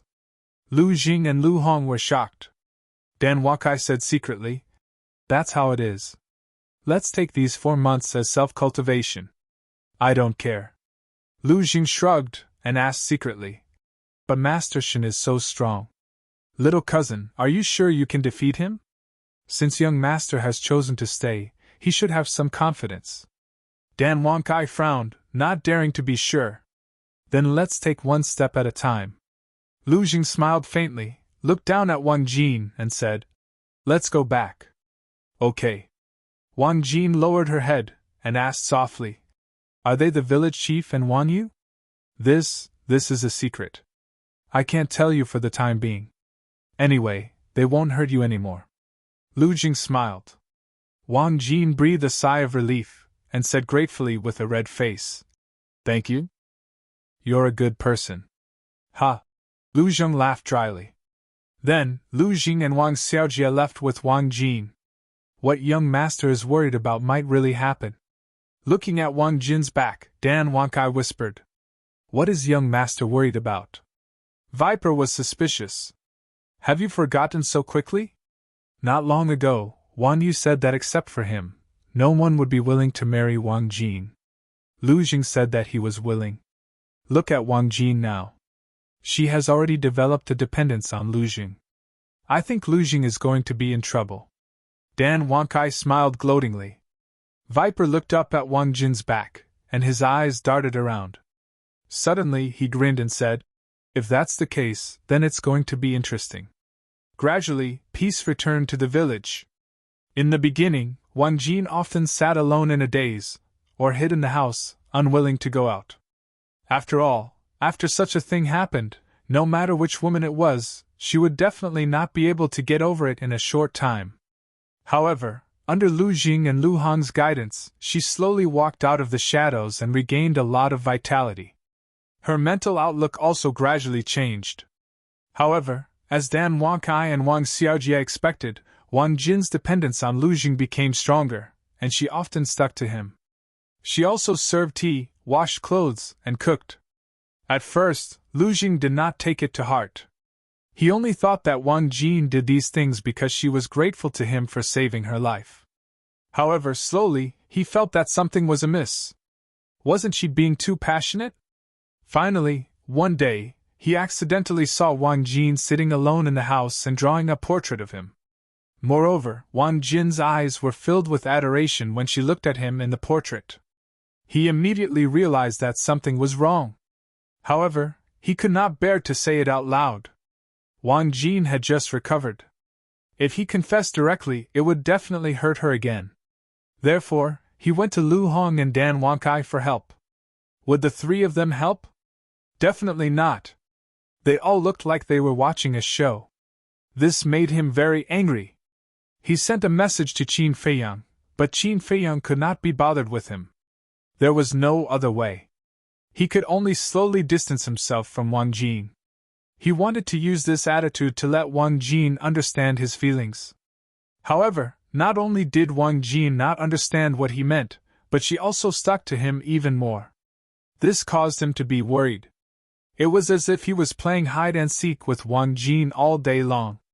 As soon as he saw Wang Jin appear, he would immediately run away. As for Dan Wakai and Viper, they usually cultivated in the house. They would only go out if there was something important. As for Lu Hong, she often interacted with the villagers. Sometimes, she even accompanied the villagers to go hunting. After a while, everyone became familiar with each other. The villagers here also liked her very much. Not only was she beautiful, but she was also very sensible. However, she did not forget to cultivate. Usually, when it was late at night, she would leave the village alone and find a place to cultivate in silence. There was also Wang Xijie. Ever since he saw the methods of Qin Feiyang and the other two, he admired the three of them. In the beginning, because he was still unfamiliar with them, he was too embarrassed to ask. However, after he became familiar with Lu Hong and the other two, he pestered the two of them every day to teach him cultivation. No matter what Lu Hong wanted to do, she had to ask Qin Feiyang first. This had already become a habit, so she did not agree easily. As for Lu Jing, in order to avoid Wang Jin, he lived in fear all day long and was even on the verge of collapse. How could he be in the mood to teach Wang Xiaojie? If it were not for the fact that he had to investigate that mysterious organization, he would have left. So, whenever Wang Xiaojie mentioned that he wanted to cultivate, he would directly ignore him or push the blame to Qin Feiyang. What he meant was, if you want to cultivate, you can go to your uncle Jiangfei first. If he agrees, I will teach you. Later, Wang Xiaojie squatted at the entrance of the village every day, waiting for Qin Feiyang to return. But day after day, let alone Qin Feiyang, there was not even a shadow of him. Just like that. 4 months passed. Early in the morning, outside the village, in a mountain stream hundreds of miles away, a terrifying emperor's aura suddenly erupted. The fierce beasts within 100 miles were all alarmed. Looking at a short mountain that was dozens of feet high, their fierce eyes were full of awe. On a blue stone at the top of the mountain, a young man in white was sitting cross-legged. He looked to be about 23 or 24 years old. His eyes were closed, and his facial features were as sharp as knives. His two sword-like eyebrows exuded a threatening aura. In the impression of these fierce beasts, this young man in white came 4 months ago. At that time, they were still thinking, how could a human be so stupid as to take the initiative to come to their door? But when they swarmed up and were ready to enjoy this delicious meal, a strange thing happened. This human, with just a wave of his hand, killed several nearby saint beasts. This frightened them and they all fled for their lives. However, they did not know if this human was kind or not, but he did not chase after them. Since then, they did not dare to act rashly again. And the young man in white had been cultivating on the top of the mountain, never leaving half a step.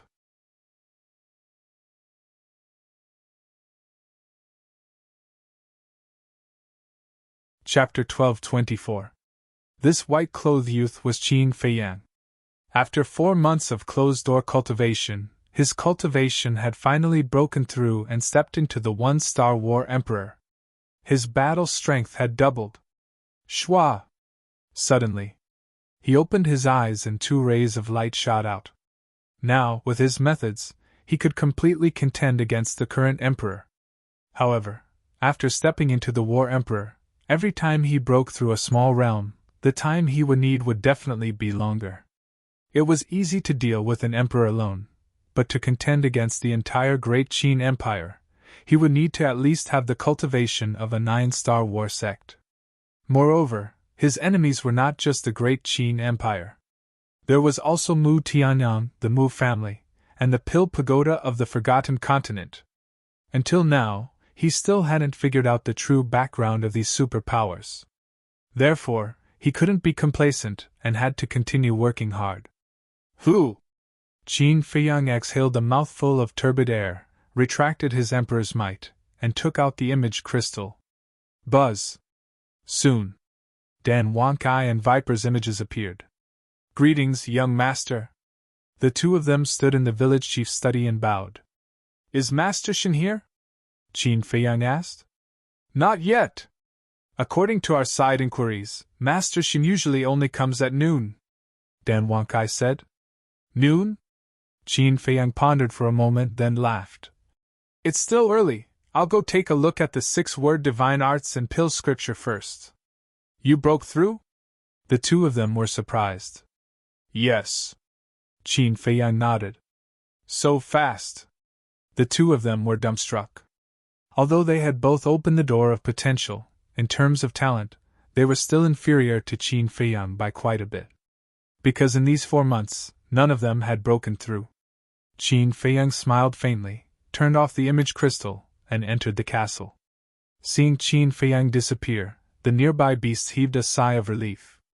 Inside the castle. What's going on? Just as he entered the castle, Qin Feiyang was stunned. The entire castle was now emitting rays of dazzling divine light. Furthermore, on the ground of the ancient castle, a 5-pointed star pattern appeared. The pattern was white, and it rotated on its own, emitting a dazzling light. We don't know either. Just as you were breaking through, the castle suddenly changed. Fatso, Wolf King, and the other beasts gathered together and looked at the pentagram under their feet and the divine light on the surrounding walls. Their faces were also full of shock and bewilderment. A sudden change? Qin Feiyang raised his eyebrows. What was going on? Just in case, he led everyone out of the ancient castle and appeared on the mountain peak. Why are you here again? You even brought so many companions? The nearby ferocious beasts panicked and turned around to flee. How could Qin Feiyang be in the mood to care about them? With a thought, the ancient castle appeared on his glabella. Rumble! Immediately, a terrifying divine might gushed out from the ancient castle. This divine might made Fatso and the others turn pale with fright, and an uncontrollable fear emerged in their hearts. What's going on? Why would it awaken on its own for no reason? Qin Feiyang was bewildered. Fatso said, could it be that there was some kind of seal in this ancient castle in the past, and when you broke through to the warlord realm, the seal was automatically removed? Seal! Qin Feiyang's gaze trembled. It seemed that Lu Xingchen had said something like this before? You guys wait outside, I'll go in and take a look. After Qin Feiyang finished speaking, he entered the castle again. The pentagram on the ground was still there, like a compass, spinning non-stop, and the light was even brighter than before. Boom! Suddenly, 5 rays of divine light emerged from the 5 points on the pentagram, respectively merging into the walls above, front, back, left, and right. An even more surprising scene appeared. Above, front, back, left, and right walls, an identical pentagram appeared. This, Qin Feiyang was dumbfounded. What exactly did these pentagrams represent? He glanced at the 6 pentagrams, carefully raised his hand, and reached out to the pentagram on the wall in front of him. But when he came into contact with the pentagram, he didn't feel anything out of the ordinary. Qin Feiyang was completely confused. After a while, the 6 pentagrams fused into the wall and disappeared. The divine light on the ancient castle also gradually faded. Crack! But just as the divine light faded, a deafening sound rang out in the ancient castle. Qin Feiyang was shocked and hurriedly looked in the direction of the sound, only to see a crack on the left wall of the ancient castle. The crack continued to extend to both sides, and finally formed a door. Qin Feiyang was completely dumbfounded. First, there were 6 strange pentagrams, and now there was a cracked door. What was going on? He swallowed his saliva, walked to the door, raised his arm, pressed his big hand on the door, and pushed with force. Immediately, he was surprised. He couldn't push it open. One had to know. With his current strength, it was enough to destroy a mountain, but at this moment, he couldn't push this door open. He took a deep breath, shook his arm suddenly, and attacked with all his strength. But the door in front of him still didn't move. This, Qin Feiyang was dumbfounded. A door appeared, but he couldn't open it. What was behind this door? He tried a few more times, but still couldn't open it, so he left the ancient castle. How is it? Fatso and others quickly surrounded him. It's so strange. Qin Feiyang shook his head. What's strange? Everyone was surprised. When I went in just now, pentagrams also appeared on the other 5 walls, and a stone door appeared on one of the walls. Qin Feiyang said. Stone door? Everyone's eyes widened. This was too strange, wasn't it? Qin Feiyang waved his hand, and the ancient castle fell into his palm, and the divine light on it gradually faded. Fatso glanced at the ancient castle and said, Although I don't know what's going on, something must have happened to it. Qin Feiyang nodded. With a thought, the ancient castle turned into a ray of black light and entered the space between his eyebrows. And just as the ancient castle entered the space between his eyebrows, a huge amount of information poured into his mind like a tide. And? Qin Feiyang was stunned, and quickly closed his eyes to check the information. Gradually, his face was filled with ecstasy. What's going on? Seeing this, Fatty, Wolf King, and the other beasts stared at him suspiciously. But they didn't say anything, because they knew that Qin Feiyang must have found something. Suddenly, Qin Feiyang let out a cry of surprise, and even his breathing became rapid. Fatso and Wolf King were even more curious. So that's how it is, haha, so that's how it is. A moment later, Qin Feiyang suddenly burst into laughter. His face was filled with excitement, and he was so excited that his speech became somewhat incoherent. Little Qin Zi, what do you know? Quick, tell us! White-eyed Wolf urged impatiently. Yes. Tell us quickly. Let's have fun together, Fatso said. Qin Feiyang suddenly opened his eyes, which were shining, and said with a smile, As you expected, the ancient castle has indeed changed, and it's an earth-shaking change. What change? Everyone was surprised. I'll take you to the ancient castle first. Qin Feiyang waved his hand, and everyone immediately appeared in the ancient castle. A door really did appear. Fatty, Wolf King, and the other beasts immediately noticed the stone door. They all gathered around it, their eyes filled with surprise.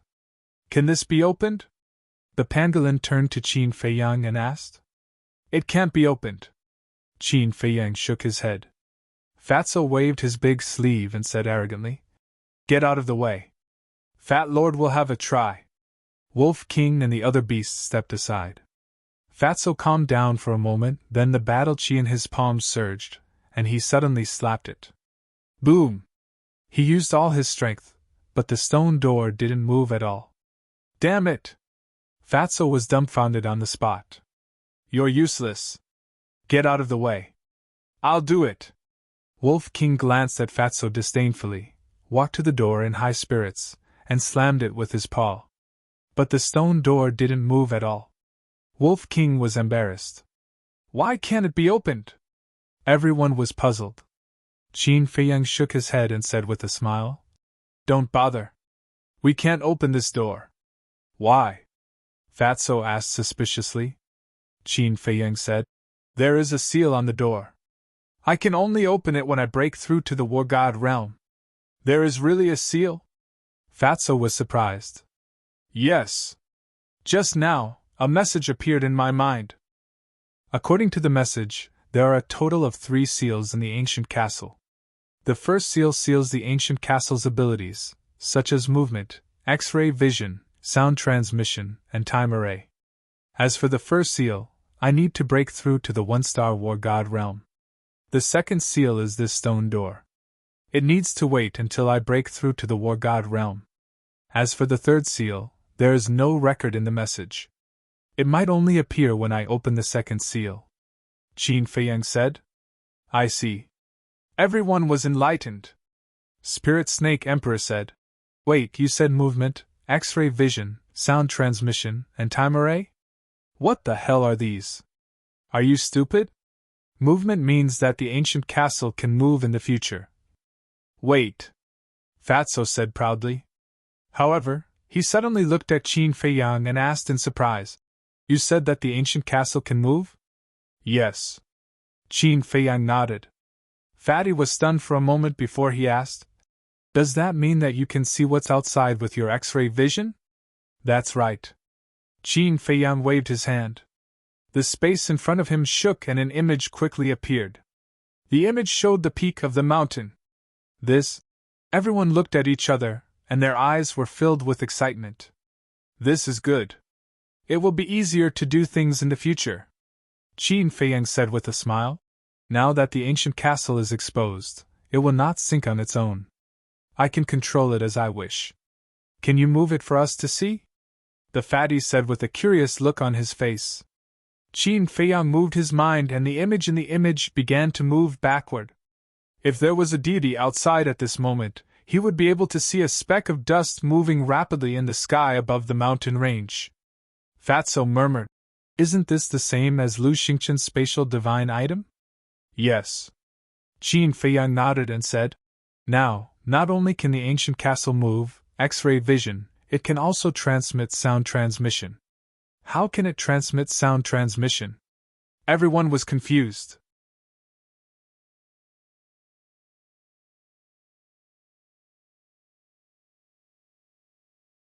Chapter 12:25. Really? Everyone was surprised. I can give it a try. Qin Feiyang smiled and disappeared in an instant, appearing in the sky above a desolate forest. The castle was now far away from the short mountain. Boss, can you hear me? Fatso's voice immediately sounded in Qin Feiyang's mind. Yes. Qin Feiyang thought, and his voice was clearly transmitted to Fatso's mind. Fatso was stunned, looked at Wolf King and the other beasts, and said, It really works? You guys try it too. Little Qin Qin Feiyang, brother Qin, little Qin, brother Qin. Wolf King and the other beasts seemed to have found a fun toy, and they kept transmitting messages to Qin Feiyang, having a lot of fun. Qin Feiyang responded to them one by one, and then entered the castle again. He looked at everyone and said with a smile, It's much more convenient now, right? Yes, it's convenient. Everyone nodded. Qin Feiyang said, However, you can only transmit messages to me. What do you mean? Everyone was stunned. Qin Feiyang said, For example, when Fatso and I are outside, you can only transmit messages to me, but not to Fatso. Why? Everyone was puzzled. Because I'm the owner of the castle. Qin Feiyang smiled proudly. For a moment, everyone was unable to refute, but they all rolled their eyes. Fatso asked, What's the time formation? Qin Feiyang said in a deep voice. This is serious. Before I tell you, you should be mentally prepared. I'm afraid you can't take it and go into shock on the spot. Is it that serious? Fatso was disdainful. It's not serious at all, Qin Feiyang said. Seeing that Qin Feiyang didn't seem to be joking, everyone looked at each other, took a deep breath, looked at Qin Feiyang, and said in unison, Tell us. Qin Feiyang said, I can't understand the mystery of the time formation now, but it can change the time in the castle. Change the time? Everyone was suspicious. It means that the time in the castle will be different from the time outside. According to the information, after the time formation appears, 10 days in the castle is 1 day outside. Qin Feiyang said. What? Tell us what it means. What does that mean? Why does it sound so strange? Everyone looked at him in surprise. It means that we've spent 10 days in the castle, but only 1 day has passed outside, Qin Feiyang said. Everyone was dumbfounded. 10 days in the castle was equivalent to 1 day outside? This was simply a fantasy story. Changing the rules of time, who can do such a heaven-defying thing? It's absolutely true, Qin Feiyang said. Fatso's breathing was rapid. He looked at Qin Feiyang and said, Fat Lord really can't take it anymore. Quickly give Fat Lord a slap to see if we are dreaming. Qin Feiyang didn't make a move, but the white-eyed wolf stood up and directly slapped Fatso's face, and then asked, Does it hurt? Nonsense, you use so much force, how can it not hurt? Fatso said angrily. Then it's not a dream. Wolf King said. Yes, it's not a dream, it's real. Fatso muttered to himself, looked up at Qin Feiyang, and asked again. Are you sure you're not joking with us? Do you think I'm in the mood now? Qin Feiyang said helplessly. This? Fatso was stunned. Wolf King and the other beasts were also stunned. This is too unbelievable. This is the first time they have heard of such a thing in their lives. It's too shocking, too heaven-defying. They can no longer use words to describe their feelings at this moment, Qin Feiyang said. However, although the information says so, we still have to confirm it. Yes, we must confirm it clearly. Fatso nodded repeatedly. If it's true, then they will be rich. This was because they were basically cultivating in the castle. 10 days in the castle is 1 day outside. Then if they cultivate in the castle for 100 days, Wouldn't only 10 days have passed outside? How much time would they save? Chirp! Suddenly, a high-pitched bird cry sounded. Everyone frowned. The bird's cry was sonorous and powerful. At a glance, one could tell that it was not a simple bird. Qin Feiyang waved his hand, and the scene in front of him moved. Suddenly, the scene was locked on the sky above a river. Above the river, there was a huge ferocious bird, spreading its wings and flying.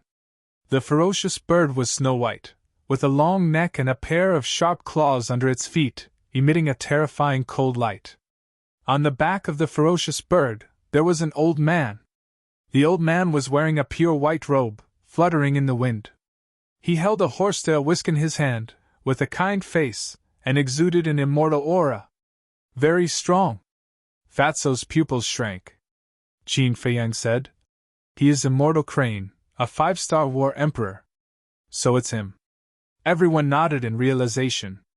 Fatso suddenly raised his eyebrows and said, That's not right. Didn't Dan Wakai say that he usually comes at noon? He should have come early. I have to go to the village immediately. You guys calculate the time carefully. I want to see if the castle is so magical now? Qin Feiyang said. Everyone nodded. Swish! Qin Feiyang flashed and appeared above the barren forest. But as soon as he came out, he couldn't help but be stunned. That's not right. He could have driven the castle to follow him. Why did he have to come out? Immediately, he shook his head with a wry smile. The changes in the castle were too sudden. He still couldn't adapt. But since he had already come out, there was no need to go in again. Swish! He opened a portal and directly arrived at the village chief's house. Dan Wankai and Viper were both meditating with their eyes closed. When they sensed Qin Feiyang's aura, they immediately opened their eyes and said with a smile, You're back. What's the fourth divine art? I haven't had time to see it yet, Qin Feiyang said. What's wrong? The two of them were suspicious. Qin Feiyang said, Immortal Crane is here. You guys get ready. Don't give yourself away. So early? The two of them raised their eyebrows. I saw it with my own eyes just now. I'll go out first. When you see him later, don't act rashly. Qin Feiyang warned. Understood. The two of them nodded. Then Qin Feiyang opened the door and walked out. Little brother, you're finally back. What have you been busy with? You've been busy for 4 months? During this time, how have you been? Have you been sick or anything? When Qin Feiyang appeared in the village, the villagers acted as if they had seen a long-lost relative. They surrounded him and asked about his well-being. I'm sorry. I didn't say goodbye to everyone before I left. Qin Feiyang said apologetically. For cultivators, 4 months passed in the blink of an eye. But for mortals, 4 months was quite long. Everyone still remembered him. And they cared about him so much. He couldn't help but feel a little guilty. You're not an outsider. Why are you apologizing? Little brother, it's fate that you came to our village. In the future, you can treat this village as your own home. You don't have to be polite with us. Being polite will make us unfamiliar. Someone said with dissatisfaction. Yes, yes, yes. Qin Feiyang nodded again and again. Except for the village chief and his son, the people here all had simple and kind hearts. It could be said that people like them were almost extinct in the outside world. So, he would never allow Master Shen and the mysterious organization to continue to hurt the people here. Chirp! Suddenly, a loud and clear chirp of a crane sounded outside the village. The chirp of a crane, it's Master Shen. Master Shen is here. Everyone, quickly inform everyone to gather here. The whole village suddenly boiled up. Everyone's face was full of joy and awe. A villager looked at Qin Feiyang and said with a smile, Little brother, do you know Master Shen? I've heard about him from Jie. Qin Feiyang said calmly. Let me tell you, this Master Shen is a real immortal. Yes. Master Shen is omnipotent. When you see him later, you have to be careful with what you say. A few villagers warned him in a low voice. Okay. Qin Feiyang nodded. But looking at everyone who was in high spirits, a sadness that could not be dispelled rose in his heart. This was ignorance. Of course. He also knew. These villagers were innocent. They couldn't be blamed. Blame the mysterious organization, Master Shin, and the previous village chiefs. These people were too abominable. In less than 100 breaths, almost all the people in the village rushed over. Old people, children, adults. Everyone was looking at the sky outside the village. Their eyes were full of expectation and respect. Although there were many people, no one spoke.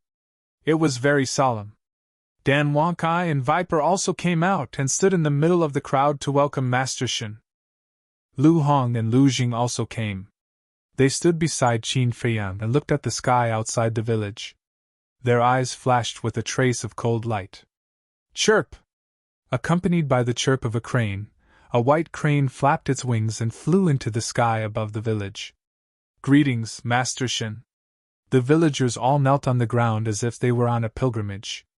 Seeing this, Dan Wonkai and Viper raised their eyebrows and turned to look at Qin Feiyang. One should know. They were the Blue Sea's 10 heroes. They didn't respect the heavens and earth.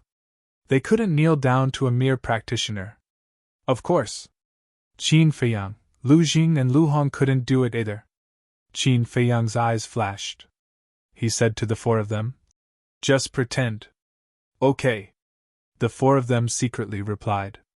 Dan Wonkai and Viper bowed to welcome him. Qin Feiyang and the other two squatted on the ground. Anyway, there were so many people.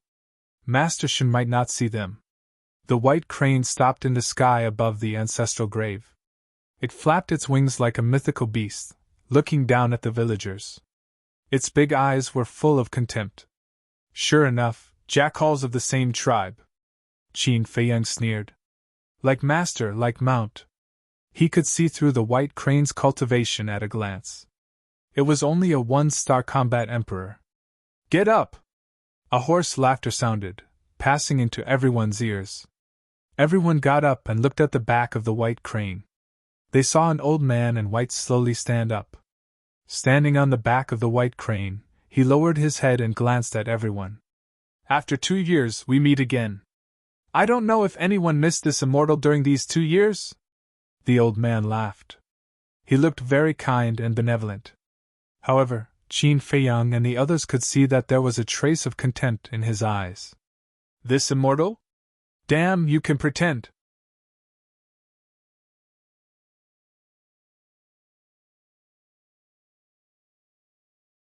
Chapter 1226. Lu Hong and Dan Wonkai were also secretly mocking him. A mere 5-star combat emperor dares to blatantly pretend to be an immortal. They really don't know where this old thing got his courage from. But the villagers were all beaming with joy. Yes. Very much. Everyone hopes that you can stay in the village for a long time. Listening to these words, the smile on Master Shin's face became even more brilliant. He said with a smile, "To tell you the truth, this immortal also wants to spend more time with everyone, but there is no other way. The affairs of the immortal world are busy, this immortal really can't leave." Immortal world? Qin Feiyang and the others were stunned. He even brought out the immortal world. This old bastard really doesn't feel the slightest bit ashamed. Lu Jing secretly said, "Damn it, I really want to go up and slap him a few times." It's not his fault for swearing, it's Master Shin's fault for being too good at pretending. The key point is that the villagers believed it. They thought that there really is an immortal world in this world, and that there really are immortals. Okay. Let's not talk too much. Old rules, let all the children from 10 to 18 years old stand out, Master Shin said. Dan Wonkai also shouted, "This is a good opportunity to become an immortal, everyone, hurry up. Become an immortal! Children, quickly go over. You must do your best. We depend on you to bring glory to our ancestors." Hearing Dan Wonkai's words, the parents immediately urged the children around them. Those children's faces were also full of longing. One by one rushed to Dan Wonkai and Viper's side. "Why don't you go?" Qin Feiyang turned to look at Wang Xiaojie, and Wang Jin and asked suspiciously. Wang Xiaojie rubbed his small head and said with a silly smile, I want to learn cultivation from you. Us? We are not immortals, Master Shen is. Qin Feiyang laughed. TSK.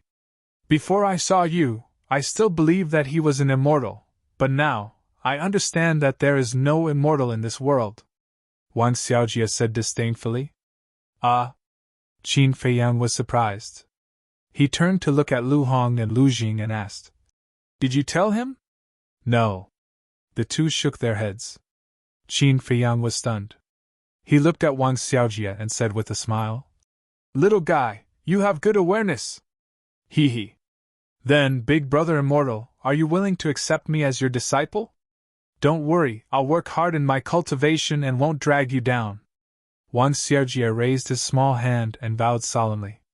Of course. He spoke in a very low voice, afraid that the nearby villagers and Master Shen would hear him. Accepting a disciple? Qin Feiyang was taken aback. Lu Hong secretly laughed. He asked us to teach him cultivation a long time ago, but we ignored him. And these days he has been waiting for you at the village entrance. I see. Qin Feiyang was suddenly enlightened. He lowered his head and looked at Wang Xiaojie.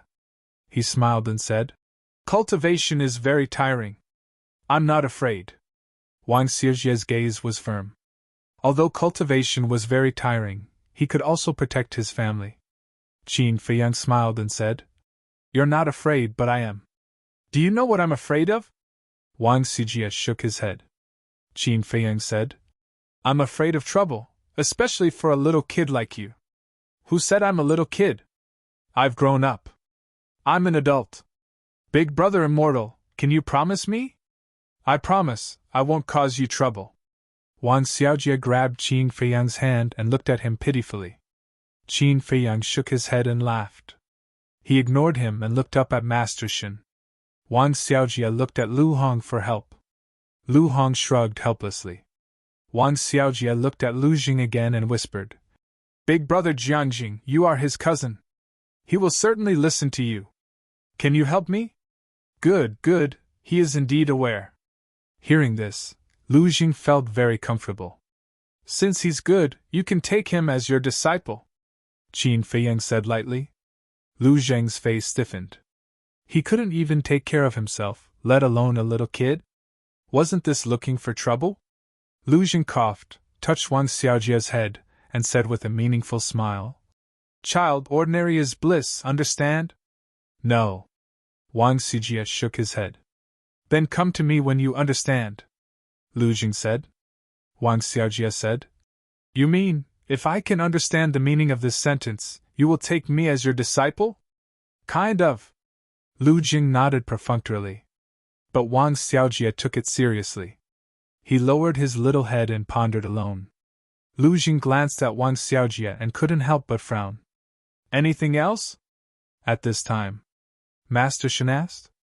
Dan Wankai glanced at the crowd around, focused on Wang Xiaojie and Wang Jin, looked up at Master Shen, shook his head and said with a smile, No.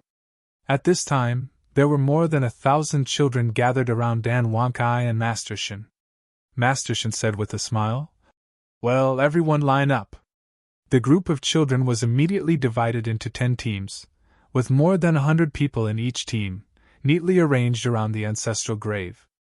Very good. Master Shen nodded with a gratified smile. He waved his old hand, and 10 streamers flew out of his sleeves and suspended in front of the children. These were 10 spirit stones, specially used to test the spiritual power. Master Shen said, I think everyone knows the rules, now let's start the test. Test one by one, don't worry, Dan Wakai said with a smile to the children. The 10 children standing at the front immediately went up, put their hands on the spirit stones, and closed their eyes to meditate. Buzz.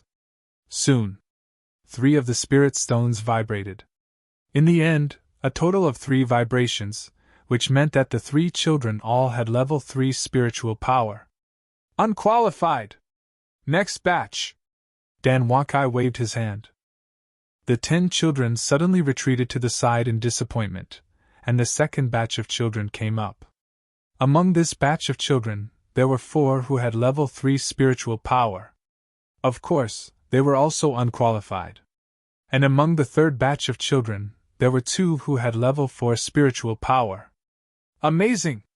Qin Feiyang secretly muttered. He remembered that the population of Iron Ox Town was not small, but people who reached level 3 spiritual power were very rare. It could even be said that they were 1 in 100.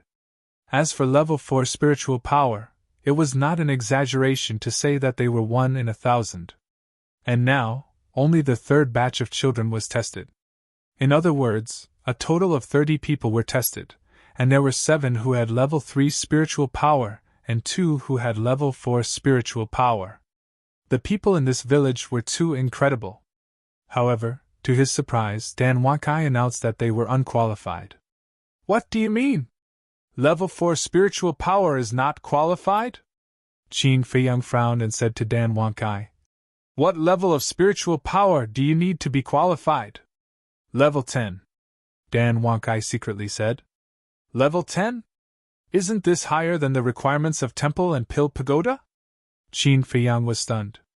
As an alchemist, he knew too much about spiritual power. Level 10 spiritual power was almost 1 in 10,000. Suddenly, Qin Feiyang seemed to think of something and secretly said, No, how do you know so clearly? I remember that the village chief and his son didn't seem to say this before they died, right? Dan Wankai smiled and said, I beat around the bush and learned it from the villagers. They know about spiritual power? Qin Feiyang was surprised.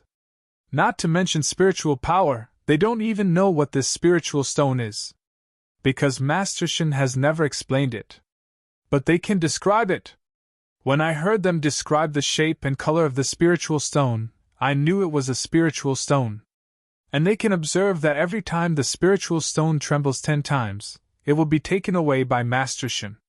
So I judge that only level 10 spiritual power is qualified. Dan Wankai smiled and said. He was also the #1 alchemist in Qinghai. Naturally, he was quite familiar with spiritual stones. Qin Feiyang secretly smiled and said, It seems that you and Viper haven't been idle in the village in the past 4 months. It could be said that it was both easy and difficult to find out about these things. Why did he say so? Because Dan Wankai and Viper's current identities were the village chief and his son. And the dead village chief and his son must be quite clear about these rules. So, when the 2 of them inquired about these things, they certainly couldn't ask directly. They had to beat around the bush, otherwise, it would arouse the doubts of the villagers. During the conversation, the 5th batch of children had been tested. In the middle, there were 2 level 5 spiritual power. Level 5 spiritual power, in Kyushu's 18 counties, was considered a good qualification. Time passed by breath. When the 8th batch of children was tested, there were 2 level 8 spiritual power. The people in this village have amazing talent. Qin Feiyang sighed.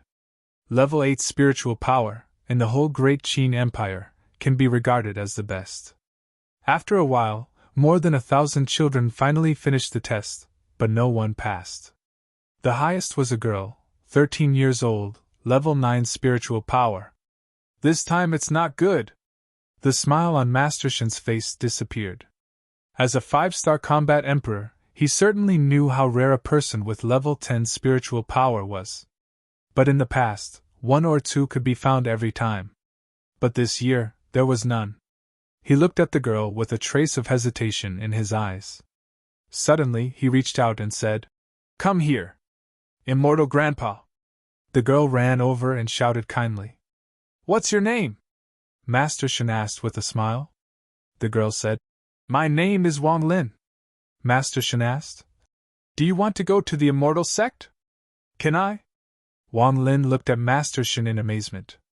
Of course. Master Shen nodded. He had no choice.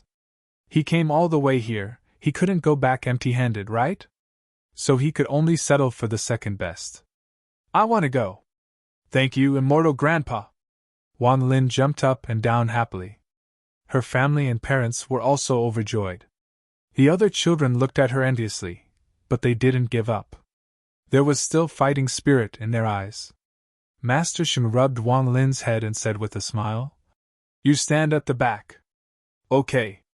The girl was still young. She was so happy that she forgot about her duties and duties.